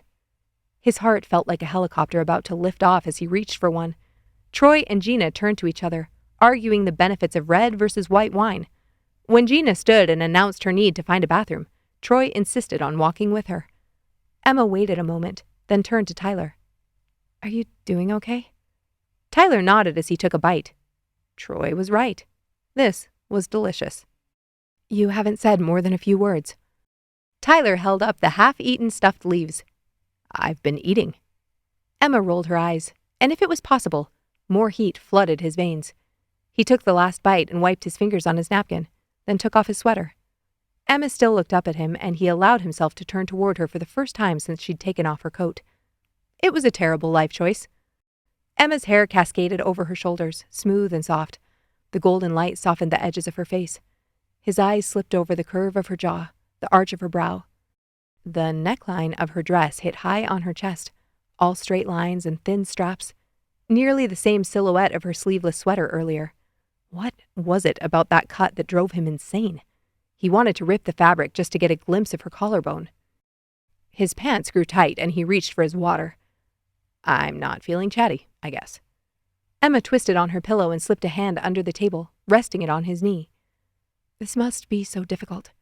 Do you know his latest results? Tyler ignored the liquid fire searing his right thigh and glanced up. Emma thought his mood was because of his father? And maybe it should have been. Half a stuffed grape leaf still sat on his father's plate, and the rest of the white surface looked mostly untouched. He'd worked to avoid staring at how Troy's skin hung off his cheeks, and how his eyes wouldn't stop watering. He had to be on a disturbing amount of pain medication. A pit opened up in his stomach, and Tyler reached around Emma's waist, pulling her into him, burying his nose against the top of her head. She didn't push back, just wrapped her arms around his middle, her chest rising and falling against his. He couldn't keep her rules. Not anymore. He wanted her. Seeing his dad fade away in front of him only made it more obvious. He wanted her annoyed looks, all her different laughs, her obsession with marinated chicken and old English phrases. He wanted her honey crullers, and the way she breathed out slowly through her mouth when she was setting a piece of chocolate or twirling a garnish for a shot. He wanted her. And Sean had been half right. Troy and Gina returned to the table. Troy reached down and squeezed Gina's thigh as they sat, his fingers trailing a bit too high for decency in public. 2 weeks ago, it had been Melanie next to Troy. When has that ever stopped the Bowen men? Tyler relaxed his grip, and Emma looked up at him, her eyes deep chocolate pools. Thank you, he murmured, then pulled his arm to his side and reached for another scoop of basmati rice. Sean knew who Tyler was. He knew who he was. He didn't know how to give Emma what she deserved, even if every cell in his body screamed out how much he wanted to. And that meant he had to cut this off. Tonight. Chapter 18. Emma and Tyler waited for Troy and Gina at the VIP entrance on the northeast side of the Saddle Dome. Emma had changed out of her dress at the restaurant into jeans and a long-sleeve shirt for the game, which she'd brought in her backpack. She hadn't been able to decide on an outfit and was glad she'd decided to split the evening. She'd be lying if she didn't admit she enjoyed how Tyler looked at her when he picked her up, and then again in the restaurant. Her pulse quickened, thinking about the way he'd held her before their main dishes arrived. He was hurting. That much was obvious. After what happened in the storage room, she hated that she cared. No, of course she cared. She hated that Tyler breaking the rules and making her feel things she didn't want to feel made it obvious how much she cared. Troy and Gina walked up to the door, flashed their tickets, and the four of them strode into the bustling arena. Troy and Gina wrapped their arms around each other as they stepped into the elevator. Tyler and Emma stood across from them with arms hanging at their sides. He didn't take her hand. Of course he didn't, after she'd treated him that way in the car. What a good night, eh? Good food, excellent company, and hockey. Nothing better in my book. Troy planted a kiss on Gina's temple. Thank you so much for this. Emma smiled in gratitude. She'd been able to summon anger and hold a standoffish front right up until she'd seen Troy at the restaurant. Had he even eaten more than a few bites? He seemed to be aging years by the day, and the visual reminder of suffering and looming loss crushed her wall of indignation to dust, which meant she had to stare the thoughts lingering behind those bricks straight in the face. What if I gave in? What if I told Tyler how I felt? That thought wound tight springs in her chest. Tyler didn't want what she wanted. He loved the attention from women, the laissez-faire life, and he told her directly that she was exactly the kind of girl he couldn't keep, or at least the kind Troy Bowen didn't think him capable of keeping. Couldn't, or didn't want to. That seemed like an important distinction. Emma pondered this as they found their seats behind the plexiglass among the sea of Red Flames jerseys. What if Tyler hadn't wanted to hold on to girls like her in the past, but he wanted it now? Was it possible that he was over the pink bras and jello shots? Not that she was against pink bras, she had one, but didn't wear only that and dance on bar tops. What if what Tyler wanted, what he was capable of, and what he did were correlated but not causal? He had been the one to seek her out. He'd broken the rules. He'd kissed her. In the car, he said he missed her and that he found her attractive. Had he been trying to tell her something all this time and she'd been so caught up in holding back that she'd missed something real? Emma's skin began to hum as the teams took to the ice, the blades on their skates carving intricate patterns into the frozen surface. She could barely pay attention. She took her cues from the crowd and cheered, then groaned when she was supposed to. Troy and Tyler analyzed plays and argued about strategies. It took the duration of a power play for enough pressure to build in Emma's midsection that she finally reached out and twined her fingers in Tyler's. He flinched, losing his train of thought momentarily, then picked back up as he relaxed his hand around hers. Her heart rate jumped up another notch. This wasn't the same. He was holding back, and in seconds she'd flipped from wishing she could walk away from Tyler Bowen permanently to worrying she'd already done it. Images of him laughing with that blonde's fingernails scraping his skin, or him walking into one place with Ginger on his arm, flashed through her mind, and the mixture of ground lamb, hummus, and cucumber tomato salad roiled in her stomach. Troy started to fade midway through the second period, and Gina insisted they head home. She took Troy's arm after he embraced both Tyler and Emma, then walked with him back the way they came, Troy laughing and Gina putting a hand on his back to steady him. Emma wasn't any better than Gina. She wasn't better than Ginger or even Pink Bra on the Bar Girl. Who wouldn't want to be in Tyler's orbit? To feel like for one brief moment in time he shone for only them. The only difference was Emma knew what it felt like to have to float through space alone. Or worse, to still be circling when men like him turned to face another direction. They sat back in their seats. We don't have to stay, Emma murmured, laying her hands flat on her lap. Since when does Emma Thompson leave a Flames game when the score is tied? He teased. Emma looked up at the Jumbotron. She hadn't even noticed the score. Tyler stretched his arm over the back of her seat. We can go if you want. I know this wasn't in your schedule for tonight. Emma fought to keep her breathing even. She could talk to him in the car on the way home if they left, but trying to be real with him now would be next to impossible. Here she sat, staring at two men pummeling each other next to the blue line, barely able to keep tears from pooling in her eyes. Let's stay, she choked out, settling into her seat, pretending to be entranced. She didn't know if Tyler bought it, but he didn't argue. Emma bought a drink so she'd have something to do with her hands, then kept her eyes glued to the rink. A Canucks player made a daring deke to slip past two Flames defensemen. Was that Bozer? Tyler leaned forward to see the back of his jersey. He's too pretty to make plays like that. Emma snorted. Oh, that's rich coming from you. Tyler grinned, and she couldn't help herself. You'd think the Flames' D-line would be more motivated to press him. Tyler laughed out loud. The game continued, and the Flames made a breakaway play. A fast pass to Gaudreau saw him slipping the puck between a Canuck's skates and then firing a wrist shot, only to be deflected off the goalie's pad. Emma groaned. Gaudreau should have passed. He had Tkachuk wide open on the left. Tyler clicked his tongue. Those who can't do yell from the sidelines. Emma flipped him the bird, and Tyler slapped her hand away. She elbowed him in the ribs, then sat a little closer to his side of her seat than before. By the third period, neither of them would shut up. Emma argued against his suggested strategy while the Flames were on the power play, and Tyler mocked her praise of almost every player she mentioned.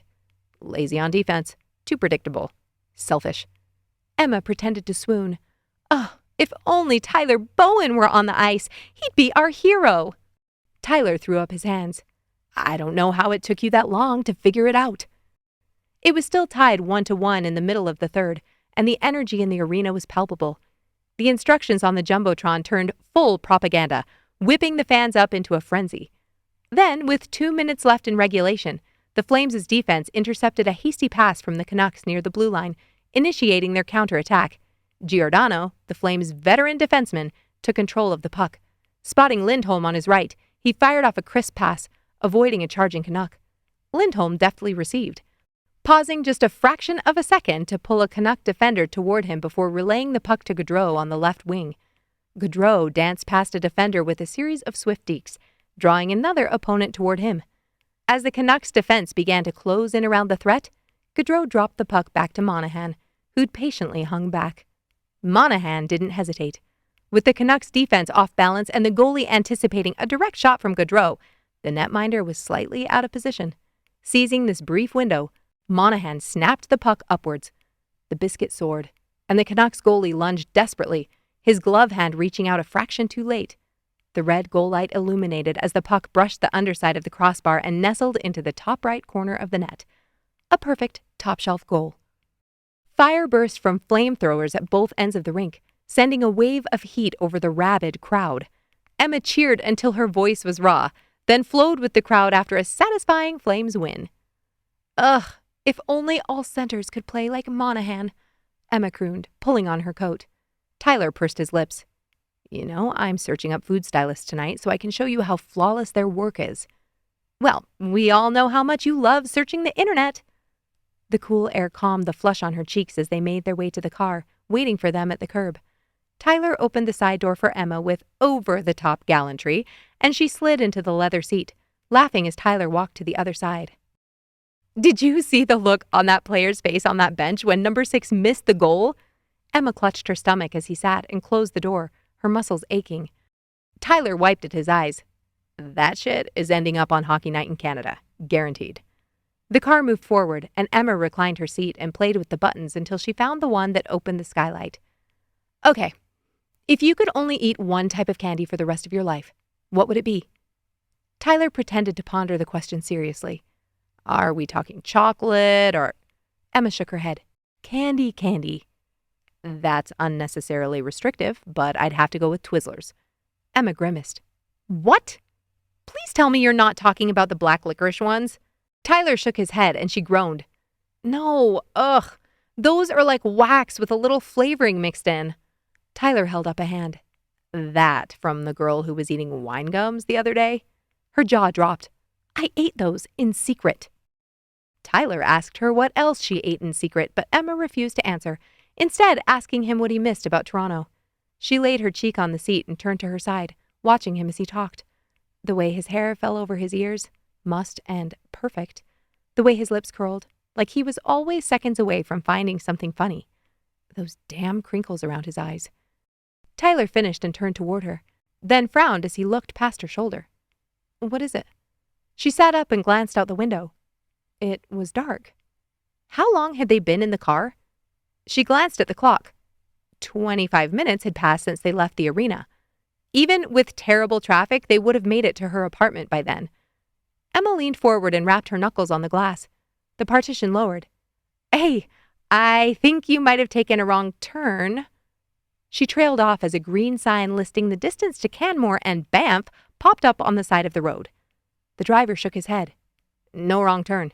This is a gift from Troy. I thought he told you. Emma whirled to Tyler, but his eyes were just as wide as hers. A pit of dread settled in her stomach. What kind of gift? Rooftop suite at the Canmore Cascade. Chapter 19. Emma bit her lip as Tyler's thumbs flew across the screen of his phone. Sent. A rooftop suite? She hissed. What is Troy thinking? Tyler dropped his phone in his lap. He's thinking, my son has an amazing girlfriend and I'm about to die, so I'm going to send them on a romantic trip to Canmore. That shut Emma up. Right. Troy thought they were together and clearly in love, since Tyler's longest relationships were typically shorter than the gestation of a chicken egg. This was his fault. And hers. She fell back against the seat and ran both hands through her hair. Tyler's phone buzzed. Emma jolted. What did he say? Tyler held out the screen for her to read Troy's texts. I'm sorry I didn't give you a heads up, but I wanted it to be a surprise. You two have something special. Enjoy tonight. Emma pursed her lips, staring at the two emojis at the end of his message. How does your almost 70-year-old dad know about eggplant and peach emojis? Tyler coughed a laugh. He's only 64. Emma groaned and dropped back to stare out the skylight. The Canmore Cascade was the hotel. Only 12 rooms and over $1,000 a night for lower-level accommodations.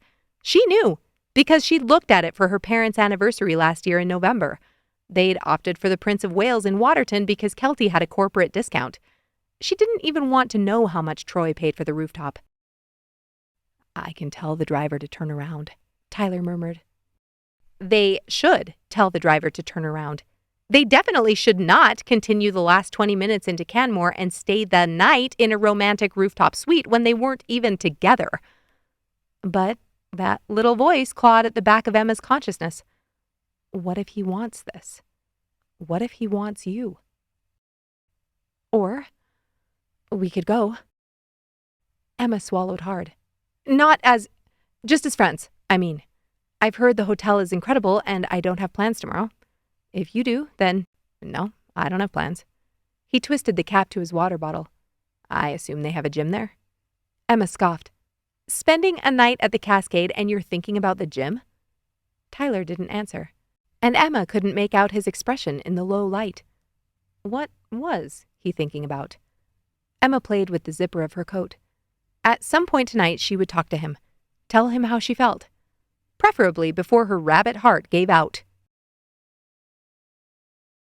Emma couldn't help but stare wide-eyed at the gorgeous building nestled against the backdrop of the majestic Rockies. The sight was straight out of a fairy tale. The way the moonlight glinted off the stone walls, the elegant archways sure to be framed with lush greenery in summer, and the warm glow spilling from the vast windows. Vaughn had raved about this place purely from pictures he'd seen online, but witnessing it in person was on a whole other level. Emma turned and pulled her bag from the car as Tyler closed his door and rounded the vehicle. Her heart danced like butterflies in a mason jar as he approached, his sweater open, his dark hair curling over his ears. She didn't have any toiletries, no toothbrush. Welcome to the Cascade. Emma turned to see a young man dressed in a tailored suit with a name tag that said Quinn atop an Australian flag. I'll take your bags if you like. Quinn held out a hand as their car pulled away from the curb. This was happening. Tyler was standing next to her, and their only escape route was vanishing up the manicured drive. Emma looped the strap over her shoulder. No need. This is all we have. Quinn nodded, unfazed, and motioned for them to follow him into the lobby. He pushed open the heavy, ornate wooden door with aged brass handles, and the grandeur of the entryway took Emma's breath away. Wooden beams stretched across the vaulted ceiling, and a rustic chandelier cast soft golden light across the polished stone floor. To her left, a grand staircase with a hand-carved wooden balustrade spiraled upward. In a corner, a grand stone fireplace rose from floor to ceiling. Plush velvet sofas in deep green sat around a refurbished farmhouse coffee table, atop inset herringbone wood flooring. Quinn walked to the left toward a check-in desk, constructed of repurposed barnwood juxtaposed with elegant gold leaf embossing on its front panel. Ornate brass lamps illuminated the back wall where there were 2 short rows of hooks, some holding tagged keys awaiting their guests. Sir, what name would I put in for the reservation? Quinn asked. Bowen, Tyler answered, stepping up to the counter. A petite woman with a Swedish flag on her name tag set a basket on the worn wood. Emma's curiosity got the better of her, and she stepped up to look inside. Glistening glass bottles of artisanal shampoos and conditioners were arranged on one side, their labels scripted in elegant gold lettering. Soft pastel soaps embossed with intricate designs lay next to petite vials of essential oils. A silk ribbon tied the plush hand towel that lay atop 2 aluminum toothbrushes with winter mint toothpaste, completing the ensemble. She breathed a sigh of relief and pulled the basket from the countertop. "Thank you." Tyler took the key from Quinn and turned, nodding to the staircase. "All the way to the top." Emma's breathing quickened as they ascended, and for once in her life, she hoped another human being would assume it was because she was out of shape. Tyler didn't say anything as they reached the top. He only turned to the right to proceed down the hall. "This place is gorgeous," she murmured.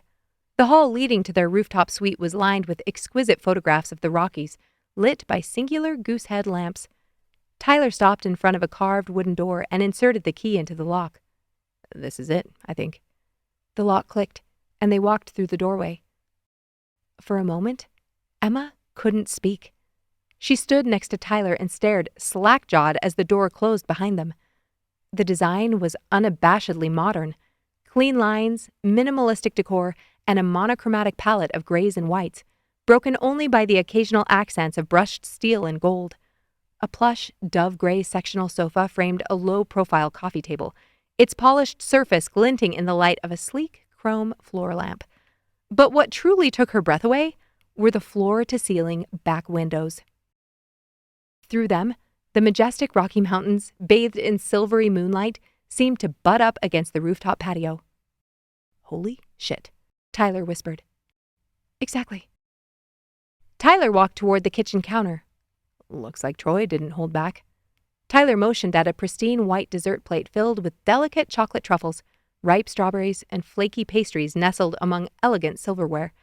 A bottle of sparkling cider chilled in a bucket, dew glistening on its glass surface. "Huh?" Tyler ran a finger over the label. "What?" "Troy hardly ever remembers I don't drink." Emma set the basket on the counter, her heart hammering in her chest. What did they do now? "I need to see the bathroom," Tyler announced, and Emma laughed. "I have to show Vaughn this place. He's obsessed. Do you mind if I give him a quick tour?" Tyler raised an eyebrow. "If you don't want—" "No, go for it." He stalked to the bedroom. What the hell was that all about? Emma thought of Tyler walking into the kitchen when Vaughn had been dancing with her.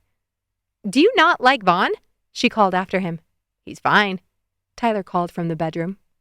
Emma grinned to herself and pulled out her phone, opening her video messaging app. As soon as she started recording, Vaughn's profile image appeared. He was watching live. "Vaughn, make sure you're sitting down. This place is—" She shook her head and hit the button to turn her camera, walking through the living area and zooming in first on the view out the back, then on the plate of desserts. Vaughn sent a quick reaction with a shaking camera and unintelligible screaming. Emma chortled and turned the camera back to her face.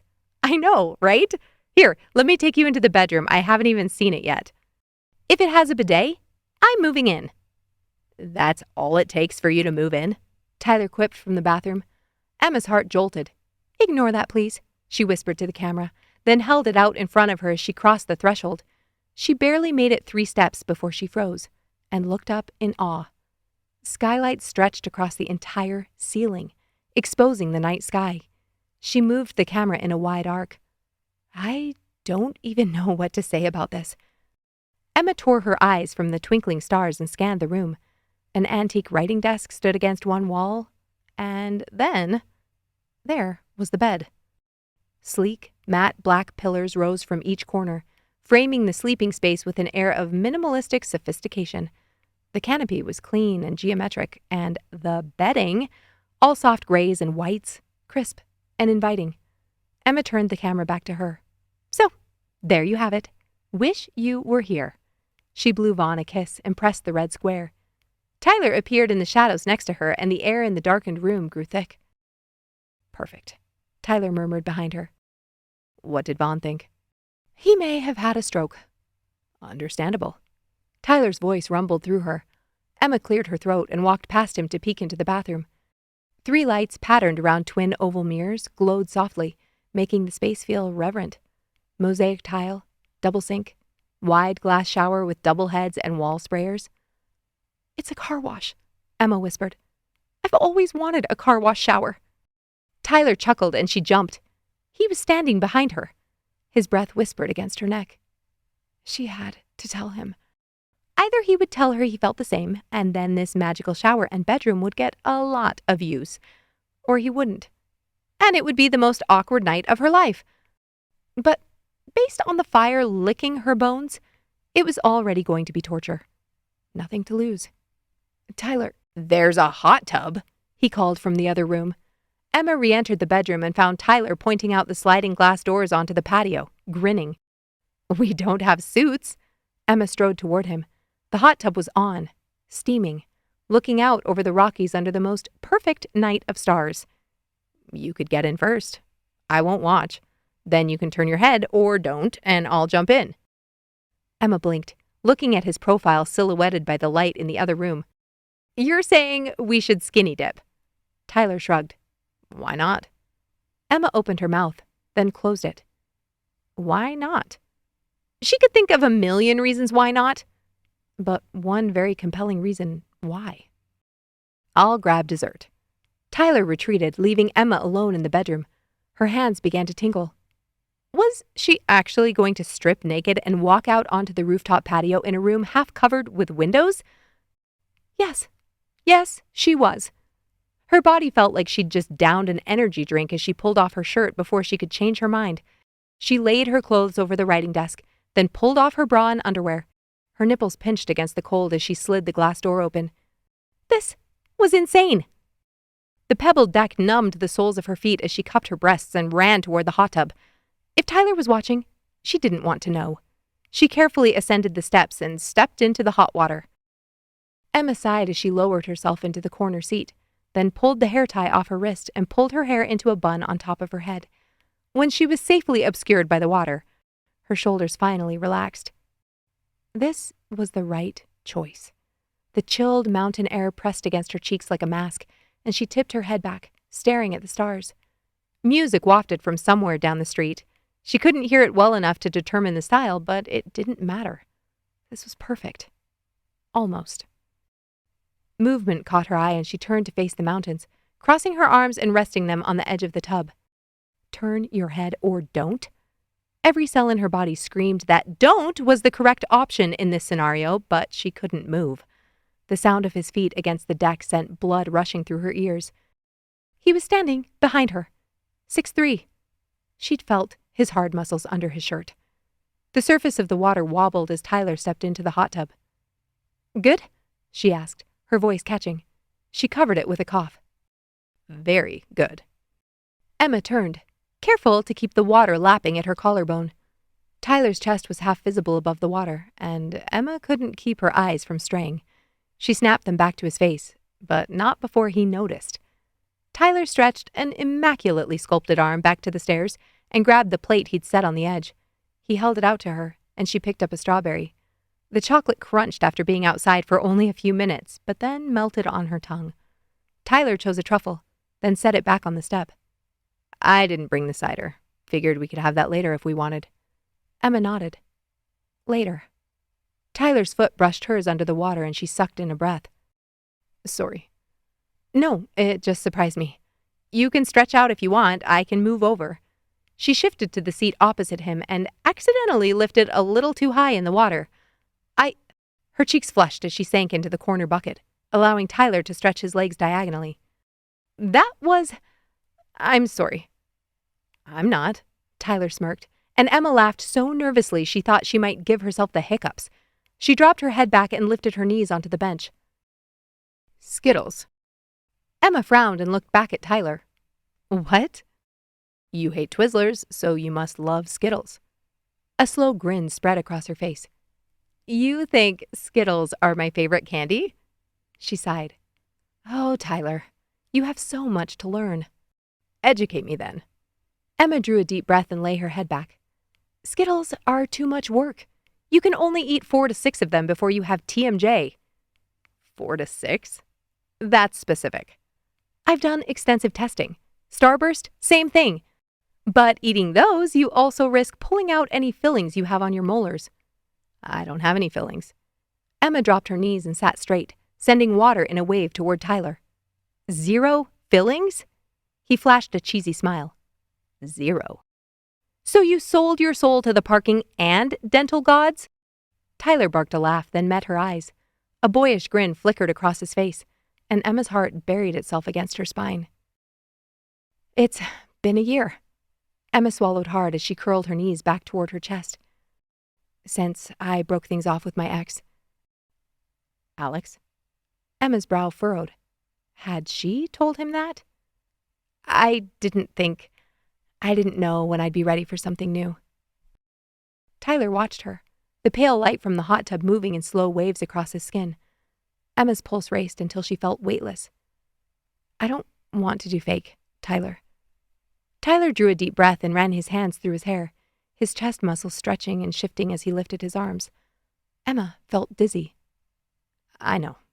Our fake relationship was fun while it lasted, though. The corner of his mouth lifted.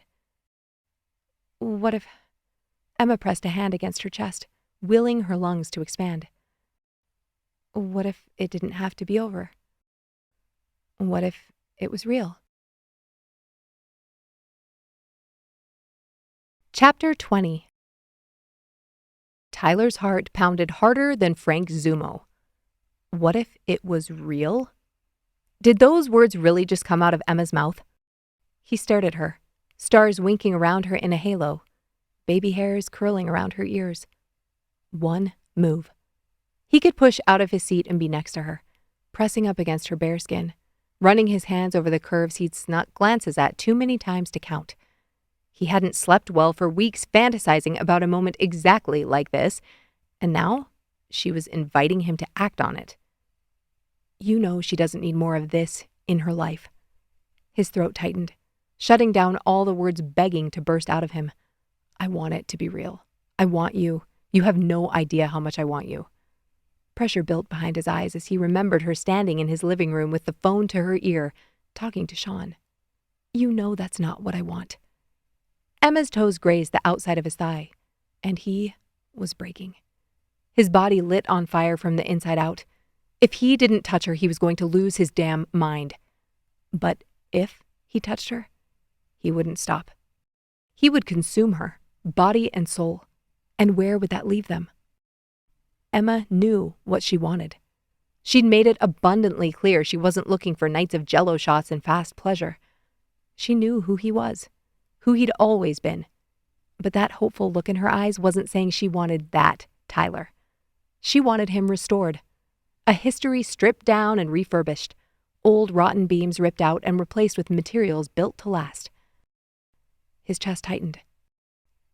I don't think that's a good idea, Emma. He pushed himself up to the edge of the hot tub, not even trying to hide the evidence of what her touch did to him. He didn't have a damn towel. Tyler twisted and dropped his feet to the freezing cold ground. Pressure built behind his eyes as he stalked back to the sliding door, the mountain air snapping against his dripping skin. His insides churned as he walked into the bedroom, not daring to look back. He stumbled into the bathroom and turned on the shower. Cold. I've always wanted a car wash shower. Tyler gritted his teeth and slapped his hand against the tile. His head hung under the freezing spray and shivered, goosebumps lifting on his flushed skin. He'd hurt her. He'd walked away and he'd hurt her. He didn't know how long he stood there forcing himself to breathe before changing the temperature, but it felt like hours. How could he go out there and face her? He finally turned off the water when his hands and feet were wrinkled. She probably wanted to rinse off. He'd left the dessert plate there for Emma to clean up, and she didn't have a towel either. Shit. What a mess. He was a self-centered asshole, and now Emma was paying for it on a night that should have been an escape. He could have at least talked with her, though at the moment all the blood wasn't exactly circulating in his brain. The cold water clung to Tyler's skin as he stepped out of the shower, his body still recovering from the numbing deluge. He wrapped himself in a towel and reached for his boxer briefs, pulling them on with clumsy fingers. He hung the towel on the hook behind the door, then hesitated before opening it. Steam billowed into the bedroom, and he waited for it to clear. The room was dark, the only light coming from the stars visible through the skylights. Maybe she was still on the patio? Tyler stepped out, feeling along the wall as he searched for his clothes. What was he going to say to her? How could he explain? He'd tell her the truth like an adult instead of being a coward. Tyler found his shirt on the end of the bed and pulled it over his head. Then froze. There she was, curled into a tiny ball so close to the edge of the bed, she'd fall off if she moved.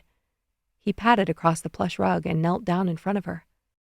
Asleep, mascara smudged, fully dressed under the covers. His ribs ratcheted, squeezing his lungs until they ached. Tyler stood and saw the desserts sitting on the writing desk. The door was locked. He rounded the end of the bed, his head spinning. Lifting the comforter and top sheet, he slipped into bed, not even bothering to go back to the bathroom and brush his teeth. He thought of the basket of toiletries still sitting on the counter in the kitchen, the way Emma's eyes had lit up in the lobby. He twisted his hands in the sheets and clenched them until his nails bit into his palms. Emma held her breath as Tyler moved around the room, each sound making it less likely that her lungs would fill with air. If he'd stayed 10 more seconds in front of her, she would have exploded. She was sure of it. Sobs threatened to escape her lips, but she gritted her teeth and clutched her pillow like she'd just jumped out of a plane and it was her parachute. At the moment, it felt like the only thing keeping her from shattering on the ground. Finally, the soft scuffs of his feet silenced, and then the mattress moved as he laid down on the other side of the bed. Emma couldn't relax. She could barely breathe. Tears leaked down her cheeks as she laid in the silence, waiting for Tyler's breath to slow and deepen.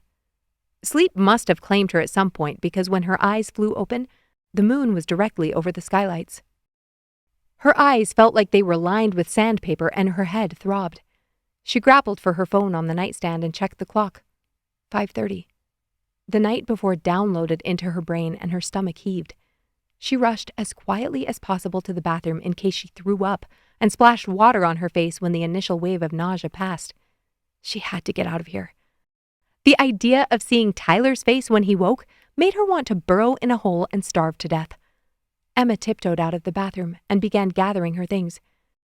Despite her best efforts, her eyes were pulled toward the bed like iron filings to a magnet. Tyler slept on his back, one arm draped over his chest and the other curled under his pillow. His lashes splayed across his cheeks, his chest rising and falling with slow, steady breaths. Emma popped a truffle from the plate on the writing desk into her mouth. They were probably supposed to be refrigerated, but it couldn't make her stomach roil any more than it already was. With one last look at the moonlight glinting off Tyler's golden skin, Emma picked up her bag and padded into the living area. Emma crossed the room and slid the hotel room door open, careful not to let it creak and sound the alarm. The hallway stretched out before her, a dimly lit path to freedom. She paused momentarily, holding her breath as she listened for any stirring from Tyler behind her. When all remained quiet, she slipped into the corridor and closed the door behind her.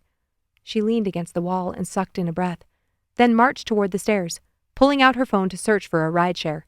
This was Canmore, and even though it was mud season, there had to be someone out driving tourists.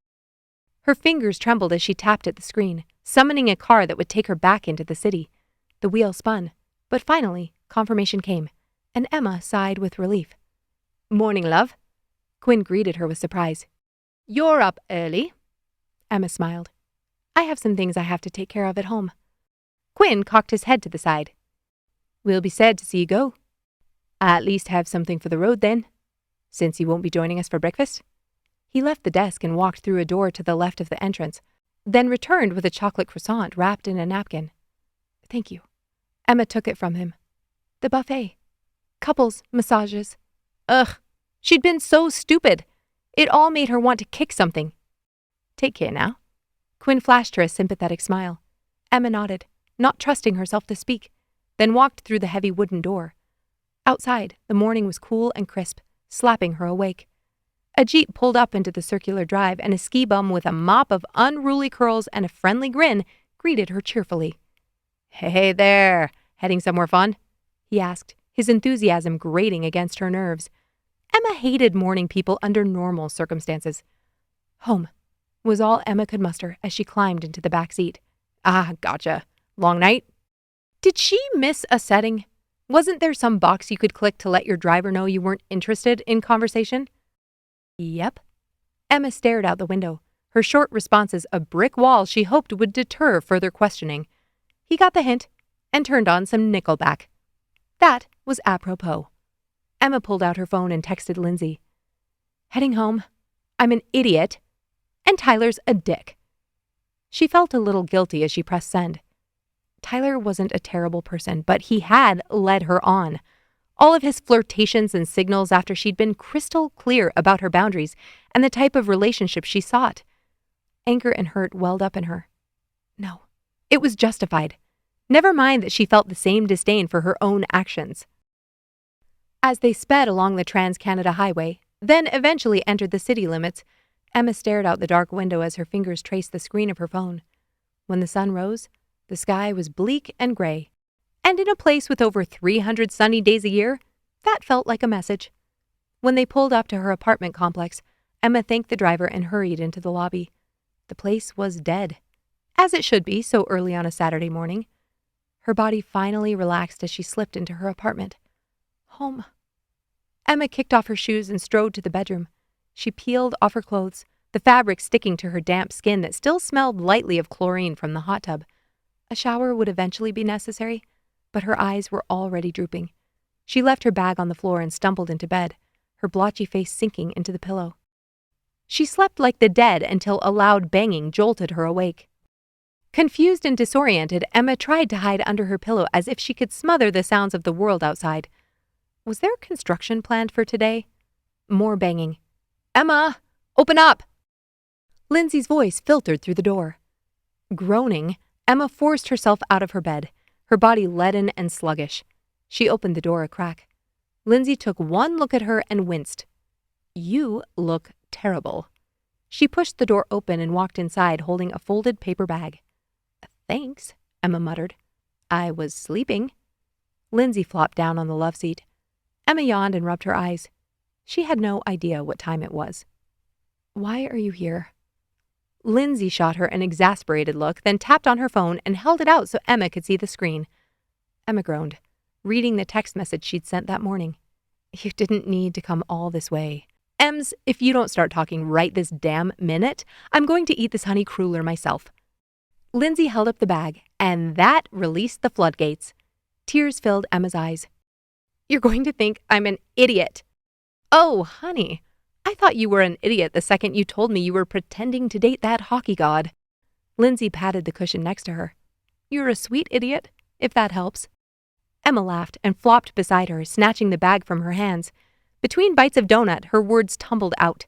She recounted the kiss in the storage room, dinner, the hockey game, and finally the disastrous trip to Canmore. Lindsay gave all the appropriate reactions. He did not. What the hell was he expecting you to think? You said that? When she finished, she lay with her head on Lindsay's shoulder until the cruller was gone and her eyes were dry. Lindsay slapped a hand on her knee. All right. First things first. Rinse off, get dressed, and let's get you some fresh air. I don't want to go anywhere. I just want to sleep. Well, too bad, because Vaughn's waiting for us at the farmer's market. Emma sat up, glowering at her friend. Lindsay gave her a look that said, It's out of my hands, and Emma forced herself to retreat to the bathroom. Emma felt slightly more human as they entered the bustling indoor farmer's market. The air was littered with the earthy scent of fresh produce and the excited chatter of vendors and shoppers. The sight of colorful fruits and vegetables, homemade jams and pickles, and artisanal cheeses and breads buoyed her spirits, even if she wasn't yet ready to admit that to either of her friends. Vaughn greeted them with open arms, his infectious energy warming Emma from the inside out. Together, they navigated the maze of stalls, sampling gluten-free baked goods and admiring handmade crafts. As Lindsay filled Vaughn in on the details of what had happened in Canmore, his face darkened with indignation. Hockey players, am I right? Vaughn shot Emma a look of sympathy. You deserve so much better, Ems. Thanks. Emma busied herself with reading the label on a tin of loose-leaf tea. That was the problem, wasn't it? She didn't want better. She wanted Tyler. She wanted him to look at her with that smug grin on his face, to laugh when she teased him and find her eyes when he went on the ice. She wanted to be on his arm when he walked into one place, not Ginger or Pink Bra Girl. But Tyler didn't want her. He didn't want to tie himself down, and she'd known that from the second Sean had texted her and told her not to get involved with him. Was she broken? Was she forever going to search for something she couldn't have? Emma, you coming? Her head snapped up, and she set the tea back on the shelf, then followed Vaughn to the next aisle. As they continued through the farmer's market, her mood continued to lift. She marveled at the vibrant hues of fresh flowers and laughed at Vaughn's reaction to trying curry-flavored honey. See? Lindsay nudged her as they walked back out onto the street. I told you it would help. Vaughn scoffed, taking all the credit as usual. Lindsay pulled them both to a stop, her eyes bright. Hey, why don't we go to the bar tonight? It's ladies' night at Soto's. Sorry, Vaughn. Emma squeezed her friend's hand. I think I'm more in the eat ice cream and watch trash TV kind of mood. You're always in an ice cream and trash TV kind of mood. This shit show deserves something special. Lindsay flashed a cheesy smile. Something itched at the back of Emma's mind. She pulled her phone from her back pocket and opened the calendar. When the day's schedule filled the screen, she groaned. What? Vaughn peered over her shoulder, then hissed air through his teeth when he saw it. Team barbecue? He murmured to Lindsay. I'm not going. Emma clicked the screen to black. Fair enough, which means you're free to come bar hopping. Lindsay linked her arm through Emma's and continued on toward their car. Emma laughed. You guys, thank you for getting me out of my own head for a second, but I seriously need a night in. Long shower, lounging in my underwear, you know the drill. Lindsay sighed.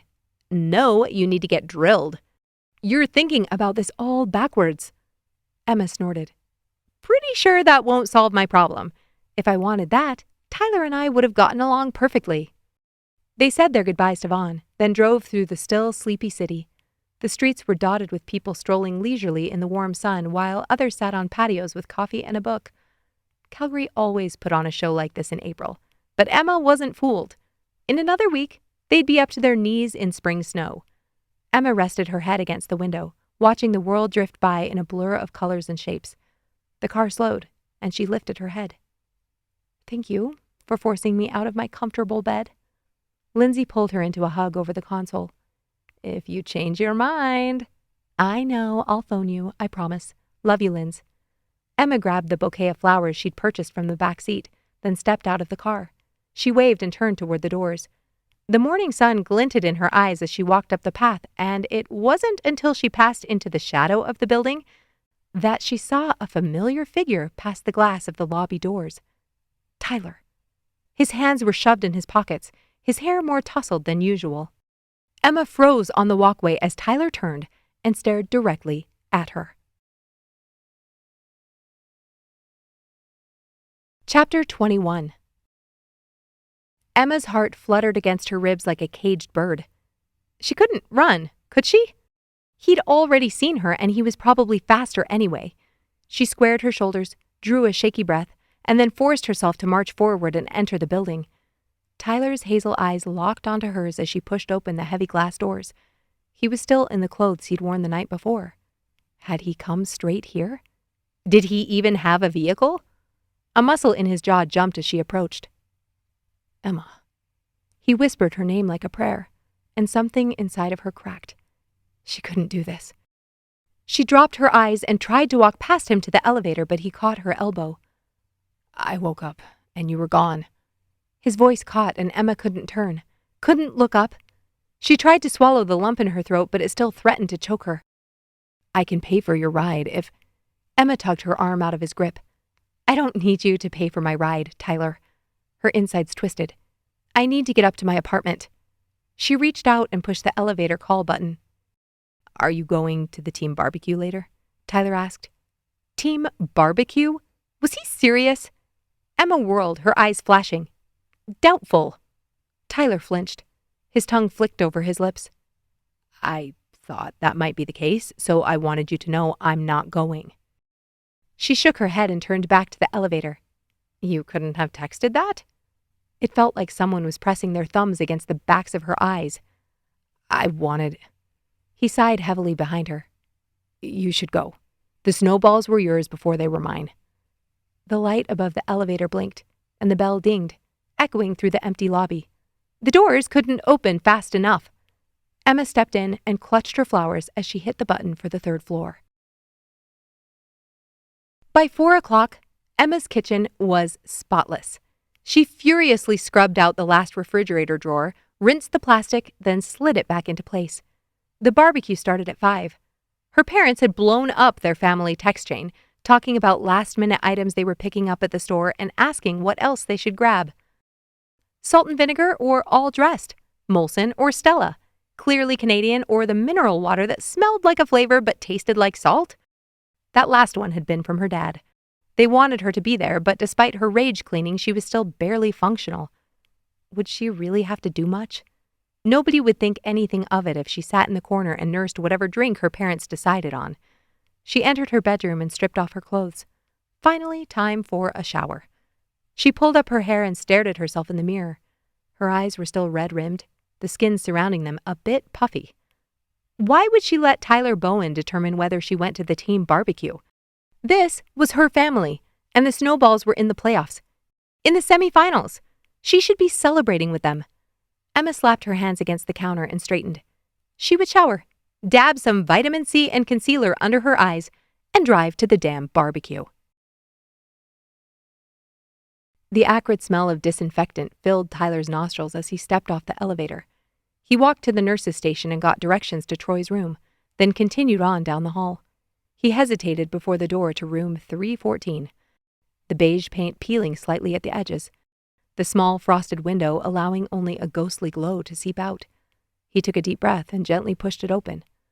The room flickered with light from the television set mounted on the opposite wall, playing a muted nature documentary. The sterile white walls were only interrupted by pastel paintings and the gleaming chrome and digital feeds on the equipment. The faint rhythmic beeping of a heart monitor sang a soft, haunting melody. In the center, Troy's frail figure was swallowed by his bed. His father's once robust frame looked frail, and his usually tan, rugged skin now papery and sallow. Tyler put a hand on the end of the bed to steady himself as the room spun around him. 13 years ago. The walls then were a cheerful shade of blue, but the rooms were disturbingly similar. That time, it had been his mother lying with her eyes closed, a halo of brunette curls framing her pale face. The flurry of doctors and nurses had left, and the machines were quiet. He hadn't been allowed in when he'd arrived, and then it had been too late. He remembered sitting in the chair next to her and picking up her hand, already growing cold. Tyler squeezed his eyes shut and waited for his head to clear. These machines were still beeping. Ty? His father stirred and Tyler straightened. Hey, Dad. He forced his feet to move and rounded the bed, pulling the chair pressed against the wall to the side of the bed. Tyler reached out, taking his father's limp hand into his own. Troy gave him a weak smile, the corners of his eyes crinkling with warmth. How was Canmore? The wound he'd been working to patch all day split wide open. The hotel was gorgeous. Emma and I were both floored. Then why didn't you stay? Troy wheezed. Tyler frowned. We did. I had a voicemail message asking if I wanted to reschedule the couples massage. You're checking your voicemails? Troy grinned. What else do I have to do in here? Tyler patted his dad's hand and leaned back in his chair. Where's Gina? Don't change the subject. Tyler coughed a laugh and ran a hand over his face. Well, it turns out I'm a lot like you. Troy didn't answer, just watched him with those watery eyes. A lump formed in Tyler's throat, but the words he'd wanted to speak for over 24 hours now wouldn't be held back any longer. Emma and I aren't together.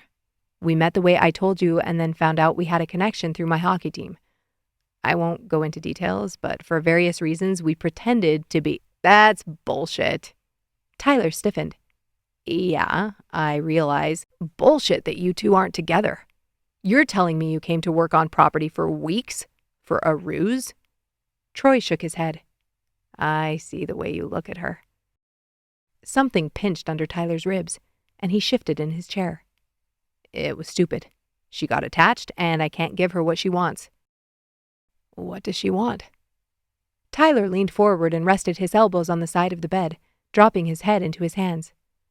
Not a guy with a rotating door to his bedroom? Troy exhaled slowly. You know doors can always be switched out. Tyler looked up. That coming from you? The corner of Troy's mouth lifted. I said can. So, why didn't you change yours? Troy reached for the handle of his plastic cup. Tyler stood and helped him bring the straw to his lips. He took a long drink, then laid back on his pillows. I loved your mom, Tyler, if that's what you're asking. Funny way of showing it, Tyler muttered. Troy flinched. I guess I deserved that. The machines beeped, and the lights flickered on the walls. Tyler dropped his eyes. He hadn't planned on walking in and accusing his dad of ruining their family on his deathbed. But there it was. Tyler pointed at a clipboard on Troy's tray. What are they saying about your stay? Troy shrugged. Mostly pain management. Getting some nutrition in me. Tyler's shoulders tensed. Dad, I was young and selfish. Troy dropped his eyes to his hands. I took her for granted. There are some mistakes you can't come back from. Mistakes? Was he really trying to pretend he'd accidentally ended up in someone else's bed, then accidentally continued that pattern for 30 more years? But as he watched Troy adjust his hospital gown over his bony shoulders, Tyler couldn't bring himself to argue. Troy turned. His smile didn't reach his eyes. Don't make the same mistake, Ty. Tyler scoffed. I won't. He couldn't, because he would never let himself get close enough to let somebody down. Troy patted Tyler's hand. I didn't mean betraying her. I meant taking her for granted. Chapter 22. At the barbecue, Emma tried to act normal. She didn't succeed, but thankfully it didn't seem like anyone noticed.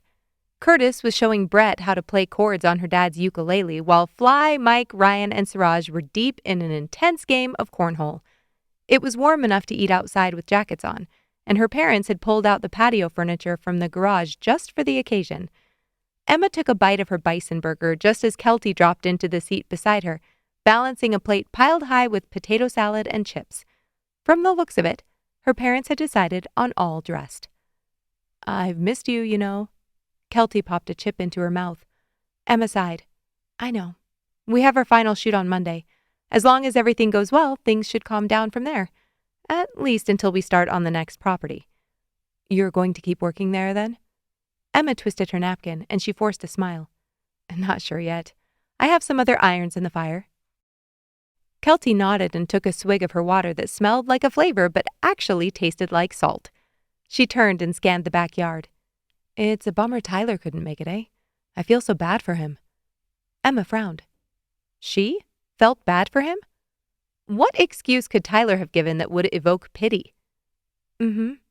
She took another bite of her burger, hoping a mouthful of food would disguise her annoyance. Kelty sighed. I'm sorry. You probably know more since you work for Troy. Have they given any updates on his condition? Emma chewed and swallowed.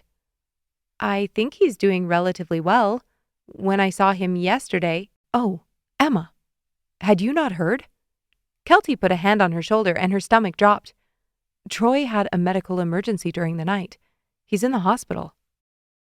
The world around her seemed to slow as Kelty's words sank in. Medical emergency. In the hospital. Emma's thoughts raced back to the tense conversation she'd had with Tyler that morning in front of the elevator. Was that why he'd come? To tell her Troy was in trouble? I have to go, she whispered, and Kelty nodded. Emma offered a tight smile as she rushed to drop her plate in the trash. She gave her parents each a quick hug, then raced out the door to her car. Had Tyler found out while he was still in Canmore? Her chest tightened as she thought about him waking up to find her gone and then discovering that. She didn't regret leaving, but guilt niggled at her for how she'd treated Tyler in the foyer that morning. Yes, she was hurt, but Tyler's father was dying. There was no competition as to which one took precedence.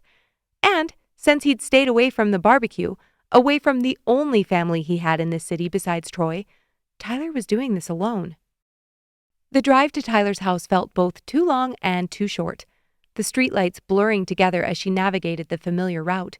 She hit too many red lights, and by the time she finally pulled onto his street, the sun was setting, and her nerves were frayed. She pulled up to the curb a few houses down and put the car in park, then flung the door open and got out. The night air prickled Emma's skin as she slammed the door and hurried up the street. There wasn't a guarantee Tyler would be here, but she had to try. He might not want to see her. That thought made her skip a step, but she clenched her hands into fists and kept walking. He might not want to see her, but she'd leave that up to him. She wasn't going to avoid him at a time like this because she was worried about making him uncomfortable. Her heart pounded faster when she spotted a silhouette up ahead. A woman, tall, with long blonde hair, wearing a trench coat. A stone settled in Emma's stomach, and she slowed. The woman's stiletto heels clicked softly against the concrete. She was beautiful, stunning even. Emma stopped altogether as the woman turned up Tyler and Brett's walkway, ascended the front steps, and knocked on the door. Brett was at the barbecue. This woman could only be coming for... The door opened. Emma only caught the side of Tyler's profile before she spun on her heel and dashed back to her car. Emma arrived at the property Monday morning feeling like she'd been hitched to the back of a truck and dragged. She'd barely slept at all Saturday night and hadn't made up for it Sunday. Neither Tyler nor Troy had texted her over the weekend, which in some ways made things easier. Emma didn't relish the idea of talking to them, but as much as she tried to convince herself she didn't care about Troy's health, she did. She cared less about Tyler's feelings now that she knew he most definitely wasn't doing this alone. Her stomach clenched. That woman walking up the steps and entering Tyler's townhome had lived rent-free in her head all weekend. She'd been so stupid. Emma walked into the kitchen, not even pretending to be in a good mood. Lindsay and Vaughn trotted carefully as they set up for their final product shoot. They'd already done the specialty soaps and luxury towels. Today was marinated olives and spiced nuts. Then Emma was on to editing.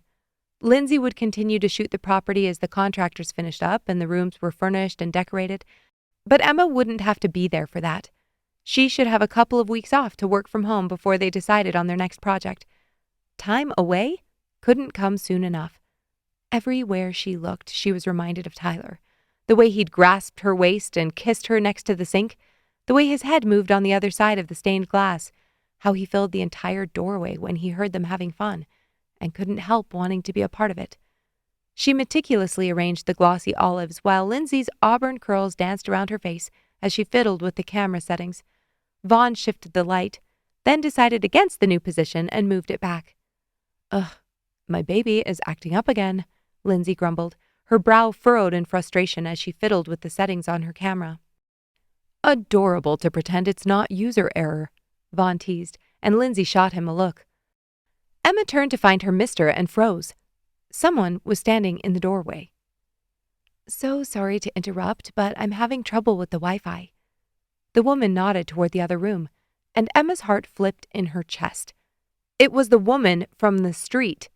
Her hair was pulled up into a chignon, and she wasn't wearing heels today, but it was definitely the same person. "Would you be able to help me? I might just be entering the password wrong." Emma's lips drew into a line. "Sure." Blood rushed in her ears as she followed the woman into the other room. This was what Tyler was doing now? Spending the night with a woman and then giving her a job in the morning? Or had he been seeing her all along? It wasn't like they were actually dating. She mentally berated herself. Of course he was seeing other women. How could she have been so deluded? The woman pointed at her screen, and Emma stepped up. Her fingers trembled as she entered the password. "You're Emma, right?" the woman asked. Anger flared in her veins. What had Tyler told her? Emma stepped back and gave a curt nod. The Wi-Fi symbol lit up in the right-hand corner of the screen, and Emma turned to go back to the kitchen. "Troy mentioned you.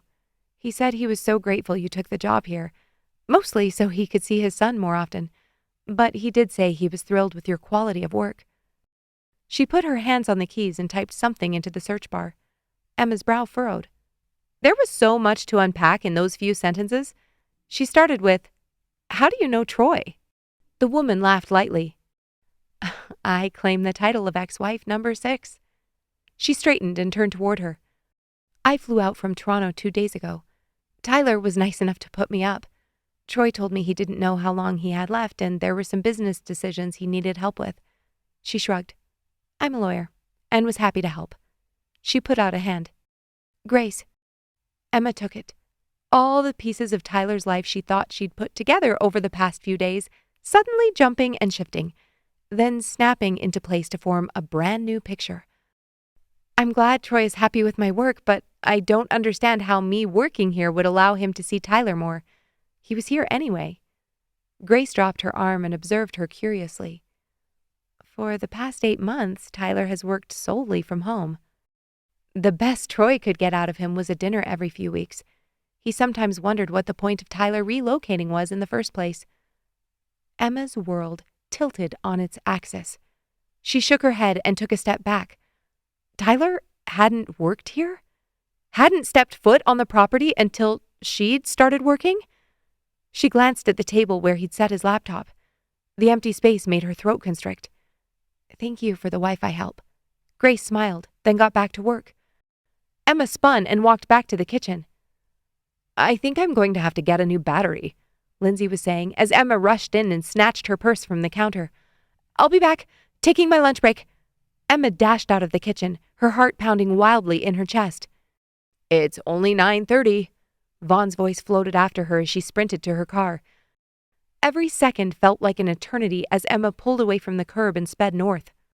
Come on, she muttered under her breath as she hit red light after red light. She had to talk to Tyler. He would be home, wouldn't he? Unless he was at the hospital. She had no idea which hospital Troy was at, and even if she did, she wouldn't show up there unless someone invited her. Please be home, she silently pleaded. She finally pulled up to Tyler's townhouse and took the spot directly in front of the walkway. Her hands trembled on the steering wheel as she parked, her body awash with adrenaline. Drawing a deep breath, she climbed out of the car and ran up the steps on legs that seemed to have transformed into jelly on the way over. Emma knocked. When she didn't hear anything, she knocked again. Then a third time, even though she knew it was pointless. Tyler wasn't there. She pulled out her phone and typed out a text, then deleted it and rewrote it, then deleted it and shoved her phone back in her pocket. She didn't want to send him a message. She wanted to see his face and talk to him in person. Emma cursed under her breath and turned back to the steps. She couldn't wait here all day. They had to finish the shoot, and she wasn't about to leave Lindsay and Vaughn to finish it themselves. Tonight. It was Monday. Tyler would have practice at the arena at 7. Emma jogged back to the car and got in. She could go finish the shoot and get to the arena early. Olives and nuts. She'd have plenty of time to talk to Tyler before practice. Chapter 23. Dark clouds rolled in from the mountains as Tyler drove from the hospital to the ice arena. It was definitely going to snow tonight. Kind of perfect since he didn't have to go anywhere the next morning. No more driving to the property for work. His stomach flipped inside out as he sped through a yellow light. He'd probably get a photo radar ticket for that, but he couldn't bring himself to care. Not betraying her. Taking her for granted. Tyler clenched his hands over the steering wheel.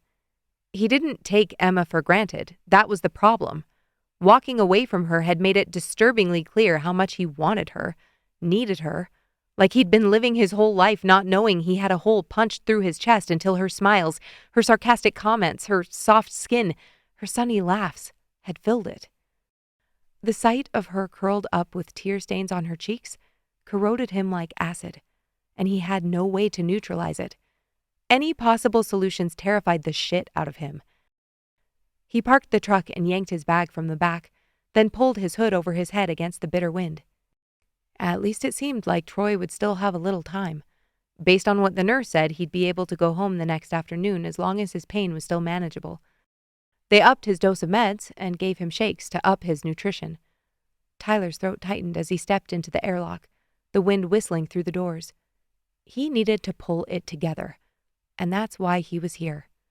The guys had given him their blessing to miss practice, had even stopped by the house yesterday and dropped off burgers and enough fries to feed him for weeks from Peter's. He hated being anyone's project, but coming from the team, it felt genuine. This was hockey. A physical outlet. Comfort, comic relief, brotherhood. He was barely finishing his first season with the Snowballs, and they already felt like family. Fights and all. He pounded his chest twice before descending the stairs. He was going to fly tonight. skate the shit out of that ice, burn himself out so all he could do was shower and collapse when he got home.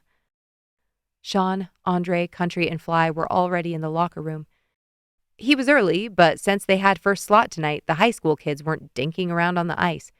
They had the week off for spring break, which was fortuitous for them. More ice time before the semis. Just as he set his bag on the bench next to Fly, a hand landed on his back. Tyler turned to see Country standing next to him, shirtless. "Man, I'm sorry I couldn't stop by yesterday. Calving season." He pulled Tyler into a tight hug. "All good, Country. I appreciate it." Tyler clapped his broad, bare shoulders. Sean nodded to him as Country sauntered back to his gear. "Brett coming?" "Yep. I was at the hospital this afternoon, so we drove separately." Andre put a foot up on the bench as he slapped baby powder into his compression shorts. "Poor Brett. No strong man to get him to prac—" The door swung open and Brett, Ryan, and Siraj walked in. Andre sighed. "Ah, Bretty boo. We were just talking about your sensitive ass." Brett looked at the powder in Andre's hands. "Looks like your ass is more sensitive than mine. Your tender Quebecois skin not built for chafing." Andre barked a laugh. "You wouldn't understand. It's only a problem for men with, how do you say, large packages, yes?" Brett dropped his bag, then lunged and caught Andre in a headlock. Powder plumed into the air as he ran his knuckles over Andre's skull. Tyler laughed and turned back to unload his gear. "Rough weekend, eh?" Fly looked down to pull up his hockey pants. "You could say that." "Sorry to hear about your dad." Tyler nodded. "Are both your parents still alive?" Fly shook his head. "Nope. Lost my mom last year. Dad went a few years before that. They were both in their 80s. It was easy to forget Fly was 7 years older than him since he was still in such impressive physical shape. This would probably be his last season in the Elite League, and then he'd age up to Masters. "And Emma?" Fly's voice was low. Tyler frowned as he continued to rummage through his bag, even though everything he needed was already out on the bench. "You know, when I met Jess, I was a mess. Partying all the time, smoking just enough weed to keep me stagnant and happy about it." Tyler snorted and stripped off his shirt. "Seems like it worked out for you." Fly looked up and drew a deep breath. "It did, but not because I sorted things out before we got together.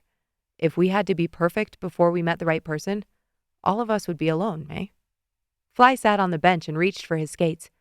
"Half the fun is figuring it out together." Emma tried to focus on the marinated olives and spiced nuts, but by 6 o'clock, her thoughts were tangled around each other. It had taken until 3 to get the camera dealt with, and now they were rushing to get their shots in the shifting light from the window. At 6:30, Emma looked at the display on the camera and hissed through her teeth. "We need to get a bit more texture on those nuts. They look dull." "I know." Lindsay chewed on her lower lip. "I was thinking the same thing." Emma turned and slammed her hands on the counter. If she didn't leave now, she wouldn't be able to catch Tyler before practice. Lindsay pursed her lips and set her camera down. "Emma, he wasn't there." Emma dropped her head, beginning to hyperventilate. Vaughn put a hand on her back. "Who wasn't there?" "I went to Tyler's apartment and he wasn't there, and I was going to go to the ice arena and talk with him before practice, but their practice starts at 7 and the almonds look like dehydrated rabbit turds and—" "Whoa, girl, whoa." Vaughn grabbed her shoulders and turned her to face them. Tears pooled in her eyes and she reached up to flick them away. "You need to talk to Tyler." Emma bobbed her head, her face twisting. "His dad's in the hospital, and I thought he was with someone, but he wasn't, and then I found out he was working here only because I was here, and I don't know why he left the hot tub in Canmore if he was doing all that to be near me, you know?" Lindsay and Vaughn exchanged a glance. Vaughn dropped his hands and rounded the counter, picked up her purse, and brought it to her. "No, I don't know because you're not making any sense, but I want you to take this and leave." "But—" Vaughn snapped his fingers. "I said, leave. Lindsay and I will figure out how to make people salivate over the almonds, okay?" Emma's lip trembled. Get out!" Lindsay threw up her hands and Emma jumped. She clutched her purse to her chest and strode toward the door. "I love you. You know that?" "We know," Vaughn murmured, already bent down over the bowl of nuts. Emma's heart raced as she sprinted through the dimly lit parking lot, the wind howling around her. She looked up and saw someone ducking into a car that looked oddly like Andre, but with the haze and sputtering snow, she couldn't be sure. Why would he be leaving practice early? The 2 London fogs warmed her hands, though she had to get creative not to drop the crullers as she burst through the arena doors. Her pulse pounded in her ears as she scanned the foyer for any signs of life. Emma? Sean leaned against the wall next to the closed ticket window. Why aren't you on the ice? Isn't practice till 8:30? Sean frowned. Practice was at 5:30 tonight. Emma's stomach swooped out from under her. What? Why? Sean blinked. Because the team that normally practices before us is out this week. We took the earlier slot.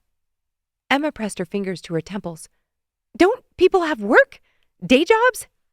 Yes, but why would you change your practice times without telling me? Her breath came in short bursts, and her hands started to tingle. And why are you just standing there? Okay, Emma. My car's in the shop, and I'm waiting for Kelty.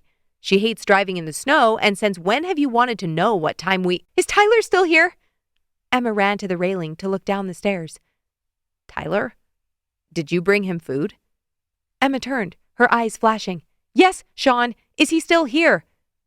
Sean must have seen the fire in her expression because he only shook his head. I didn't see him, but you could check the— Emma felt like a ball of yarn beginning to unravel. He had to be here. She'd already been to his apartment twice and found it empty. Emma bolted around the railing and started down the stairs. Sean called something after her, but she couldn't answer.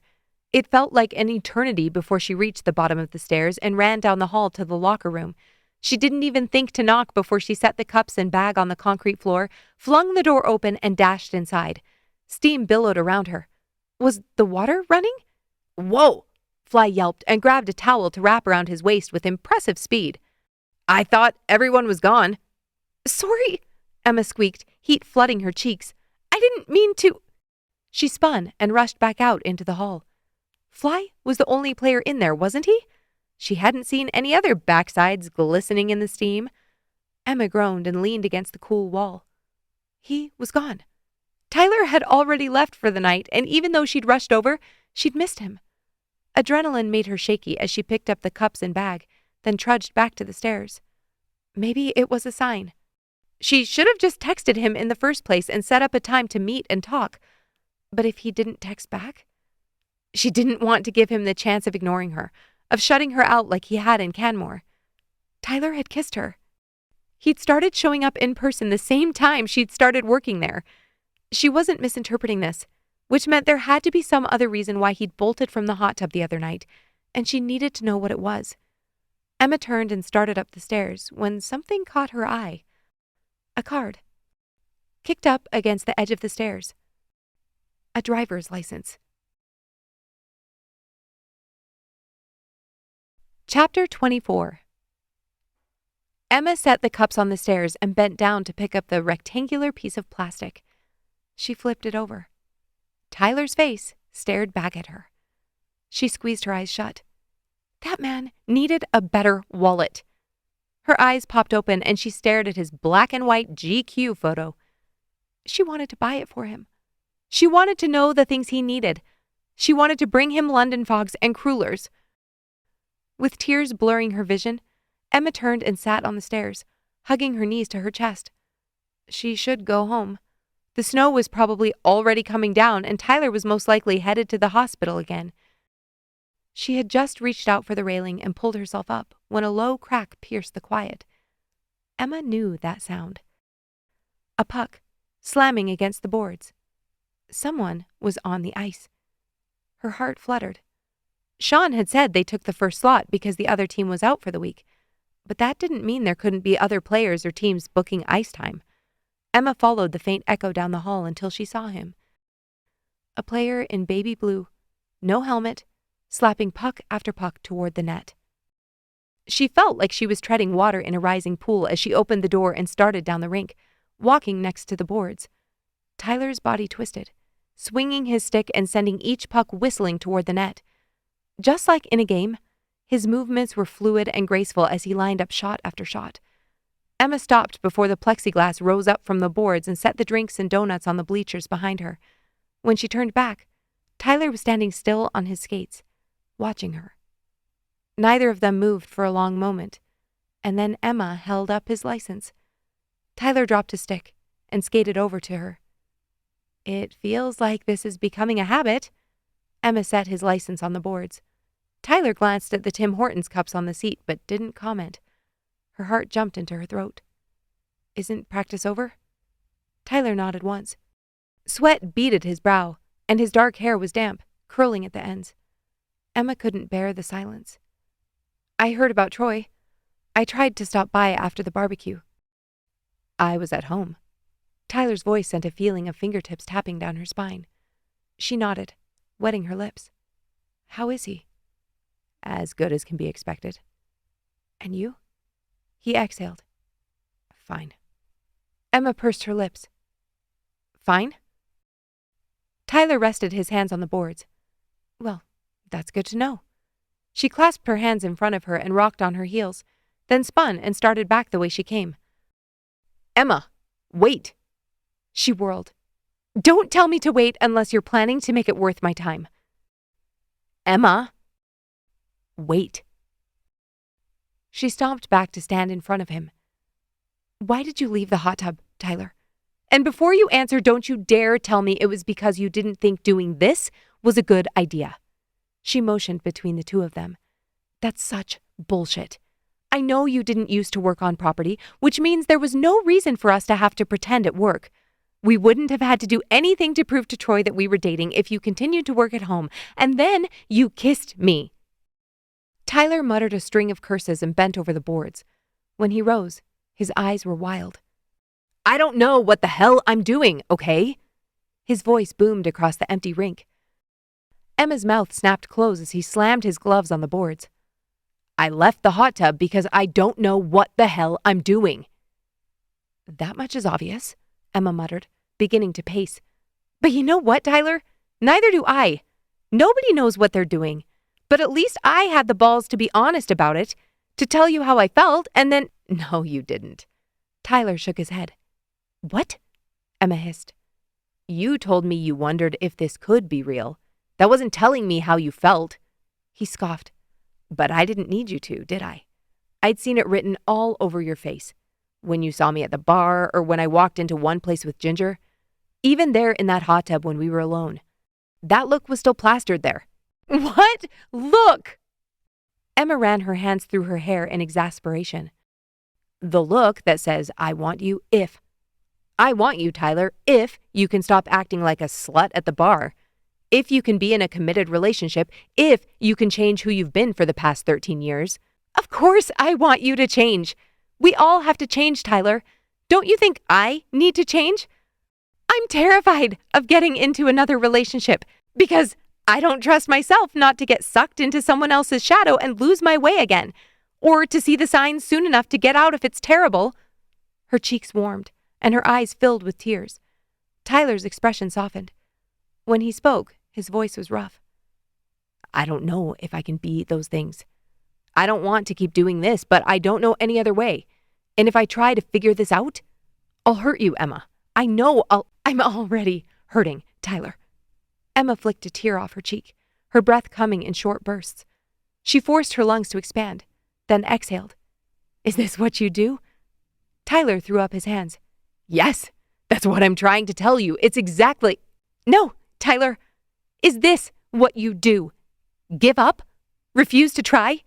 When you're lacking a skill in hockey, do you just avoid it? Emma, that has nothing to do— Or do you get on the damn ice and practice until you get it right? She stared at him and pointed at the pile of pucks behind them, her eyes flashing. Tyler didn't move. He didn't speak. I don't want you if. I want you because this is the first time in a year I haven't felt broken. And even though I know this scares us both shitless, I don't want anyone else to have this first with you. The words were so honest, they felt like a punch to her own gut. Emma clenched her middle as her eyes burned. She wouldn't let him see her break down. Not when he was going to stand there against the boards like a coward. She turned before another tear spilled over and stormed away from him. There was a sharp slap of a blade on ice, and then a rumble and scrape against the boards. Emma turned, but before she could see what was happening, Tyler grasped her face between his hands. He kissed her hard, and color exploded across her vision. Emma sighed against his lips as Tyler's hands ran through her hair, tensing and releasing. "Did you use a hockey metaphor because you don't think I'd understand anything else?" he growled, then slipped his tongue past her lips. She tipped her head back, reaching for something to grab onto, but only finding hard hockey pads. Absolutely. Her back arched as one of Tyler's hands traveled down her spine. Why was she wearing this coat? Why was he wearing his hockey equipment? "I didn't want to leave the hot tub," he forced out, before hungrily attacking her mouth. "It didn't—" Emma whimpered as Tyler tugged on her hair and trailed his lips to her neck. "It didn't. What?" His voice rumbled against her voice box, making every hair stand on end, as if lightning were about to strike. "It didn't look like he wanted to leave, but then I thought—" she gasped as Tyler pulled her skin into his mouth. "What did you think?" Emma swallowed hard. "That maybe the water was just hot." Tyler chuckled. "Something was hot." He pulled on her zipper and pushed his hands into her coat, his lips never leaving her neck. "Did you flash me on purpose?" Emma panted out a laugh. "No, She couldn't think. Couldn't force her mind to focus on anything other than the ripples of pleasure radiating across her skin, or the heat pooling at her center. She needed to take her coat off or she was going to have a stroke. As she lifted her hand, the sound of metal gears and squeaking panels split the silence. Emma squealed and jumped as Tyler gripped onto her waist. He spun around to see Jem, throwing up his hands atop the Zamboni. With his dark blue coveralls and thinning hair, he stood up and scanned the ice, then spotted Tyler behind the boards. He threw up his hands and shouted something. Tyler lifted an arm and pointed at Emma. "I'm a bit busy at the moment. Give me a sec." He turned, but Jem hit the horn in successive bursts. Tyler's nostrils flared. Emma laughed and shoved him forward. "Just go. Get your crap off the ice. I'll wait, I promise." Tyler shook out his hands, then jumped back over the boards and skated over to the pile of pucks. Emma leaned against the boards, trying to catch her breath. The cold air did little to cool her flushed cheeks. Tyler skated effortlessly across the rink, leaning over to scoop up puck after puck and throw them in the bucket. She couldn't take her eyes off him as his body bent, his jersey stretching tight over his pads. When the ice was clear, he picked up the bucket, then skated over and dragged the net with him to the other side of the rink. He hoisted the net over and stored the pucks, then skated back across the ice as the low rumble of the Zamboni echoed through the arena. Jem shouted at Tyler as he pulled the machine onto the ice, but Tyler ignored him. He stopped next to the boards, sending a spray of shavings into the air. Emma's heart skipped as his hazel eyes fixed on her. "I need to grab my stuff and change." His gaze dropped to her lips, lingering for a fraction of a second too long. Emma nodded, her throat suddenly dry. "Sure." "Meet me at the top of the stairs?" Emma bobbed her head. Tyler pushed off from the boards, then stopped and turned back. "Promise you won't leave?" Emma tucked her hair behind her ears and flashed a teasing smile. "Depends on how long I have to wait." Tyler set his jaw and sprinted across the ice. Emma laughed and grabbed his license off of the boards, then slipped it into her pocket. Tyler's heart thudded as he raced toward the locker room, his skates biting into the rubber floor. He skidded to a halt, nearly losing his balance and dropping his stick and helmet in his haste to reach the door. Inside, he fumbled with the straps and buckles of his gear. Why were there so many things to undo? He cursed under his breath as he wrestled with the layers of padding, not bothering to pack his bag nicely as he stripped. Finally, he managed to shed the last of his gear, leaving him clad in only a sweat-soaked t-shirt and compression shorts. He tore them off his skin and bolted to the showers, not even waiting for the water to warm up.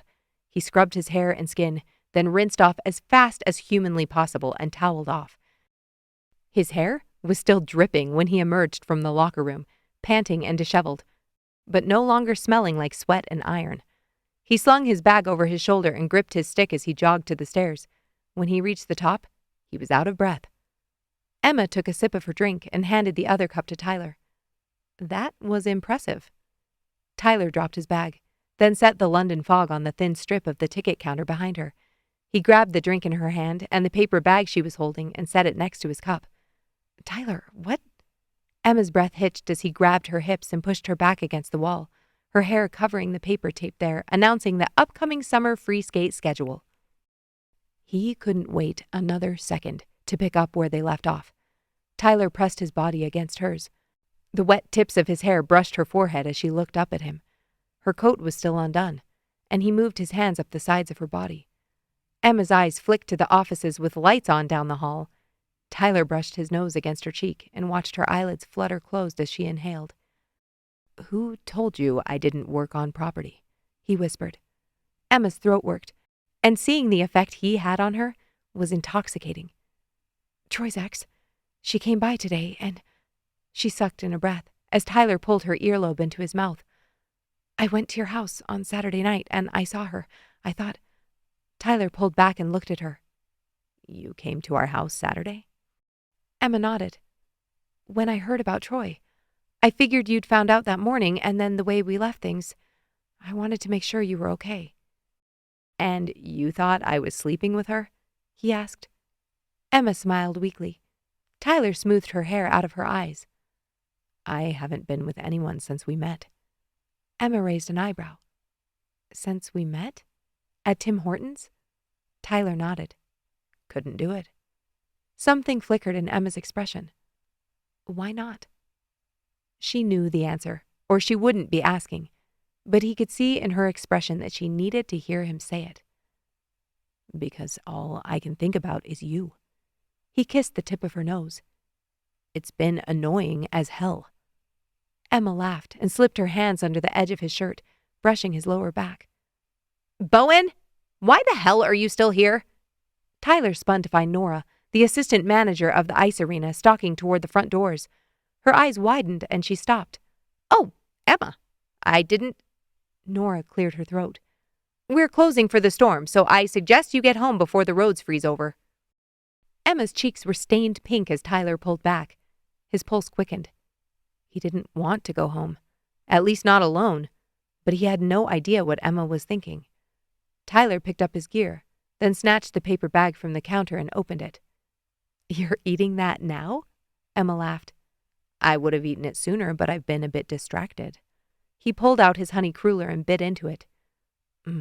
He groaned. Emma held both of their cups and walked next to him toward the front doors. "Good night, Nora," Tyler said between bites. Nora grinned at the two of them. "Don't stay out too late. You've got semis this weekend, and I want that cup to stay right where it is." Tyler saluted her, and they walked out into the swirling snow. Emma shifted his cup into her other hand and pulled her hood over her head. Tyler popped the last of his donut into his mouth, and they lowered their heads against the wind. "My truck's over there," he called out, then felt like an idiot. There were only 4 vehicles in the parking lot, and his was more than obvious. Emma nodded, then nudged his arm. He stopped, and she handed him his fog and took the paper sack. His heart sank. She was going to tell him good night, and then he'd have to do something drastic. He couldn't watch her get in her car and walk away right now. She folded over the edge of the bag, then reached into her pocket. Tyler laughed when he saw what was in her hand. Had he seriously forgotten that on the boards? Again, he'd been a little distracted. Emma held it out, then, seeing that his hands were full, reached down and slipped it into his pocket. His skin burned where her fingers brushed. She wet her lips and looked up with snowflakes on her lashes. "My place?"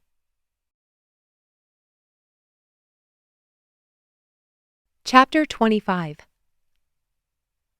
Tyler followed Emma's car through Calgary, his knuckles white on the steering wheel.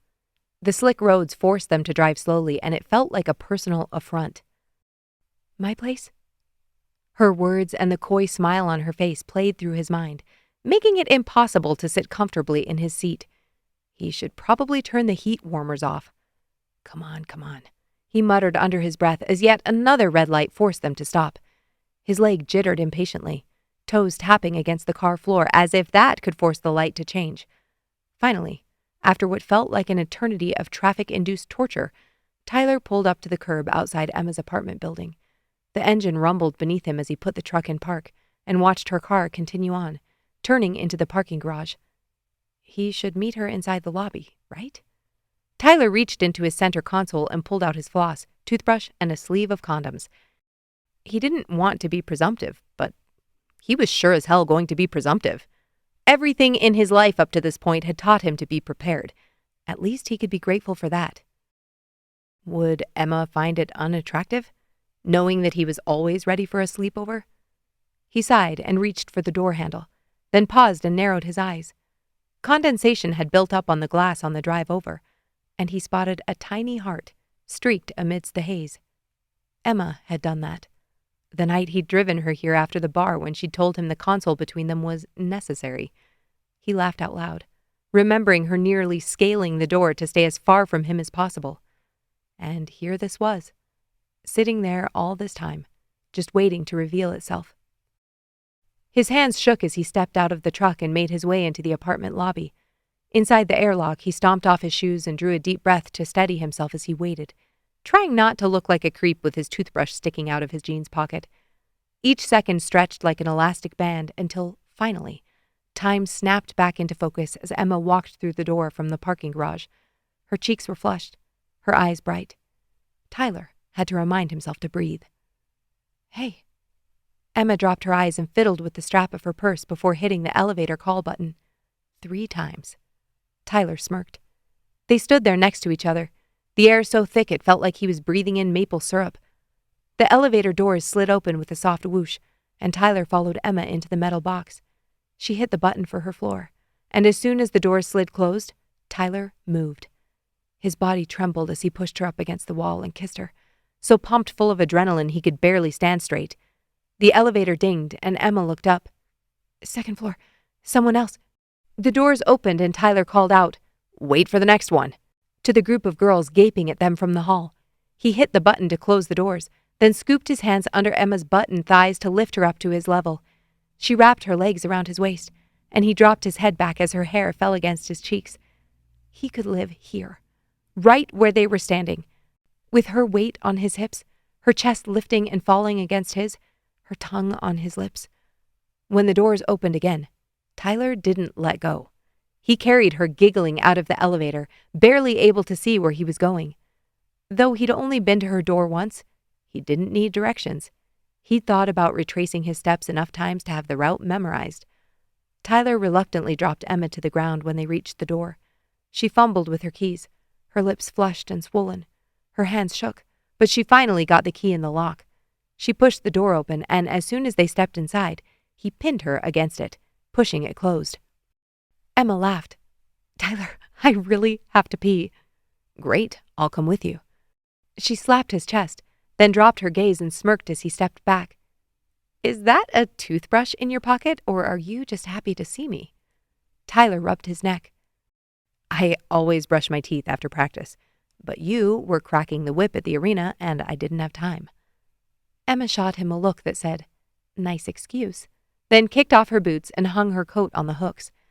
"I've got some food in the fridge." "I'm not hungry." That was a lie. He was starving, but wouldn't be able to eat a thing when his body was riled up like this. Emma put a hand on her hip. "I haven't had dinner, and you just had practice. I doubt one donut." He reached for her, and she wriggled out of his grasp, scampering toward her bedroom. Tyler held up his hands. "I'll make you something. Hurry up." Emma shot him a look, then disappeared behind the door. Inside the safety of the bathroom, Emma's heart threatened to burst through her ribcage. She leaned on the counter and stared at herself in the mirror, noting all the pink patches of skin where Tyler had kissed and nibbled. They'd touched and kissed before, but not like this. This was an expansion of what happened in the storage room, all desperation and need. This was real. And it was so much hotter than anything she'd ever fantasized about. That was saying something. She closed her eyes and forced herself to draw a deep breath, then held it before exhaling. This was just a mild panic attack, no big deal. She dropped her pants and sat on the toilet. Tyler was standing in her kitchen. Tyler brought a toothbrush. Emma flushed the toilet and stood up to wash her hands. She should shave. Maybe shower? "Hurry the hell up. Your dinner's ready." She snorted. Never mind. Despite her rabbit heart spasming in her chest, she ran her hand through her hair, swept her fingers under her eyes to smooth the smudges of her mascara, and then walked back out into the living area. "What is this?" She stopped and stared at the plate on the counter. "Egg salad." Emma blinked. "You made that in the last 2 minutes?" Hot. Funny. And now he could cook? Again, blatant oversight by the personality gods. You were in there for 5 and the eggs were already boiled. Tyler turned and pulled a glass from the cupboard, filled it with water, then guzzled it down. "Thirsty?" She grinned. "You have no idea." Tingles shot through her from head to toe as Tyler's eyes darkened. She slipped onto the stool, never dropping her gaze from his as if she were trying not to disturb a wild animal. "You're not eating?" "There's more in the fridge. I'll eat later." He clamped his hands onto the lip of the counter. His toothbrush now sat next to his hand. Emma picked up the sandwich. "So, you're going to stand there and watch me eat?" Tyler nodded, and Emma shook her head. "No, that's not going to work for me." Tyler huffed and stalked out of the kitchen, moving to the back patio window to stare out into the storm. Emma took a bite and nearly groaned. There was celery and onion in this. So good. "Thank you," she murmured, her mouth still full. She got about halfway through the sandwich before she felt something brush her shoulder. Every nerve ending turned into a live wire as Tyler swiped her hair off her neck and hovered there, over her skin. Emma dropped her sandwich back to the plate. "You can keep eating," Tyler murmured. She reached for a napkin and wiped her hands. "I just couldn't wait any longer to touch you." Emma pushed off the edge of the stool and turned to face him. She snaked her arms around his neck. That was delectable. Perfect choice of adjective. "You make me wax poetic." Tyler's eyes danced. "If I find a night getup in your closet, then you'll obviously wear it for me." A low sound hummed in Tyler's throat as he lowered his head, but Emma stopped him. "I will be brushing my teeth, Bowen." Tyler's brow furrowed. Emma grinned and pulled his head down next to hers, then flicked her tongue against the lobe of his ear. "This time, you can come with me." She trailed her hands down his chest, feeling every contour of his muscular body, then wrapped her hand around his and led him to the bedroom. "Promise you won't leave?" "Depends on how long you take." His voice was husky. Emma laughed, pushing him toward the bed, then walked into the bathroom. She left the door open and pulled her toothbrush from its charger. "I like your bed," Tyler called from the bedroom. "I'm sure you do." Emma brushed, trying to calm the ticker tape flashing through her mind, reminding her how inexperienced she was and how Tyler would have plenty of women in his head to compare her to. She leaned over to spit, wiped her mouth, and steeled herself. Get on the damn ice. It was time she took her own advice. Emma flicked the light off and walked out to find Tyler staring at a picture on her nightstand. He glanced up, his face lit by the dim light of the lamp. "How old were you here?" 16, I think. It's one of my favorite family photos." She remembered that day. They drove to Princess Island Park and spent far too long in the cold to get that shot. "I'm impressed you could tell which one was me." She and her sister looked a lot alike, especially as teenagers. Tyler set the frame back down and his jaw worked. Emma patted across the floor and leaned into his side. He rested his chin on her head. When he spoke, his voice was barely a whisper. "I think I want that." Emma's heart ached for him. Here he was in a new city with his one remaining parent in the hospital, and Tyler didn't have anyone else. He didn't have 5 siblings to rely on.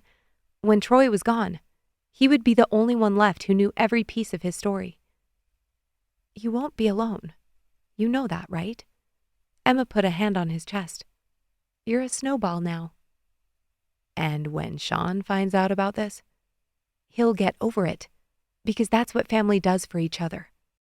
Tyler looped a finger through her belt loop and turned her to face him, then slipped his hands under her shirt and lifted it up over her stomach. The fabric grazed her skin as he pulled it higher, looping it over her head. He took a step back and sat on the bed, pulling her with him. She twined her fingers in his tousled hair as he pressed his cheek against her, his breath whispering against her bare skin. Tyler kissed each rib. Then his hands crept up her back and found the clasp of her bra. She gasped as he flicked it open with only his finger and thumb. That was a double hook. Tyler paused, feeling her tense. He looked up as her bra hovered loose over her flesh. What? She panted. Tyler's lips twitched. You're not especially good at hiding your thoughts. Emma set her jaw. You find this funny? Her bra strap slipped on her shoulders. You did tell me you were hilarious. He kissed her navel, his hazel eyes still fixed on hers. But no, I'm not laughing at you. I love that I can read you like a book. Emma's eyes shuddered as he nipped at the skin under her ribs. And what exactly are you reading? That you're nervous, he murmured. Emma's breathing quickened, and Tyler put a hand over her heart, making her bra slip another inch. And that you're wondering if I'm thinking of the other women I've been with? Of course, she was nervous. I just don't want to be a disappointment. There aren't many men in my past. Tyler laughed, and his eyes crinkled. I want to validate your thoughts right now, but do you know how crazy that is? Do you know how often I wished I could throw you onto the counter at the property or jump that bloody console in my truck? And don't even get me started about that night in Canmore. Emma's heart skipped a beat as Tyler pulled the straps off her shoulders and slid them down her arms. When his hands found her skin again, she sucked in a breath. Why didn't you? You obviously didn't care about the rules. I cared about you, and you cared about the rules. His lips dragged lazy circles over her.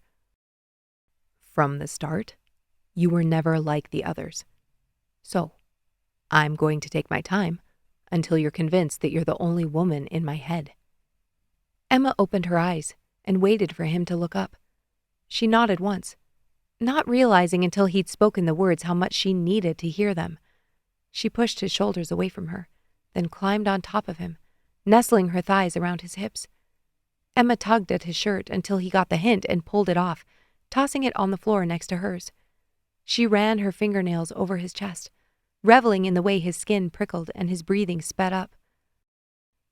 There's only one problem with your plan, she whispered, pressing herself against him. Mm-hmm. She kissed the top of his jaw. I don't want you to take your time. Tyler rolled, flipping her onto her back and lying on top of her. What the lady wants, the lady shall receive. Emma laughed out loud, then writhed as Tyler proved just as adept at undoing button flies as bra clasps. She sank into his warmth and touch, cataloging every new place she discovered on his body. The divot on his lower back, the taut muscles cording his abdomen, juxtaposed with the baby-soft skin along his sides. The wind and snow howled outside her window, but Emma only existed in one moment, one symphony of pleasure. One first. Chapter 26. Tyler hadn't ever been so ecstatic for a snow day. He didn't remember what time they'd gone to bed the night before, but it had been late. He ate his egg salad around 2, and then they'd gotten distracted while attempting to shower. He'd popped down to the cafe on the corner for breakfast and grabbed his computer from the truck. Since he'd taken it to the hospital yesterday, he had everything he needed to hole up and work from home. Emma's home, to be exact. After a prolonged lunch break where he tasted more of Emma's skin than his lunch, his phone buzzed. Tyler rolled over Emma to grab it from the nightstand, and she feigned suffocation. Hey, what's good? Well, that sounds like you're alive, bud. That's good news. Tyler pulled Emma onto his chest. Definitely alive. Sorry, I should have texted to let you know I wasn't coming home last night. We were all a tad worried. Did you check the team chat? Tyler exhaled. No, I haven't looked at my phone much. Emma sneezed next to him, and Tyler's eyes widened. I'm sorry, she mouthed. Brett chuckled. Where'd you end up then, bud? Tyler glanced at Emma. The corner of her mouth lifted, and she gave a coquettish shrug. Might as well rip off the Band-Aid now. He'd already fake-dated Emma longer than anyone else in the past 5 years, and he wasn't planning on this being short-term. I'm at Emma's. Silence. Emma held up her phone to show him her family chat. Just wanted to let you know Tyler and I are together. Wanted to give Sean enough time to get used to that before playoffs on Thursday. Holy hell. Tyler laughed out loud. Brett, I think I better go, but it really means a lot that you checked in. Brett cleared his throat. Should I? Does Sean? He knows. You're fine to blow up the team chat. Hell yes. Brett dropped the phone. And congrats, bud. Emma's a sniper. Thanks, man. See you at practice tomorrow. Brett barked a laugh. You're not coming home before practice? Shit. Make sure you can still skate when... Tyler hung up the phone and dropped it next to him on the comforter. Emma raised an eyebrow. You going to check the team chat? Tyler shook his head. Not while you can see. She feigned offense. Don't you think I have a right to read what they're saying about me? You're adorable when you're indignant, but that text chain is sacred. Emma sighed and dropped her chin on his chest. Good adjectives. Tyler went home Wednesday night after practice because he wasn't convinced he'd get any sleep if he stayed at Emma's before their playoff game. He regretted it the second he dropped into bed and didn't have her there next to him. He picked up his phone. You asleep? It's 10:30. What time do you think I go to bed? When you're not with me? Right after dinner, so the morning comes sooner. Ha! You flatter yourself, Bowen. I miss you. I know. Tyler laughed, his fingers hovering over the keyboard. Before he could type a response, Emma texted again. Don't let all this time in bed deaden your killer instinct, got it? Stiff sticks have to go down tomorrow night. Deaden? Unthinkable. I miss you too. Good night-y. Good night, T. Tyler plugged in his phone and turned on a meditation track. That was the only way he'd be falling asleep tonight with everything running through his head. Troy was back home, and while Lindsay and Vaughn weren't able to finish the shoots with the snow, they were only a few days behind. The website was still planned to launch. And Gina had taken over the plans for the open house. Everything was sorted so that he and Emma wouldn't be needed for the weekend. She didn't know it yet, but he had plans after the game. Win or lose, he was looking forward to Thursday night. The Promenade Ice Center buzzed with palpable energy. The semifinal game had drawn a large crowd and the stands were filled with fans. Stiff Sticks and Dangle was the home team, but since the playoffs were held in Calgary this year, the Snowballs didn't have to travel to southern Alberta. The crowd seemed evenly split between baby blue and orange. Both teams warmed up on the ice, and Emma immediately locked onto Tyler as she sat down next to Kelty and her parents. They hugged all around, and Charla was the first to bring up the elephant in the arena. Is that him? Number 4? Kelty was trying to show me, but it's hard to keep track with them all switching places every 2 seconds. Emma grinned. Yep, that's him. She wished she could run down to the edge of the rink and give him a kiss before the game started. She'd sent a few saucy texts and hoped that would be enough to let him know she'd been thinking about him nonstop since he left for practice Wednesday. Kelty nudged her. You going to tell us the deets? Emma laughed, her cheeks flushing. It's a long story. Can't possibly be as long as your mom trying to tell me who she met at the store this morning. Rob chuckled as Charlotte elbowed him in the ribs. Okay, short version is this. Emma launched into an explanation of their fake dating history, then how that led to her job with Troy, and then ended with how they both failed at the fake part. Charla looked flabbergasted. Rob, I don't even know. Fake dates, dating apps where you swipe over people's faces. Is anyone going to meet the old-fashioned way? Emma scoffed. Didn't you two meet because Dad pretended to be a ski instructor? Rob chuckled, and Charla's cheeks flushed. She took a sip of her pop. He looked very official. Emma leaned in so only Kelty could hear her voice. How's Sean with everything? Kelty sighed and leaned back on the bench. He's Sean. But he's not going to punch anyone? Kelty laughed out loud. Nope, he's on strict orders, and to be honest, I think he's happy for you. Just buried deep down? Oh, so far down. Emma snorted just as the arena lights dimmed. The players lined up in front of the boards, and a spotlight focused on the corner of the ice where a carpet was rolled out. A tenor with a booming voice sang, "Oh, Canada," and then the teams rallied their starting 5 as the cheers dissipated. A referee stood at center ice, and Sean won the faceoff. The puck slid to Country, who sped forward, watching for an opening. Tyler cut across the blue line, and Country passed it forward. Tyler received the puck in stride and wound up for a slap shot, but was challenged by a stiff-stick defender. Andre swooped in to pick up a deflected pass. He zigzagged through 2 stiff sticks, drawing their attention. Just as he was about to be boxed in, he dropped a back pass to Country, who unleashed a shot toward the net. The Stick's goalie deflected the puck, sending it bouncing toward the boards.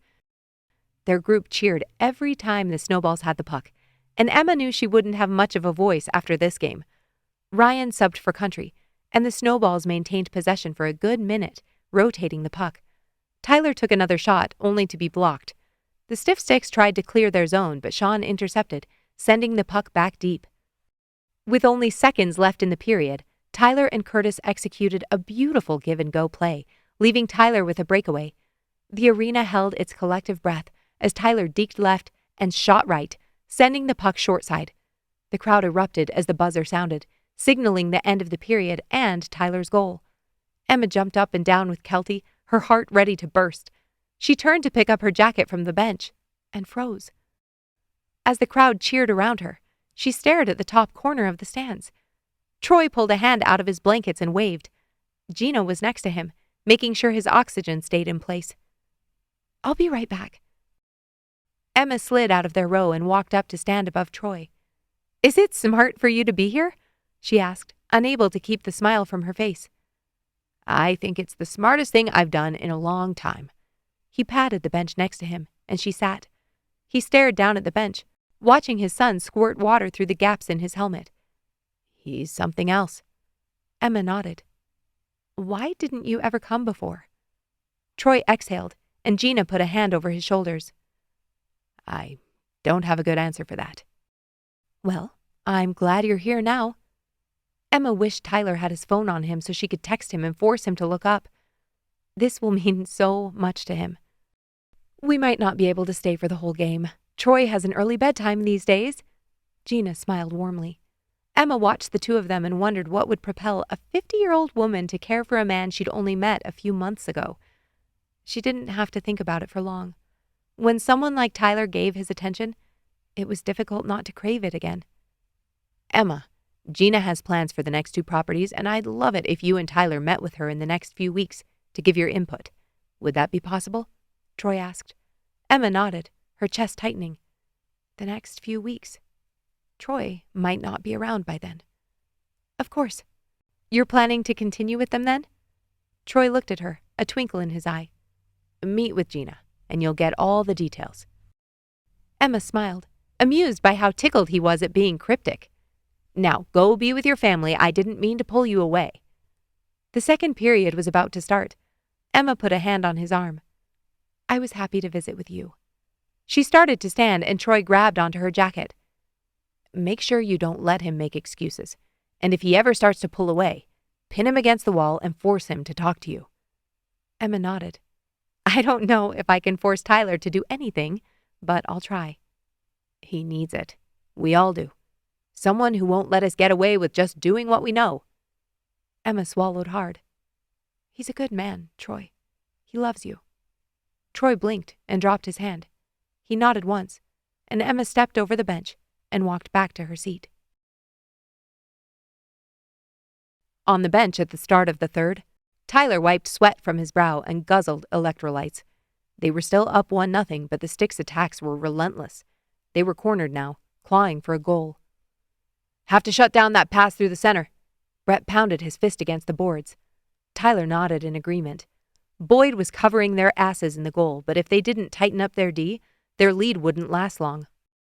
Tyler looked up into the stands and found Emma staring straight at him. Her face lit up. She lifted her hands in the air and waved like a crazy person. He chuckled and waved. "Yeah, I see you." Emma shook her head and waved both her hands in unison. Was she pointing at something? Tyler followed the direction of her hands and almost choked on his drink.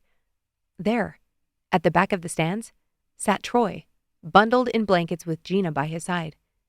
"Is that your dad?" Brett asked. Tyler nodded and lifted his mitt so Emma knew he'd gotten the message. She clapped her hands together and sat back on the bench, beaming at him. Fly slapped him on the back. "Focus, Bowen." Tyler cleared his throat, then pulled his helmet back on. A few minutes later, he pushed back out onto the ice. "Go, go, go!" Curtis shouted, sending the puck hurtling around the net.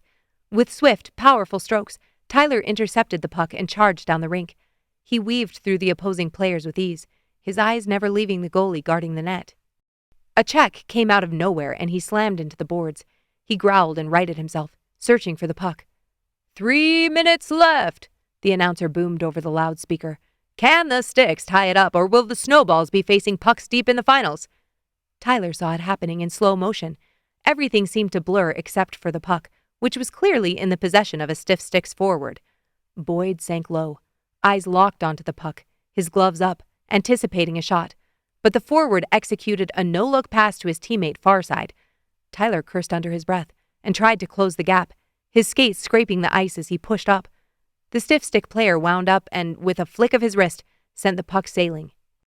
The biscuit rotated end over end. Boyd lunged desperately across the crease with his glove flicking out, but he was a fraction of a second too late.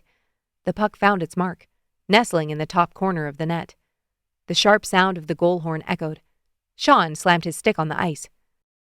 The Snowballs circled up, knocked helmets, then got in position. As the puck dropped, Sean quickly wrestled it free, tapping it to Tyler, who accelerated down the left wing. Spotting Brett in the center, Tyler sent a crisp pass his way. As Brett received it, gearing up for a potential game-tying shot, a Stiff Sticks player came in from his blindside. The opposing player jutted out his elbow, clearly targeting Brett's head in an illegal check. The impact was immediate. Brett's helmet took the brunt of the blow, but the force sent him sprawling onto the ice, the puck skittering away. Tyler started toward Brett as the arena erupted in outrage. Fans jumped to their feet, yelling for a penalty, but nothing came. Seizing the unexpected advantage, the Stiff Sticks transitioned to offense. Brett waved Tyler off, scrambling to his feet, and Tyler bolted toward their end of the ice. He was going to hammer that player. Was it number 36? That headhunter deserved to be crushed against the boards. Curtis challenged the oncoming players, and Andre swooped in to help, but it was 3-on-2. Sean and Tyler rushed in. The shot went off. Boyd tried to keep pace with the sudden shifts and got a piece of the puck with his glove, but it wasn't enough. The puck ricocheted into the net. Bullshit! Sean skated up to the refs, but Tyler's attention was drawn behind them. Brett was still sitting on the ice. Chapter 27. Tyler slumped on the bench in the locker room with his towel around his waist. The mood was somber as the rest of the guys dressed and filtered out into the hall. Brett was on his way to the ER, but based on what he described as Tyler helped him from the ice, he had an inkling as to what they'd find. That check had come from the side, and his knee had likely twisted as he fell. He'd put his money on an ACL tear. Sean sat down next to him. You played one hell of a game. Tyler's jaw worked. They'd all played well, but it hadn't been enough. Sean dropped a hand on his shoulder. More importantly, you took care of Brett. He clapped him on the back, then turned to finish getting dressed. I care about her, Sean. This is different. Sean looked back over his shoulder. Will Emma finally come back to Sunday suppers? I mean, that probably depends on the food. The corner of Sean's mouth twitched as he turned and kept walking. The arena had mostly emptied out by the time Tyler trudged up the stairs.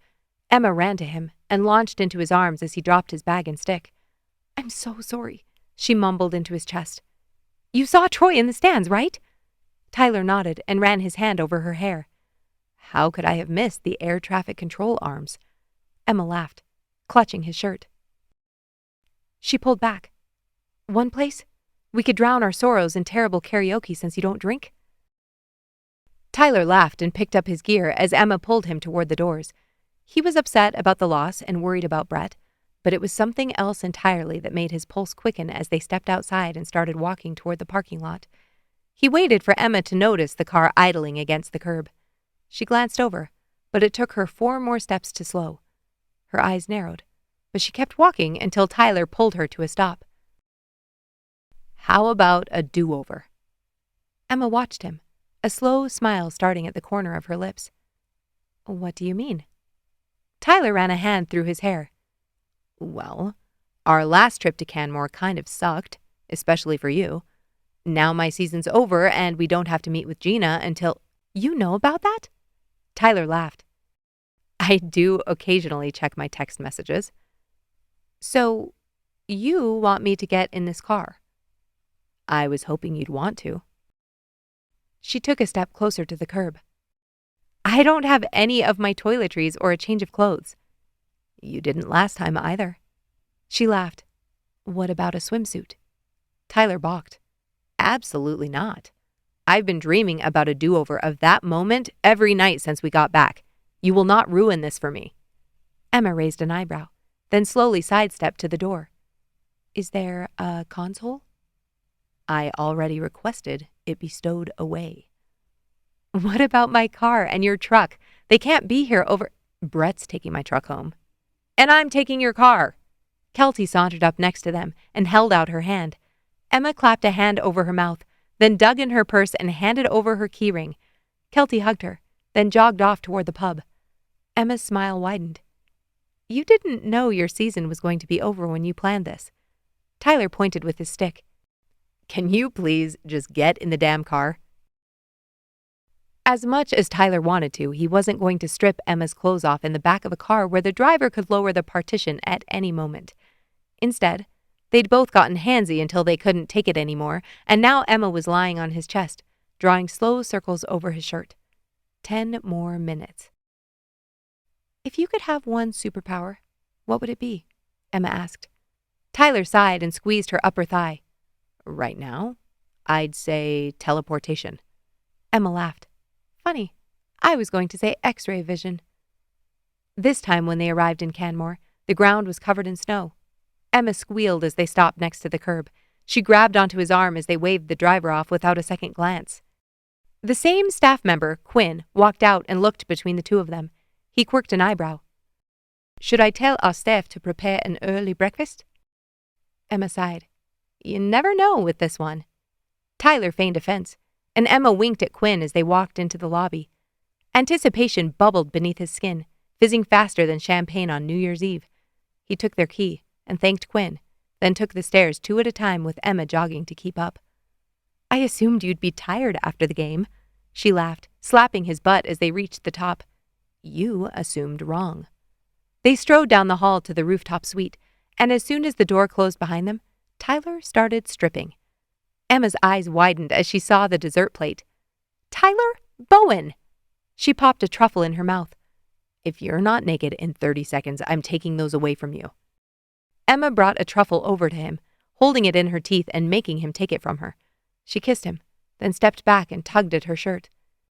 You're not going to wait in the bathroom this time?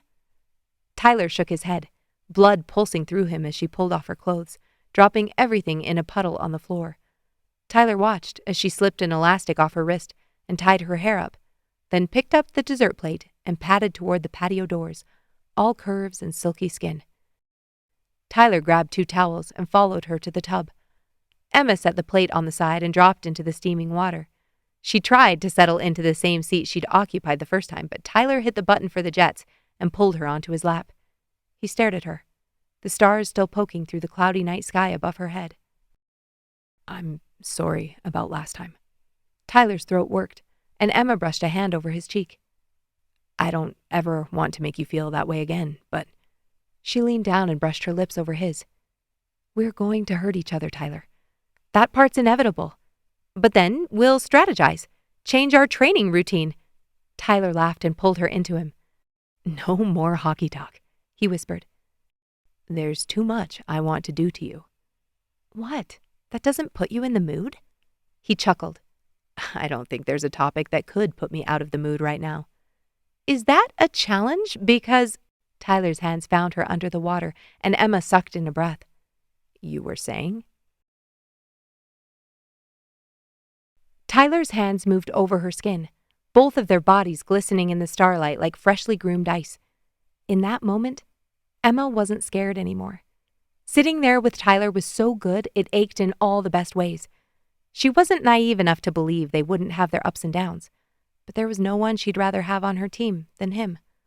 Emma curled over him and pulled his bottom lip between her teeth. I was saying, I want to see every last move in your playbook. But we'd better get started because I'm not missing that breakfast buffet in the morning. So demanding. He tightened his hold on her, and she relaxed into his arms, letting him take control, body and soul. Under the starlit mountain sky, both of them got on the damn ice and practiced. Epilogue. A month later, Emma found herself sitting between Tyler and Sean at their usual Sunday supper. The sun stretched high in the sky, warm weather finally upon them. Though Emma still didn't trust the forecasts until after Canada Day. The long wooden dining table was crowded with players and significant others while Rob manned the barbecue. This time he was at least letting Fly help. Remember that time Brett tried to pull off a figure skating spin on the ice and ended up face-planting into a snowbank? Sean held his arms up in a mock pirouette and batted his eyelashes. The table erupted in laughter. "You're lucky I'm in a boot, bud." Brett flipped up his middle finger and adjusted his leg resting on an extra chair. "I'm going to refill the lemonade." Emma stood and leaned over to grab the pitcher. Tyler smacked her butt. "Easy, Bowen," Sean growled. Emma glowered at her brother, then stalked off to the kitchen. She dumped more fresh squeezed lemon juice and sugar into the pitcher and held it under the filtered spigot next to the sink. She stirred it all together with a wooden spoon, then added 2 giant cupfuls of ice. She walked back out to the patio, set it on the table, and dropped back into her seat. Tyler threw an arm over her shoulders. Curtis held up a glass, and Emma clinked hers against it. "You two deserve all the love for that open house." Tyler shook his head. "It was mostly Gina. She took the reins after Troy passed." Emma squeezed his knee and exhaled when his fingers played along her neck. It had been 3 weeks, and she knew Tyler was still processing things. Now on to phase 2. Jess asked about the restaurant and whether there were significant differences in the menu at the second bed and breakfast. Yes, they'd hired a French chef this time around. After discussing the timeline of renovations, they moved on to discussing Fly and Jess's landscaping project. Emma sank back in her seat and took a long sip of lemonade. Tyler leaned closer. "Thank you for this," he murmured, his voice low enough only she could hear. Her blood heated. "For what?" He squeezed her neck and nodded toward the scene in front of them. Siraj scooped salad onto his plate while Brett cajoled Sean into grabbing him another piece of garlic bread. "I'm going to need to find a physical therapist after surgery. I'm not missing next season," Brett grumbled. "Ooh, I have a friend who's an incredible PT. Let me text you her info." Kelty pulled out her phone. Ryan was in the middle of a dramatic retelling of how Fly tried to deke at practice and ended up running into the goalpost. Tyler had already told her that one. Fly scoffed from his place next to the barbecue. "It was a strategic move to confuse Andre. You had to be there." Andre chortled. "I was fooled, Gramps. Excellent move." Emma turned and kissed Tyler's cheek. "Move in with me," she whispered. Tyler's eyes widened, and he searched her face. "You're serious?" She nodded. "I'm sick of having to figure out whose stuff is staying where and then driving 2 cars over to the properties." "Ah, so it's purely practical?" Emma scoffed. "Obviously. Have you seen gas prices?" Tyler kissed her, his lips soft against hers. "Well, if it's to save money." "And the environment." Tyler flinched as a crouton bounced off his forehead. Emma whirled.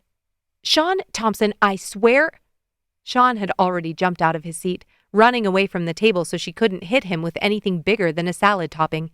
She folded her arms over her chest and glowered at him as he walked over to help their dad take the chicken off the grill. Tyler looped his arm again over her shoulder, this time letting his hand droop a little lower over her chest.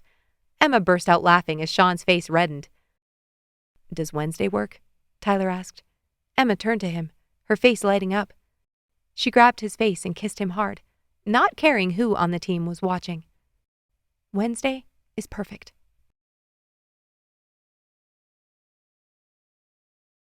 We hope you enjoyed this production of Against the Boards, Book 1 in the Canadian Played series, written and narrated by Cynthia Gunderson. Continue the series with Book 2, Called for Icing. Copyright 2023, Button Press.